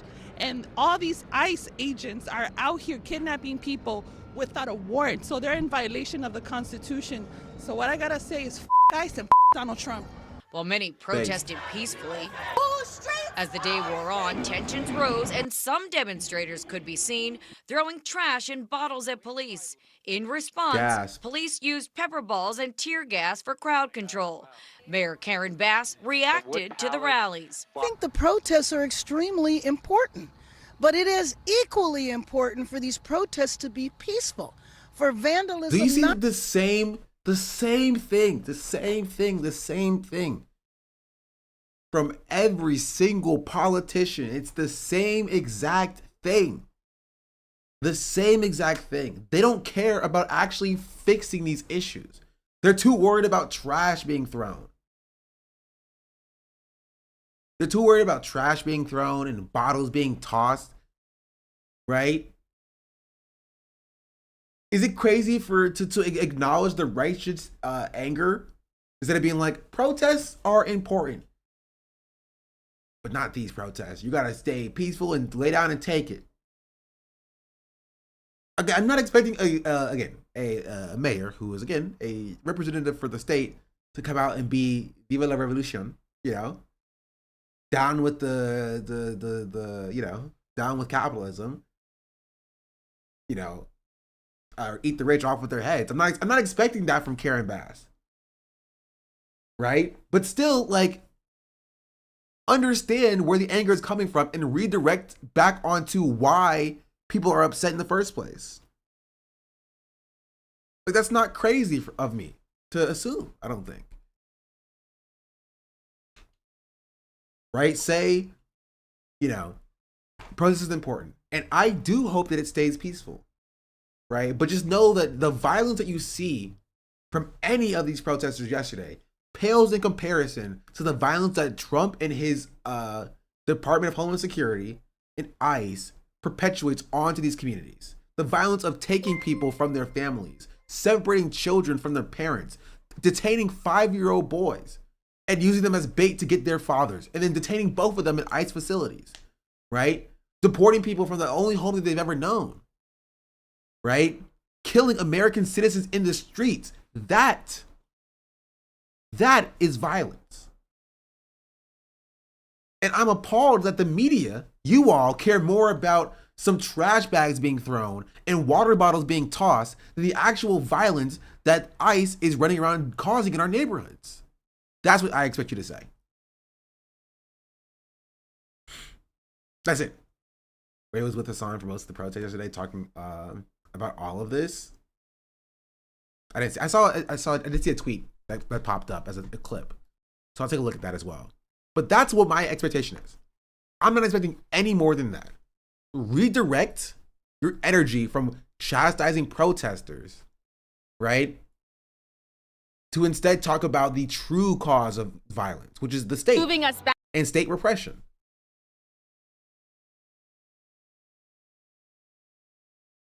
Our current legislators keep moving us backwards. So we'll pass a measure, for example, Measure ULA. So Measure ULA, right, is a mansion tax. We colloquially call it a mansion tax, but it's a transfer tax. So every property in Los Angeles County over the price point of $5 million has an additional sales tax of, I believe, 5%. Yeah, that's right. Yeah. And it's progressive. So if you're selling a building for $10 million, you got. Yeah, if you have a nice house in Los Angeles, they punish you. I voted for it. What we've been seeing, though, is that we passed Measure ULA in 2022, by the way. What it does is it actually pays for affordable housing and social housing. And I know you're familiar with social housing because you've talked about that before. Yes, it's one of the things that I think is missing from the conversation at the national level. Yes. I think one of the major issues for a lot of Americans in the crisis of... I think oftentimes Hasan gets a lot of, I don't want to say in his head, but like kind of falls into like the monotony of streaming a little bit, where it's just like, you know, he goes live from his room.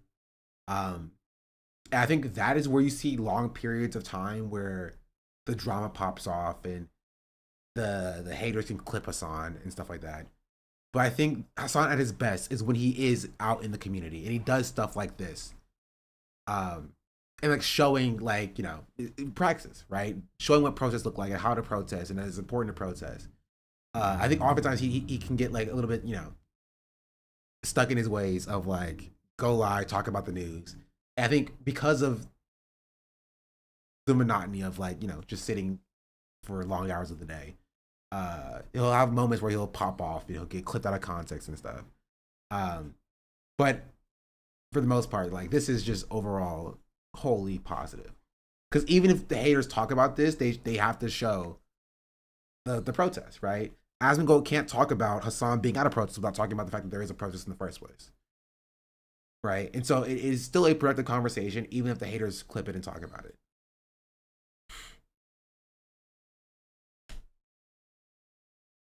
Affordability is not only medical debt, but it's also housing. And obviously social housing would play a fundamental role in normalizing market rates for all of the private market housing that's out there, that's readily available. And that's precisely the reason why a lot of people don't want it to happen. As Donald Trump said recently, we got to keep the housing prices as high as possible. There's so much talk about, oh, we're going to drive housing prices down. I don't want to drive housing prices down. I want to drive housing prices up. God forbid you increase the supply by government intervention at a much cheaper price point. A lot of boomers are going to get frustrated. A lot of the net worth that people have is directly tied to their housing. It unfortunately creates this design where people consistently want the housing prices to go up. But houses are for living in. They're not for speculation. Yeah, absolutely. Homes are for people, not for profit. If we do truly believe that housing is a basic human need, a basic human right that everyone should have, if we really want... The election this year for mayor of Los Angeles?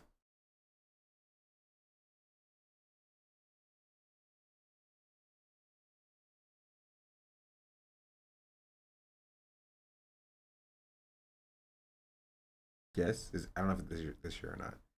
How long do I have to live here to vote for in the election?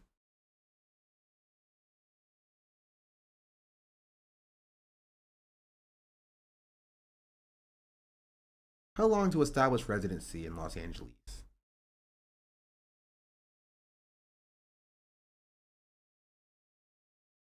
For social housing puts her miles above the YIMBYs that run the San Francisco Bay Area. I think it's just 6 months. 20 years? Society to be able to flourish, if just for the selfish perspective of I don't want to have unhoused people living on my street, then we have to ensure that then there's enough homes for everybody. I made it up. Oh. I want to hear what she wants to do about the harbor area. Other than that, she seems cool for what I know. I mean, to be fair, it's a low bar being better than Karen Bass, but she does seem cool from what I've seen so far here.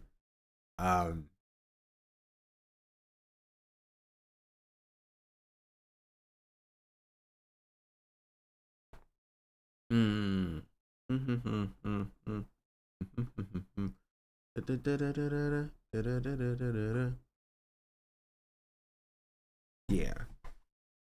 I always say try not to film other protesters. If these interviewers choose to show their faces in doctor locations live on stream, it's their choice. But showing that you have other protesters bugs me. It doesn't seem like a safe practice. I mean, I can understand that, but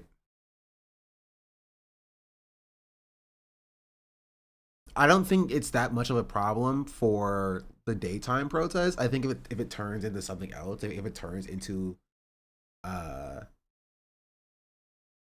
if the cops escalate violence and it turns into like, you know, people throwing stuff at the cops, you don't want to implicate them.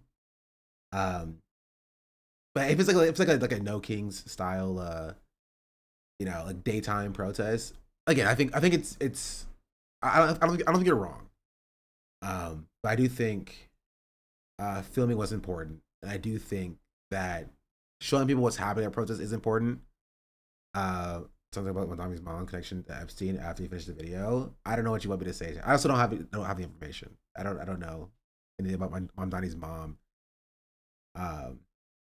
In the Epstein files. All I know is that apparently Ghislaine threw a party for her or something. I don't know. I didn't cover any of the Epstein stuff yet.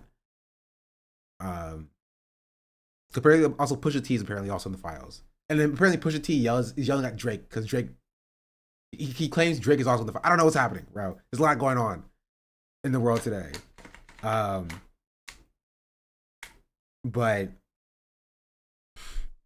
yeah, I don't know. I think we should still, regardless of everything, be pushing for people to just wear masks at protests and cover your own identity, identifying marks. FD doesn't buy it. Doesn't buy what? Doesn't buy Pusha T being in the files. Yeah. I've not kept up with any of it. Where'd you see FD's take? He was live this morning, so probably there. The Pusha T Jay-Z thing was an unverified tip from a hotline they never investigated.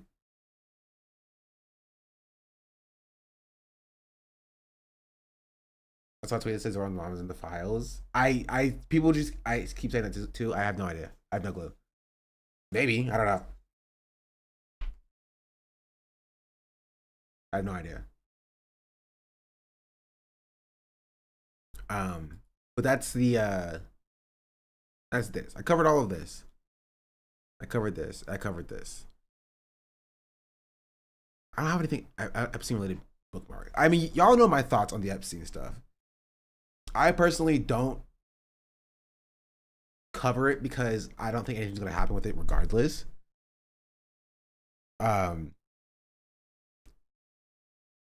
So like, you know, we can look at it and be like, oh, the elites in this country are pedophiles. Like,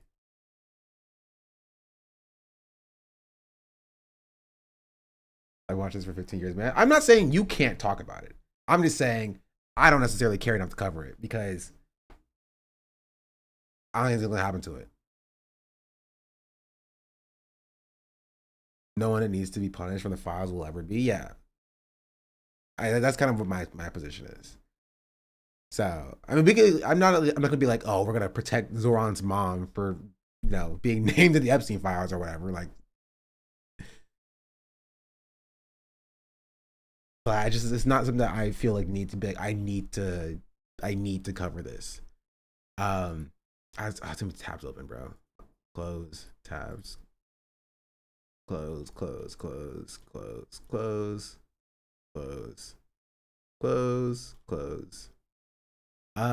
There was also this that I wanted to talk about. Zoran's mom was in the files. She was named in the files. Just being in the files is not inherently like you're a pedophile, right? It's not like, oh, your name was mentioned in these files. You're a pedophile or whatever. But it does bring you into speculation and be like, why are you around here? You know, and Wokeness was in the files. Was he? Okay, well, I think he's probably a pedophile. It means his mom was connected like that. Doesn't change his story. which doesn't change the story in my opinion. I mean, I don't think it changes his story. I just think that it's important to note that, like, if his mom is like connected, that does probably have something to do with why he's relatively successful or able to be relatively successful. I think the fact that like his mom is connected and he still decides to support populist policies is a good thing. I'm not gonna ever chastise that. But I think it is important to note that we're talking about how do we replicate this with other people in the future. Puts a dent to the idea that we have a Zora in every city. If he's a Epstein nepo baby, Trump said at a meeting, "I love your mother." Yeah, I wouldn't go as far as say which does change the story. Okay, I misread your thing, but I wouldn't say he's an Epstein nepo baby. But I mean, I do agree that we need to take that into account when we're saying this person can be the next Zora Mamdani, right?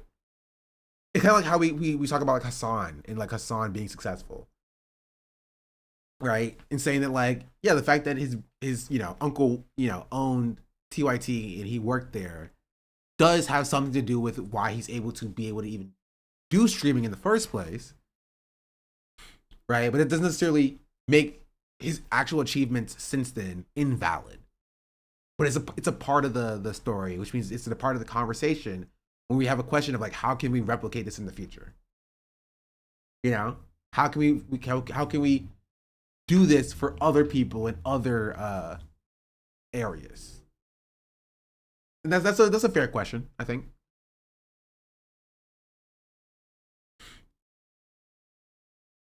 Confused how this changes his story though. I thought we knew that his mother was famous. I mean, there's like famous like Hollywood director, and then there's like you are connected with like the socialites of the entire country. Like you're Epstein party famous, I disagree. Even if his personal path was colored by nepotism, his proof of concept is based on the organizing since taking his positions, not how he got there to begin with. I think you're wrong. I think it's definitely a part of it. You cannot say for certainty that him being well connected did not have anything to do with how he got there in the first place.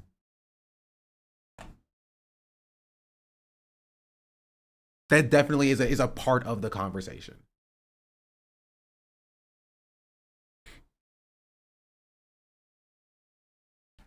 Right? You can't just be like, oh, because I think that wasn't important, that it wasn't an important thing. Right? Being connected is an important thing.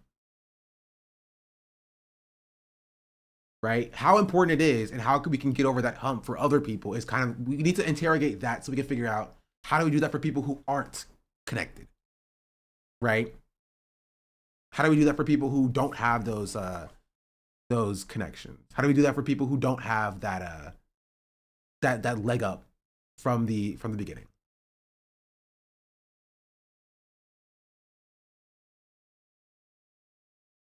Right? Because it probably has more staying power than any of us even think in the first place. Like going to donors and like getting people to donate to you for your first ever campaign may be a little bit easier if you do have some connections.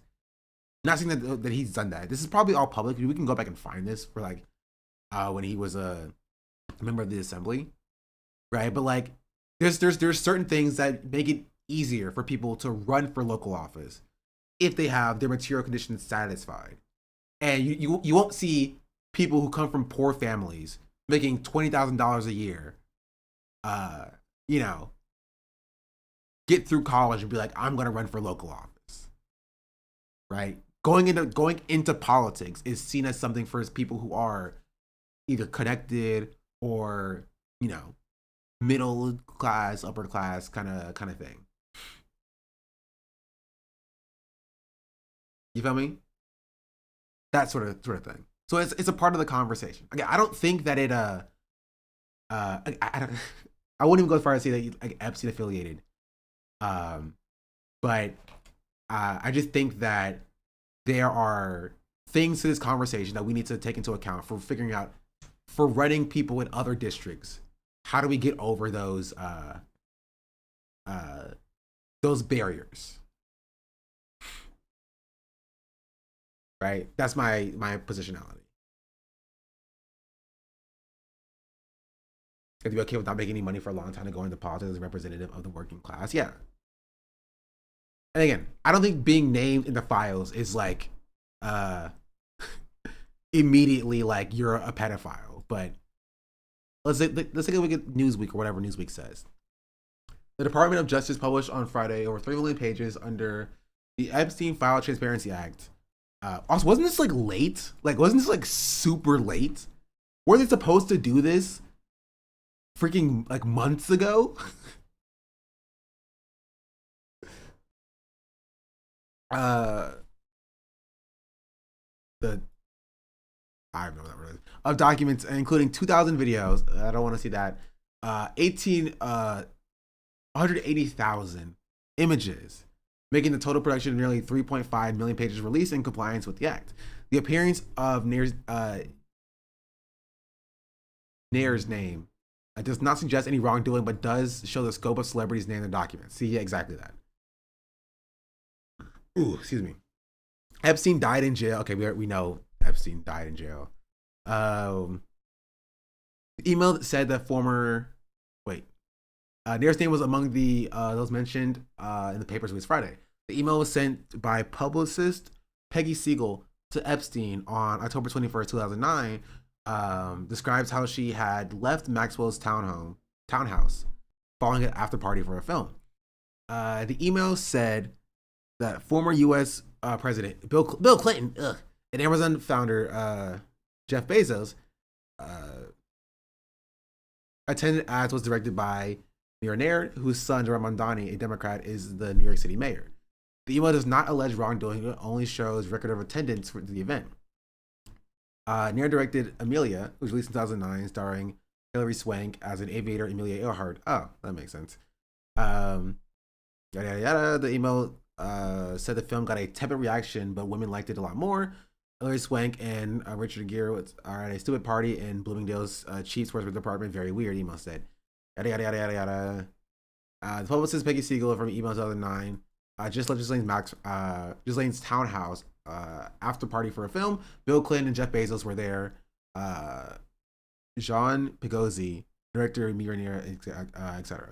Tom's plans to the Mike Stand-up conference. Okay, there's not really much here. It's just that like she was just named in the thing, and there was a after party hosted at Ghislaine's townhouse for the film that she directed. I don't think it's necessarily alleges wrongdoing specifically, but it does show that she was connected.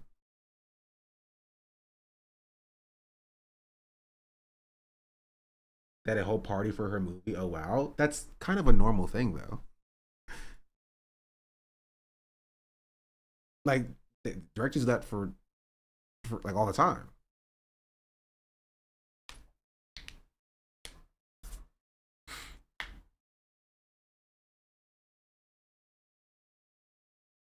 Barry Weiss's wife. Barry Weiss has a wife? Was chatting with Epstein over email? The more you know.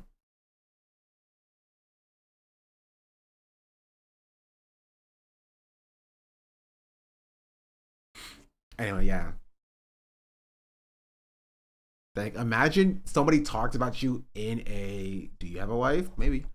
Imagine somebody talks about you in an email from 2009 and freaking years later you get implicated in the pedophile documents, That's crazy.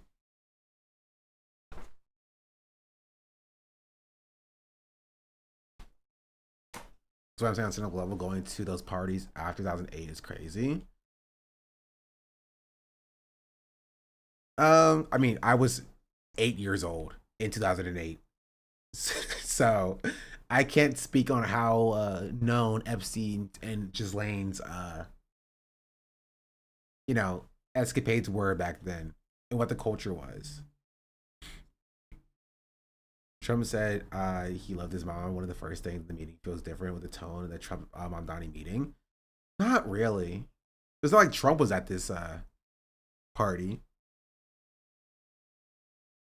Like she's a popular director. He was a known pedophile in 2008. I was 8 too. Hey, twins.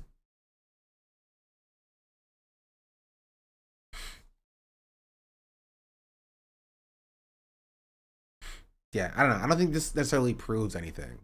All it does is give more context to just how well connected Zoran's mom actually is. It's kind of crazy. That's it. That's kind of how I feel.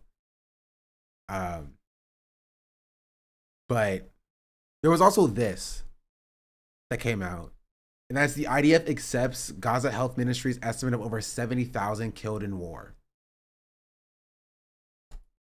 This is what Prem said. He said, in 2024, 62 Democrats joined 207 Republicans to prohibit the State Department from citing the Gaza Health Ministry statistics. Now, even Israel accepts the ministry's death toll, perhaps because they realize the other humanitarian groups fear the toll is even higher. They said that means it's way higher. Yeah, they're only accepting the death toll from the Gaza Health Ministry because the toll is actually higher. And then they're like, okay, well that's the right one right there. That's the right one. It's no other one. We accept that one.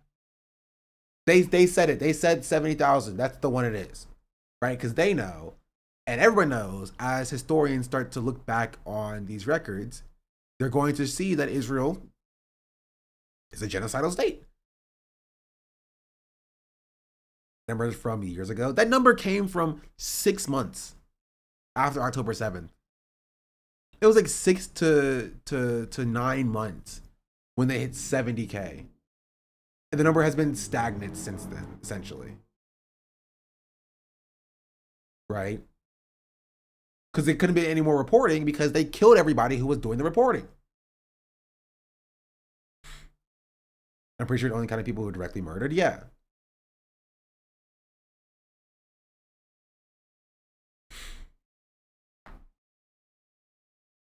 Did they kill like 100 more people yesterday? That would not be surprising. But it is sad that I didn't hear about that. As a estimate, the 600,000 plus, but it's all estimates, obviously. Yeah, we literally will not know. Trump's population was 1.8 million when he entered office. Yeah, we basically, made it very clear that it was at least 200,000 deaths. But these are the Democrats that joined with the Republicans. All Red's here. Cuellar is here. Is that Ted Lieu?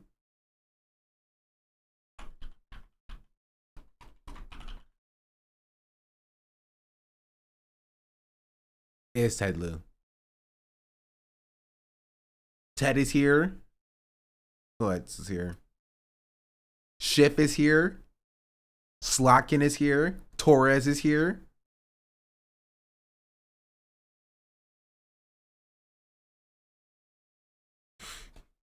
Democrats. Democrats.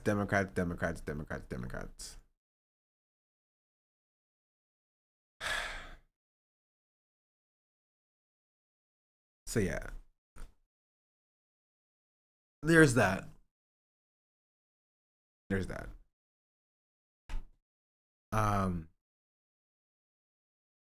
I can't stand them.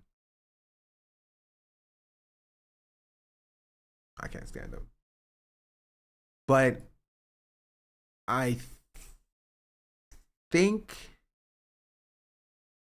Oh, did y'all see the Will Stancil drama as well? I covered the deal with the Democrats made.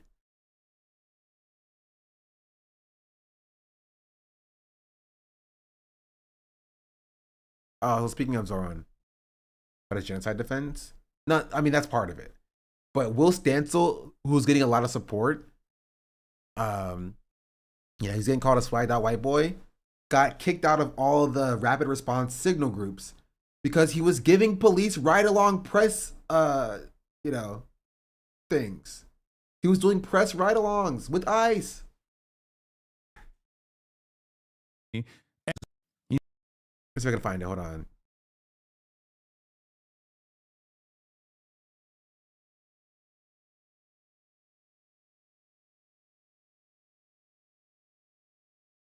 Never trust a liberal. They'll always let you down. Will Stanton reports that he's been kicked out of ICE rapid response for the moment for allowing press ride-alongs. I'm not totally sure how to address this, but apparently I'm getting kicked out of ICE rapid response for the moment because I'm allowing press ride-alongs with an extremely strict condition that no other observer be identified. Lots of observers have allowed ride-alongs, and they benefit us. Our goal here is to show what is happening. Our goal here is to show what is happening here. The best way to do that is have press. Press keeps us safe by putting eyes of the world in Minneapolis. Nor am I the only observer bringing press along. Oh, he's bringing like. Oh, hold on, I misunderstood. He's bringing press to ride along with him, doing rapid response stuff.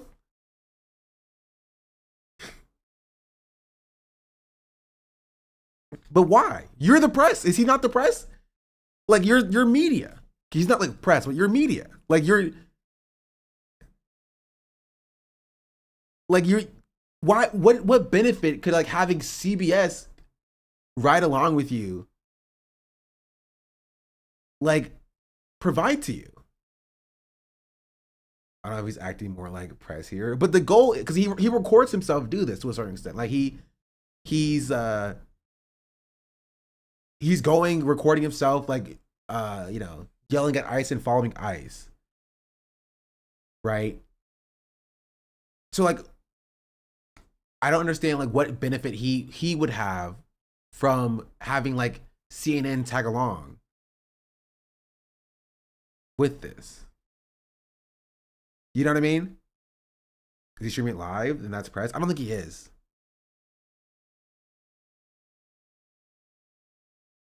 I'm just sort of confused like what his goal with that is.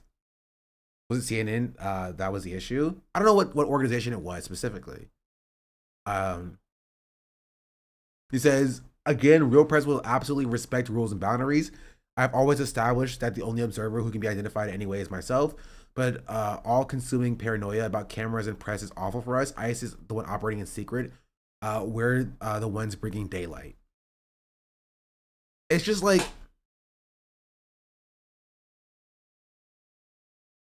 I don't know. It really depends on like what he's gonna show the press, and like I don't know what his strict conditions are. But like if press is like, so tell me, how do you find out where ICE is? He's like, oh, well, this is what I do. We have these rapid response groups that have people posted up and they tell us whenever ICE is in their areas, and we get an alert and we all just hop in the car. And you know what I mean? You're kind of just giving away like the method of like an easier way for people or for ICE to like mitigate that, you know?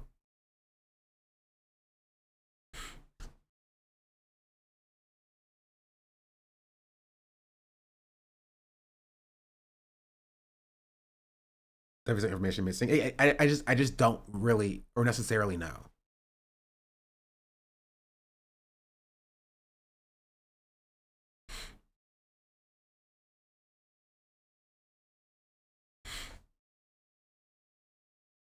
Don Lemon banned too. He got banned. Yeah. I also will say that this is a little bit different than what Hasan is doing, because it's not like Will Stancil has created these ICE networks himself, you know? Like he's joining other people's initiatives, and if they have a rule against press ride-alongs, you gotta respect their rules. You feel me? Hasan was going on ICE watch until the murder. Again, that's a little bit different, right? If Hasan was invited, right, by organizers and be like, hey, can you come and show this? It's a little bit different than Will Stancil joining these groups, right? Using their network to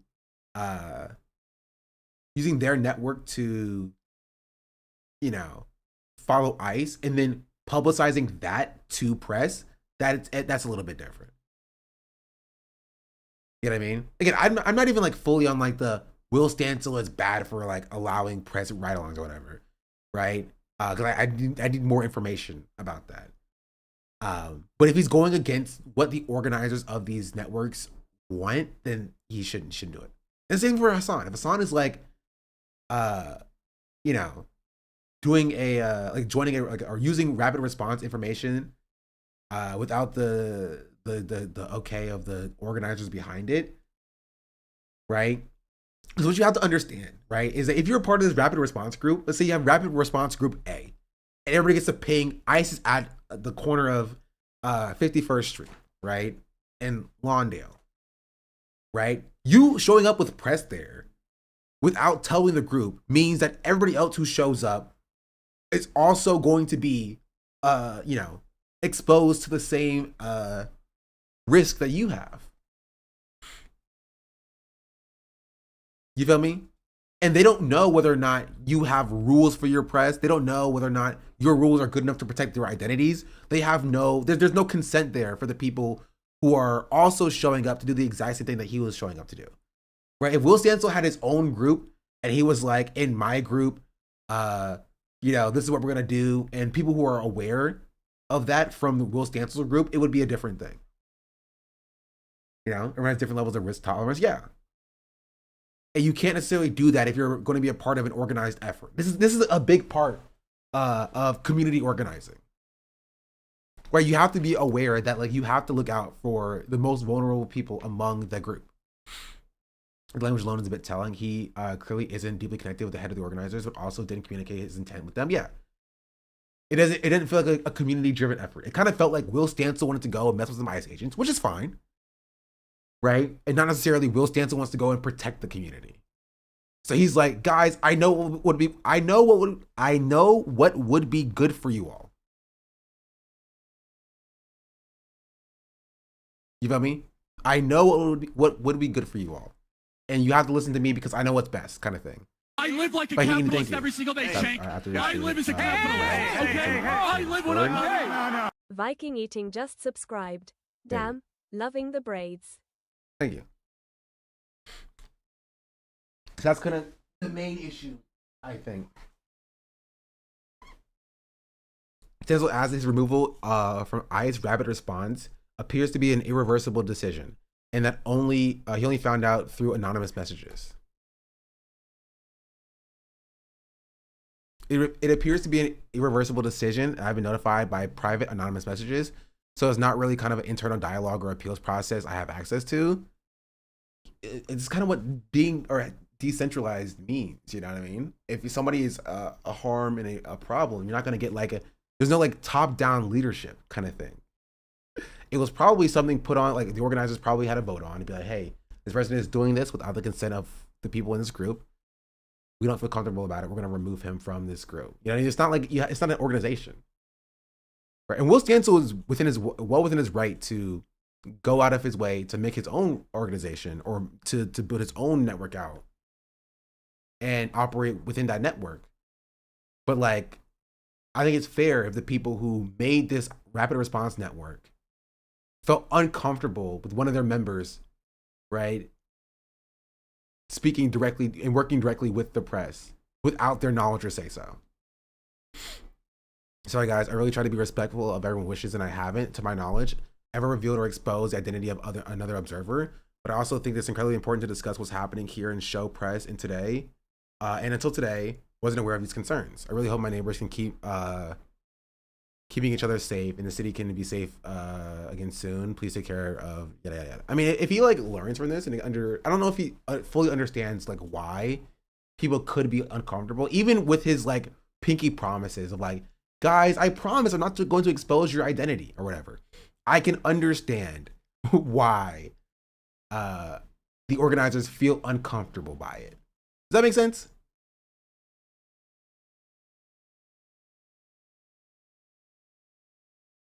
Like, I get it. Ops, like, yeah, I mean, it's important, especially for a move that's being directly targeted, especially after signal group chats were talked about from like conservative media as like a organized ring of protesters who are, I don't know, freaking organized or something.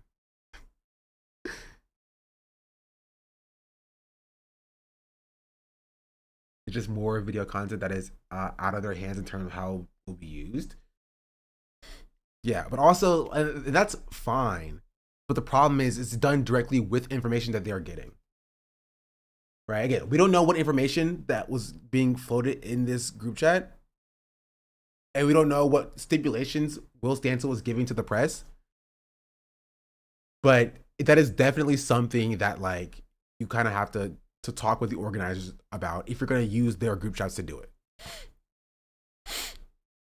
Will can still cover them, but he's getting open access directly when these groups know that feds have and trying to infiltrate them is understandable. Yeah. And the questions of whether or not Will is actually about it is if he continues to do it, what he was doing, right? Despite this hiccup, you know?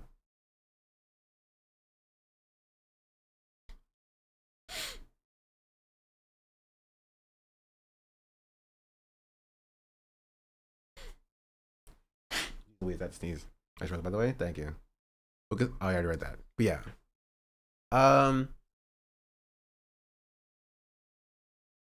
Honestly, I think that's that. I think that covers most of what I wanted to cover today.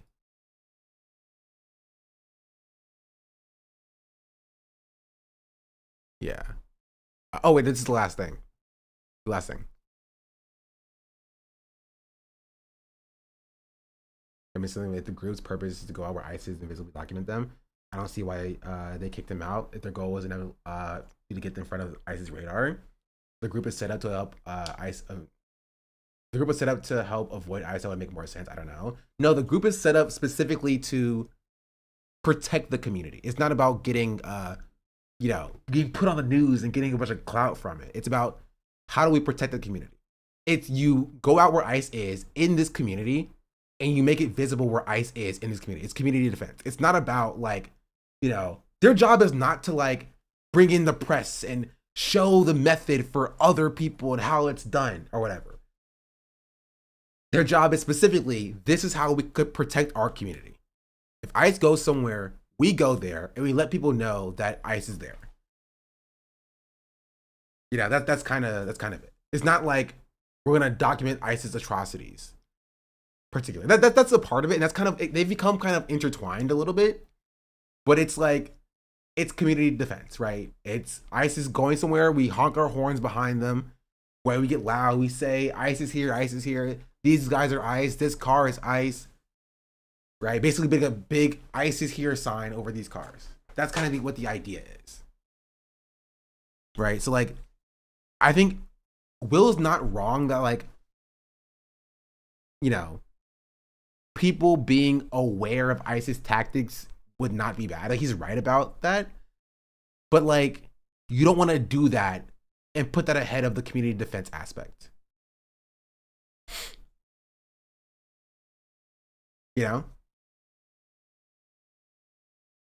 Like that's my take. But let's continue. He's envious of you. And also, I think Hasan shouted me out a few days ago, by the way. I didn't cover it because I was not streaming. But now he's banned, so I can't even show it to you. Zoran, you don't need to think much harder than that. I mean, that's part of it, for sure. That's why he brought up Zoran randomly. Because the last time Destiny tried to run or help out a mayoral campaign, the guy had to literally forcibly disavow Destiny and also ended up in like 8th place or something. Yeah.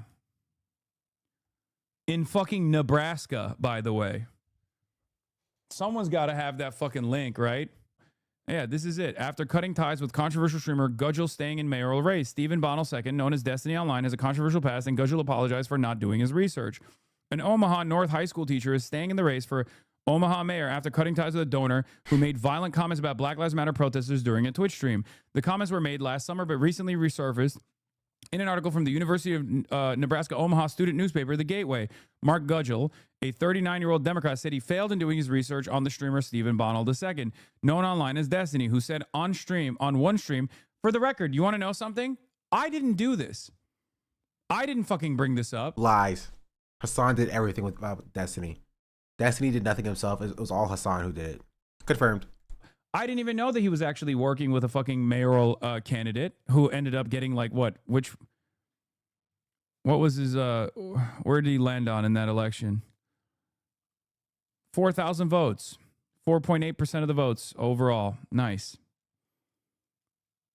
Well, at least he did better than the fucking writing candidates.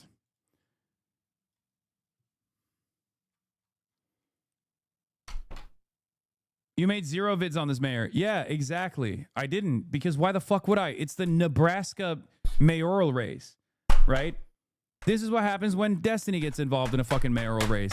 And for the record, I didn't try to game the system. I didn't try to fucking like hurt Destiny by going to this guy and reaching out to him and being like, hey, by the way, or sicking my fan base on this Omaha mayoral race to be like, hey, this guy, you should hurt his chances of fucking winning the election because he's associating with a really bad streamer.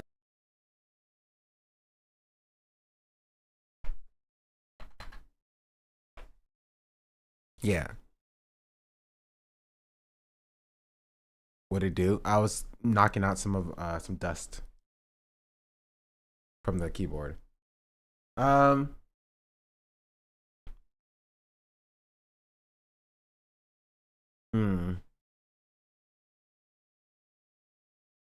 Yeah.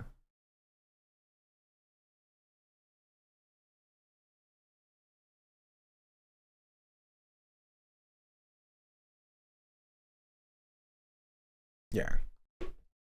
Gave PTSD when Hasan sucked gunk out of his keyboard. Stop. Tell me no more, please. God, no. Stop.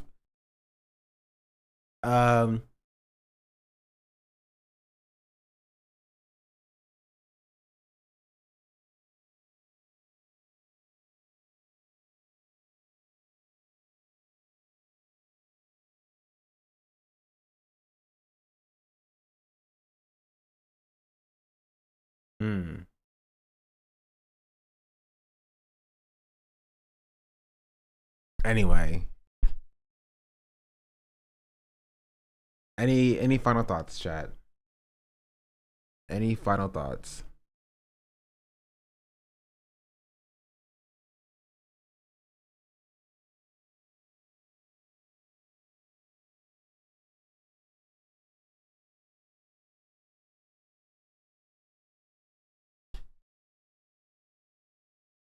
Oh, also, apparently there's like some beef in the I guess Arc Scavenger left after I didn't click on his link.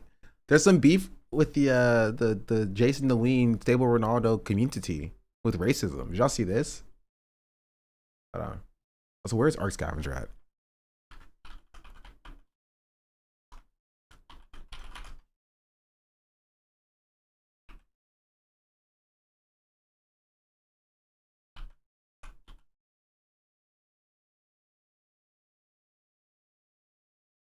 It's here somewhere.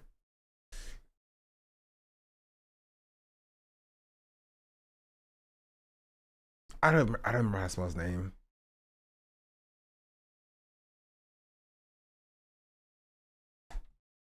Hold on. Let's keep scrolling up. Oh, it stops here. Okay.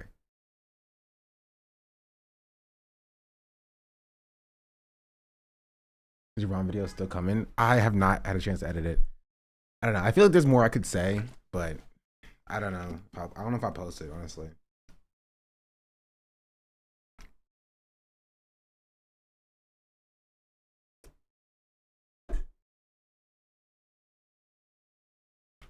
And come out saying that he reads the birthday cards. True. What is this? What is this man's name? Hold on. I have an idea. I could just check my own VOD from earlier.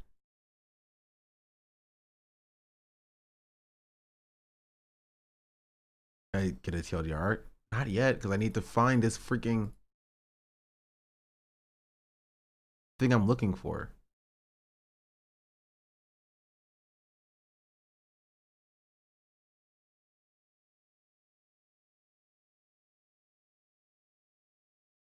Early stream.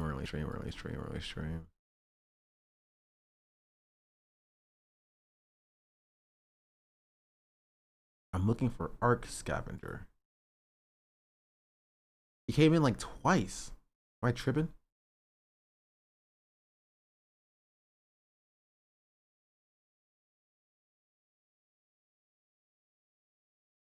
Be like, hey, have you seen this Ron clip of Ron being ableist or something?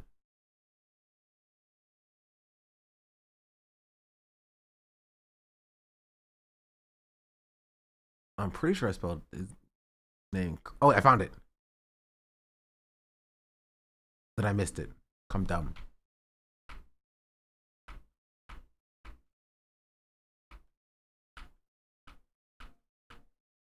I just saw it.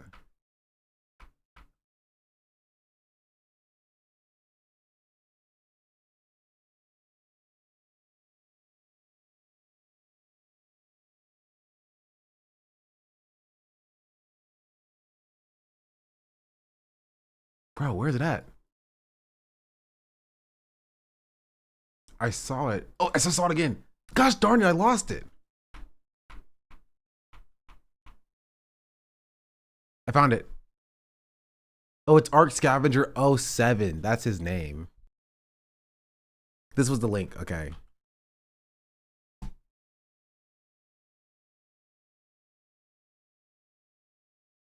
Stable Ronaldo, XQC, Jinxie, and Kitty Cinderella were in disbelief after Moxie had the most diabolical drawing of Jake Future.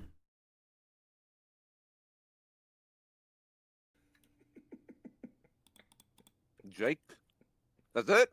Jake surfing. There you go. Yes, perfect. Perfect. All right, don't blame me. Jake Future. I'm gonna draw my face. Where is he going? Out of here. Yo! No, I'm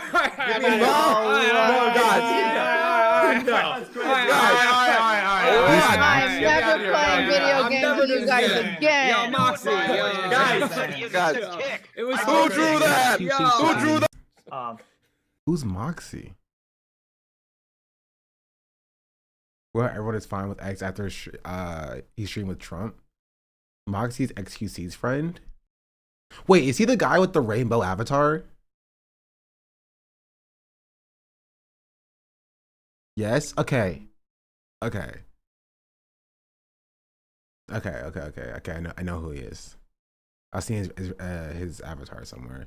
Why is Cutie there? I honestly have no idea. No idea. Genuinely no clue.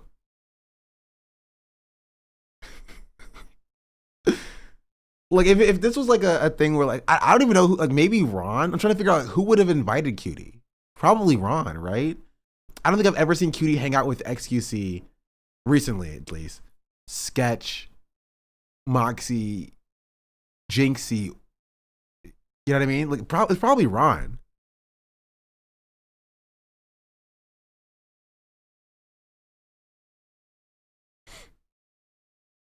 It was Ron. Yeah, I mean that would make sense.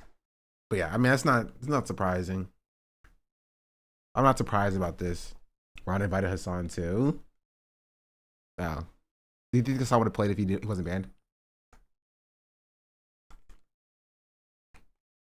I have no expectations of Cutie at this point. They didn't invite Hasan too, but he had to film Fear and. He got banned once, he declined. True. HTC invited us on. Dang. I mean, yeah. It's not entirely surprising. But there's also this I saw. This is in Jason the Wayne's community, at Jason the Wayne. The person says, "Hey Jason, wanted to start this off by saying I love you and I love watching your streams. As an Indian viewer, it's kind of sad to see the racist stuff said against Indians in the form of jokes in your streams. I know it's not your fault because racism against Indians is extremely normalized in the West. Still, these kind of comments are expected from people like Tate and Sneeko, not from good people like you and your positive community like NMS. Let's not normalize racism. It not feel racist if you were joking about that stuff with an actual Indian friend and him clapping back with you with jokes. Love you, bro. It's all your best for your island survival."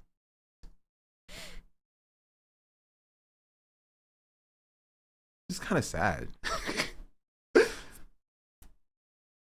gonna assume this is a kid. I mean, he's watching Jason the Wayne, so most likely.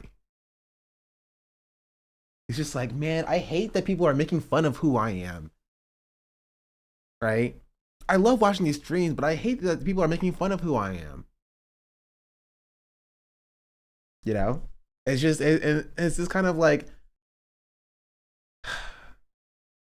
this is kind of like why I talked about with the Phase Boys. Is like they have like young people who watch them who want to engage with that content, but they feel like othered by the type of content that they talk about. You know, when they drop slurs, you know, they're being ableist and misogynistic, and then people are like, oh, I kind of like these guys, but like I hate that like my identity is being attacked when I come in here. And it sucks.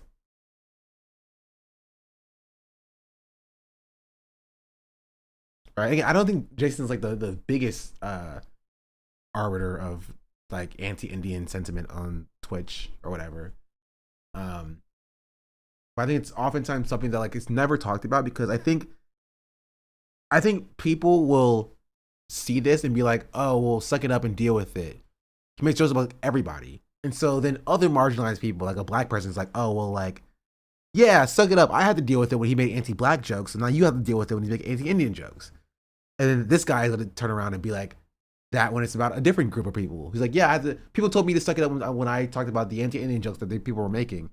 So you got to suck it up when talking about like anti-woman jokes or whatever. And it's just it's a cycle of nobody feeling like safe and valued, but they're also making it. They just want to be the least unsafe, you know?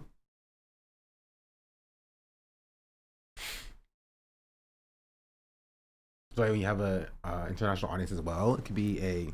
Where's my? Oh, there it is.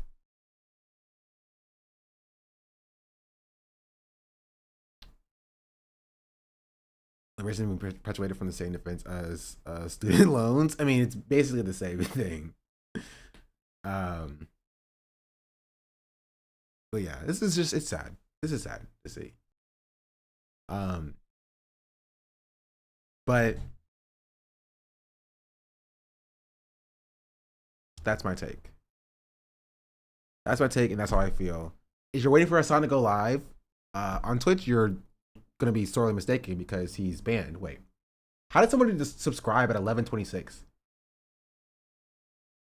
Is he unbanned? Hold on, I have to see.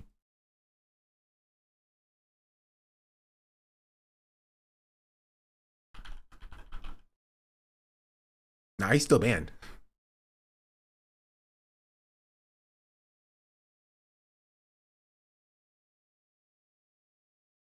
I'm not streaming today on YouTube either. Oh, that's what I was gonna say.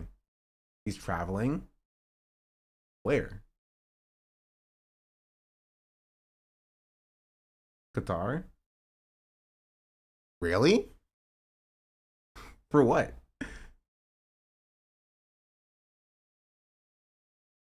Web Summit soccer event? Is a conference thing? Webinar with Logan Paul? He's part of a convention? Dubai chocolate. What? What is happening? What are we talking about? All streamers are over there? What? Okay, I need more information.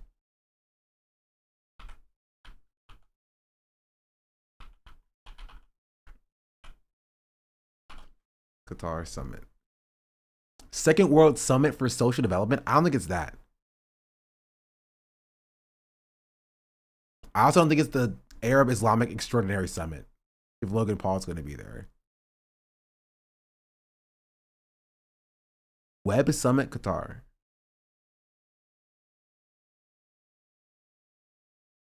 Colin Kaepernick's going to be speaking? Okay, Colin Kaepernick's going to be speaking.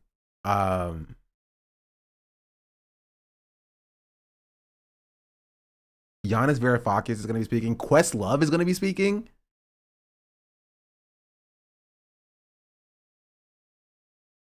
Okay. Swiss Beats? What is happening?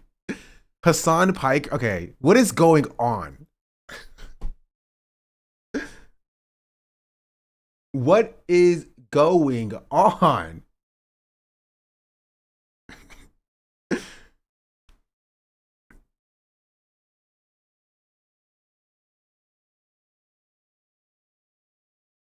Hasan's here. Swiss Beats is here. Who else I recognize?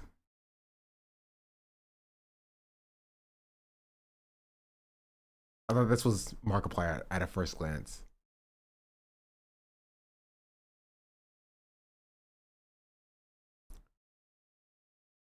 Kaz Sawyer? I don't even know who that is.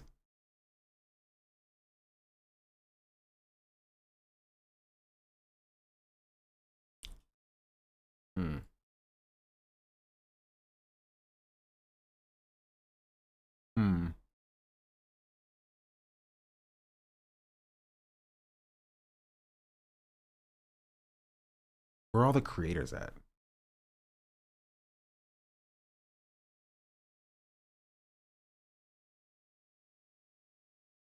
Maddie Webb? Who's Maddie Webb? What is this even about?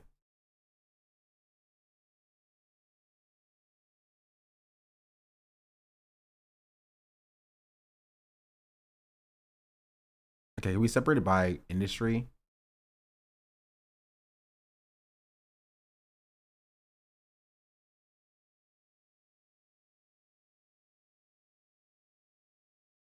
Social media? No.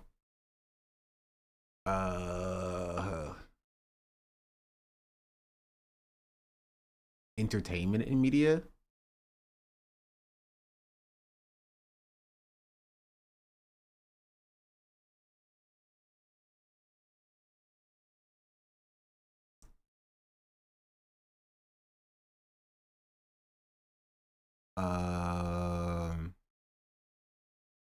Reporter. And I'm looking for creators. Where are the creators at?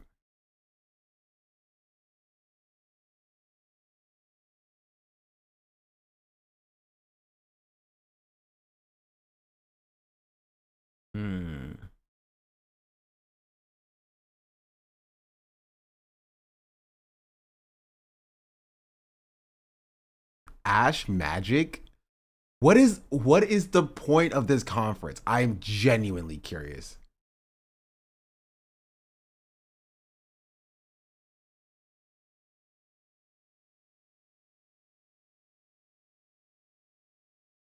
How did you?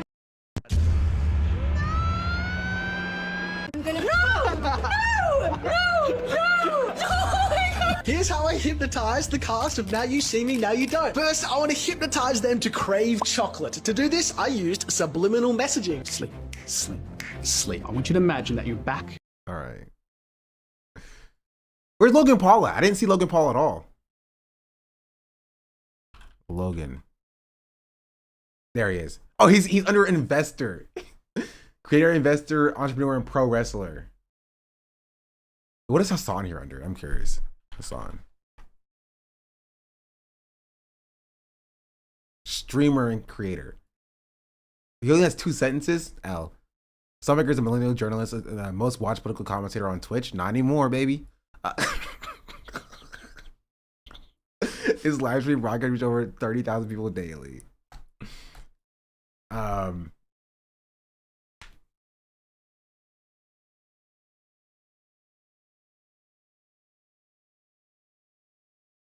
Oh, Night Media. Wait, that didn't answer my question.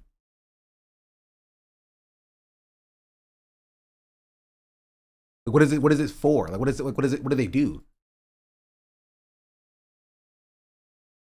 International entrepreneurs, investors, and leaders will gather in Doha exhibition and convention center. How much are tickets? Curious. I thought it was dollars for a second. But how much is this in dollars? Let's see.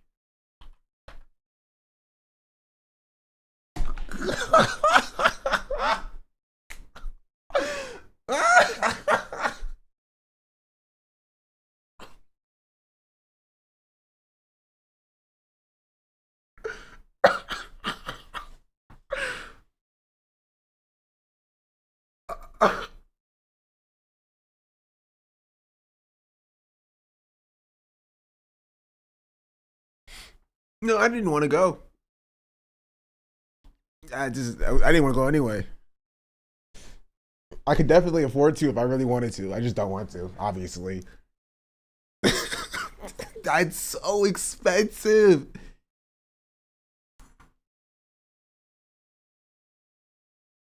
That's crazy.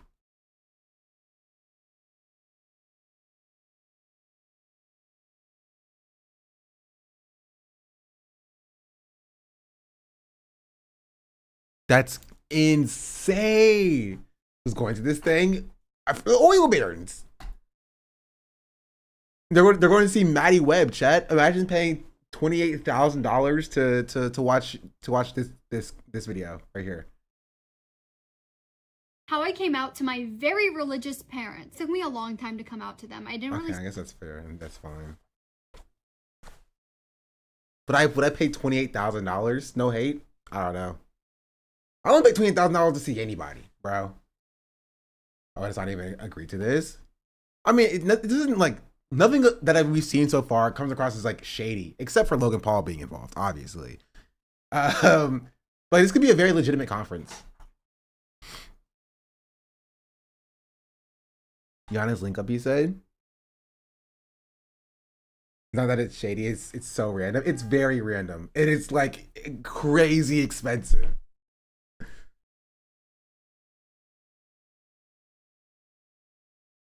Okay, what about? Okay, that's just the chairperson tickets. Okay, that's the last ticket available. The general admission and tickets is only $3,000, but I say only $3,000 because that's okay. That's only $800 something. That's still crazy for a conference ticket, by the way. That's still extraordinarily expensive for a general admission conference ticket, right? But it's a little bit more normal than $27,000.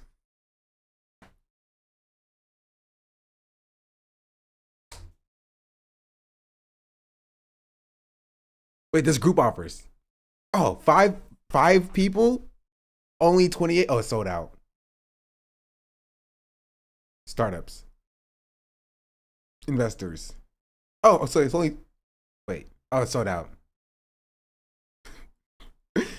Dang, if you want to go, you have to pay $27,000. That's your only option.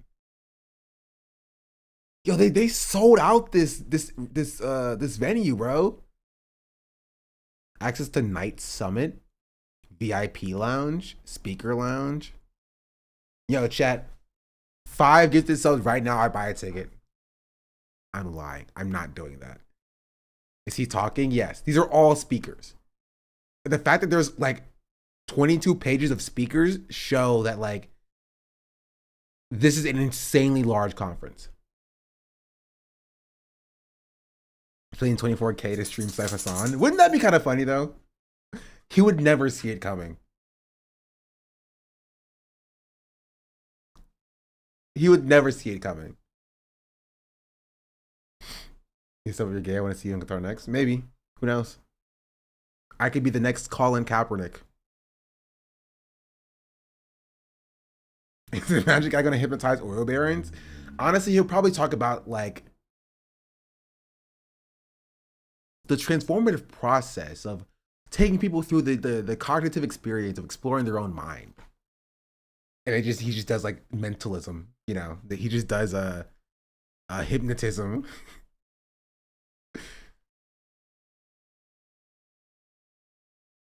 How to get banned on Twitter for kneeling their national anthem? True. The anthem. But my head freaking itches. That's the worst part of having freaking cornrows. The head itches.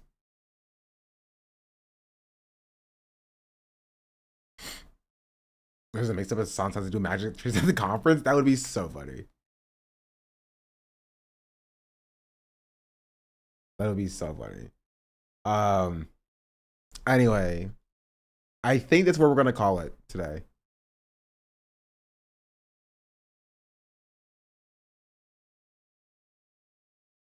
how I went from voting for an Oompa Loompa to changing every single thing I ever believed in. The first election I ever voted in was my senior year of high school. What I'm about to show you is probably the most humiliating thing I've ever put on the internet, and that is saying a lot. This is what I put in my high school diary. I gagged when I resurfaced this. At that point in my life, I did not have a single original political opinion. So backstory, I didn't have Wi-Fi or social media until I was 17. I went to Christian school. I was in church like 5 to 6 times a week at least. Everything I believed in was just something I was told. And my goal in life was to be the perfect Christian girl. I mean, she seems to be chill. Like, no beef. Like, she seems like a normal, regular person. It is kind of funny to have like Hasan, this person, Colin Kaepernick, Logan Paul. You know what I mean? Like, yeah, like Swiss Beats. Like, it's just a very interesting smattering of people they have speaking at this conference. You know, and the magic trick guy. Pick a card, any card. Let me not leak my Cash App card. It expires this year though, so. Do you want me to read my card number out? It's 1, 2, 3, 4, 5, 6, 7, 8, 9, 10, 11, 12, 13.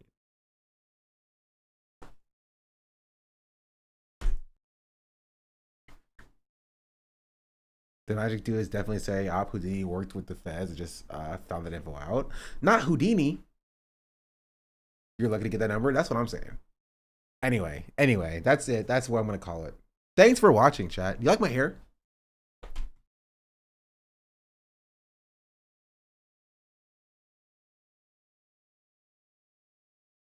It freaking hurt to get it in. Hey, beauty is plain.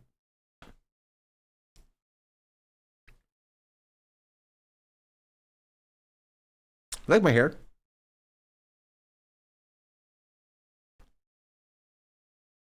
It freaking hurt to get it in. But hey, beauty is pain. And I did not have to just restart that because I said plain by accident.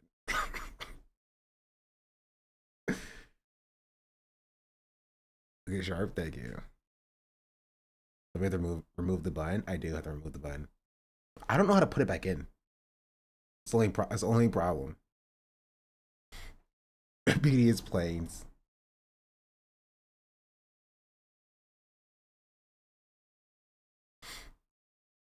In the cinematic Pixar movie Cars, there are male cars and there are female cars.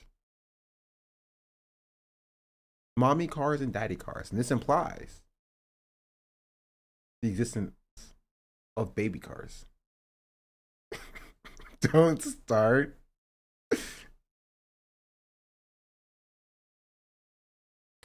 I could keep going.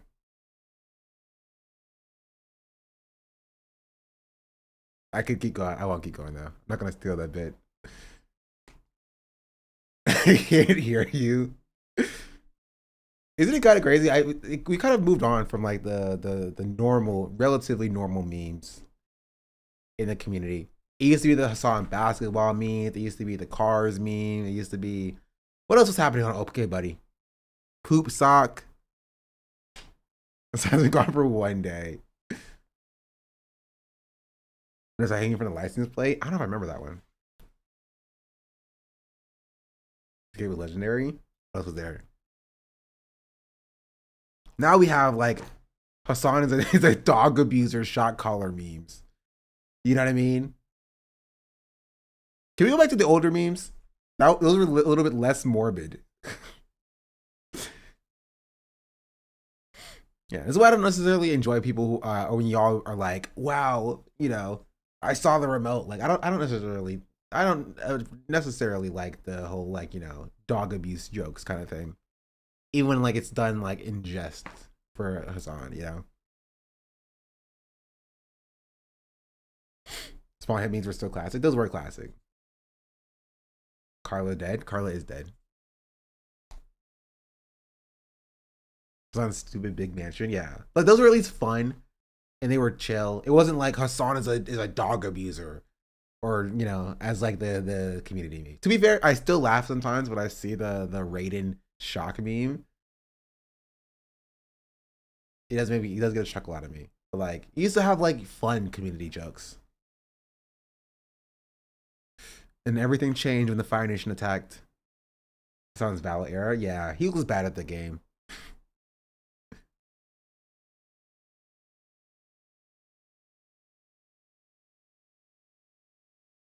Did we miss the ad debates? Well, you at least get ads here. No debates though, but you will get ads. Until I can pull Hasan and get $18,000 of super chats. Before you go, you see this. I'm not clicking on that because I have to leave. Maybe I'll get to my birthday cards at one point. Maybe by my next birthday, I'll do it. At this point, you know, it's about the principle of it.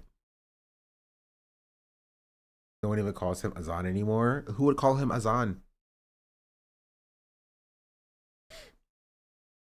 XQC dates him now. Lovey's a co-worker. He doesn't hang out with anybody else anyway.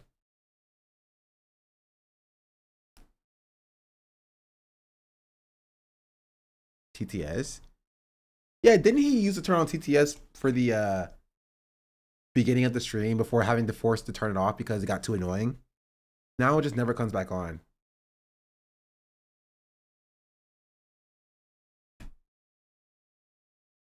If you can call him Hasan in the XQC voice, yeah. You having good times.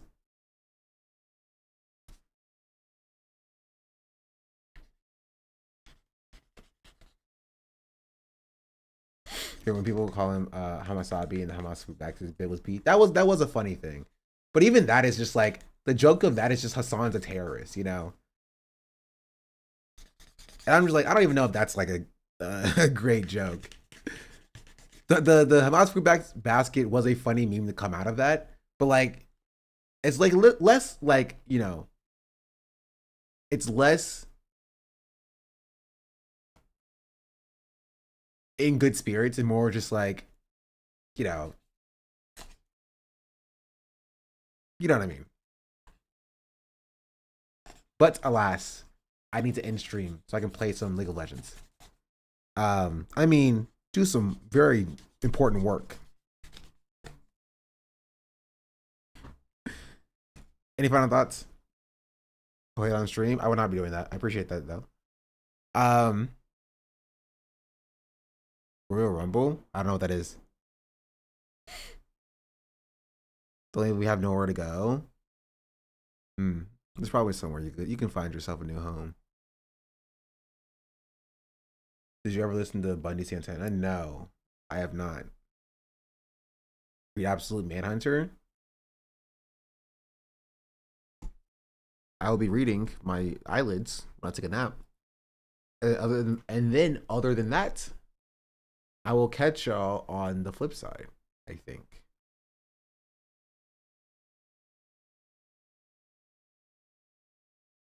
Yeah. I'll catch y'all on the flip side. Oh, my freaking finger hurts. Where's my music at? Chauncey, music. Thank you, Chauncey.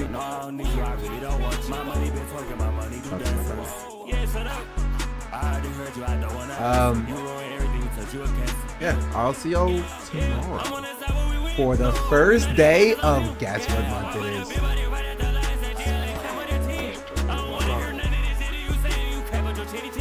That's also why I got the freaking braids. What is it? The braids? Also, wait, where's Nick's at? Come here. Come here.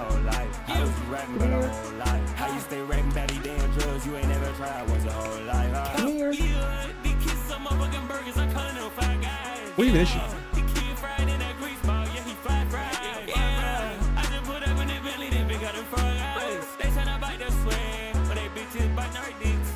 I have no idea. She's probably sitting outside. Fine. Alright, I'll catch you on the flip. Adios. Adios. got the devil on my phone. He told me keep doing this shit. Yeah, devil told me how to get rich. Yeah, how many bands? 6'6". Was in a minivan, couple of big sticks. Bitch better ride me like she on a ripstick. Yeah, they said what's that red on your chest? I told her that's your bitch listed. Yeah, I put up in a Tonga in the helicopter going nuts. Yeah. I had a 50 band and I turned it to 100, but didn't even need to go sign me a deal for these bullet diamonds, bitch, I'm already up. I got it like 30, the bitch is the baddest, she up in the coupe with me, sucking me up. Yeah, my money big body, my money talking. No, I don't need you, I really don't want you. My money been twerking, my money do dancers. Yeah, shut up. I already heard you, I don't wanna answer. You ruin everything, touch you a cancer. Yeah, I'm on the side where we win. No, you not that guy, cause I'm him. Yeah, why about that big body right at the line, say GLA, come on your team. I don't wanna hear none of this shit you saying, you care about your chitty chin. I'm rocking that lady designer, the finest and purpose, attention to skin. Yeah, they tryna copy the wave and I told them they can't even serve away on it. Yeah, they steady been copying my Sunday, some birthday, a period, if I'm being honest. Yeah, why you been capping about your whole life? I was rapping about a whole life. How you stay rapping about these damn drugs you ain't never tried once your whole life?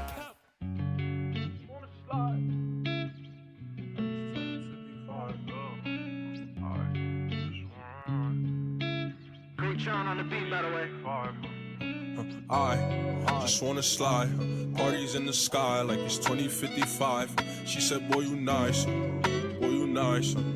Heart cold like some water and some ice. Why would you sacrifice? Knowing you could die, ain't nobody by your side.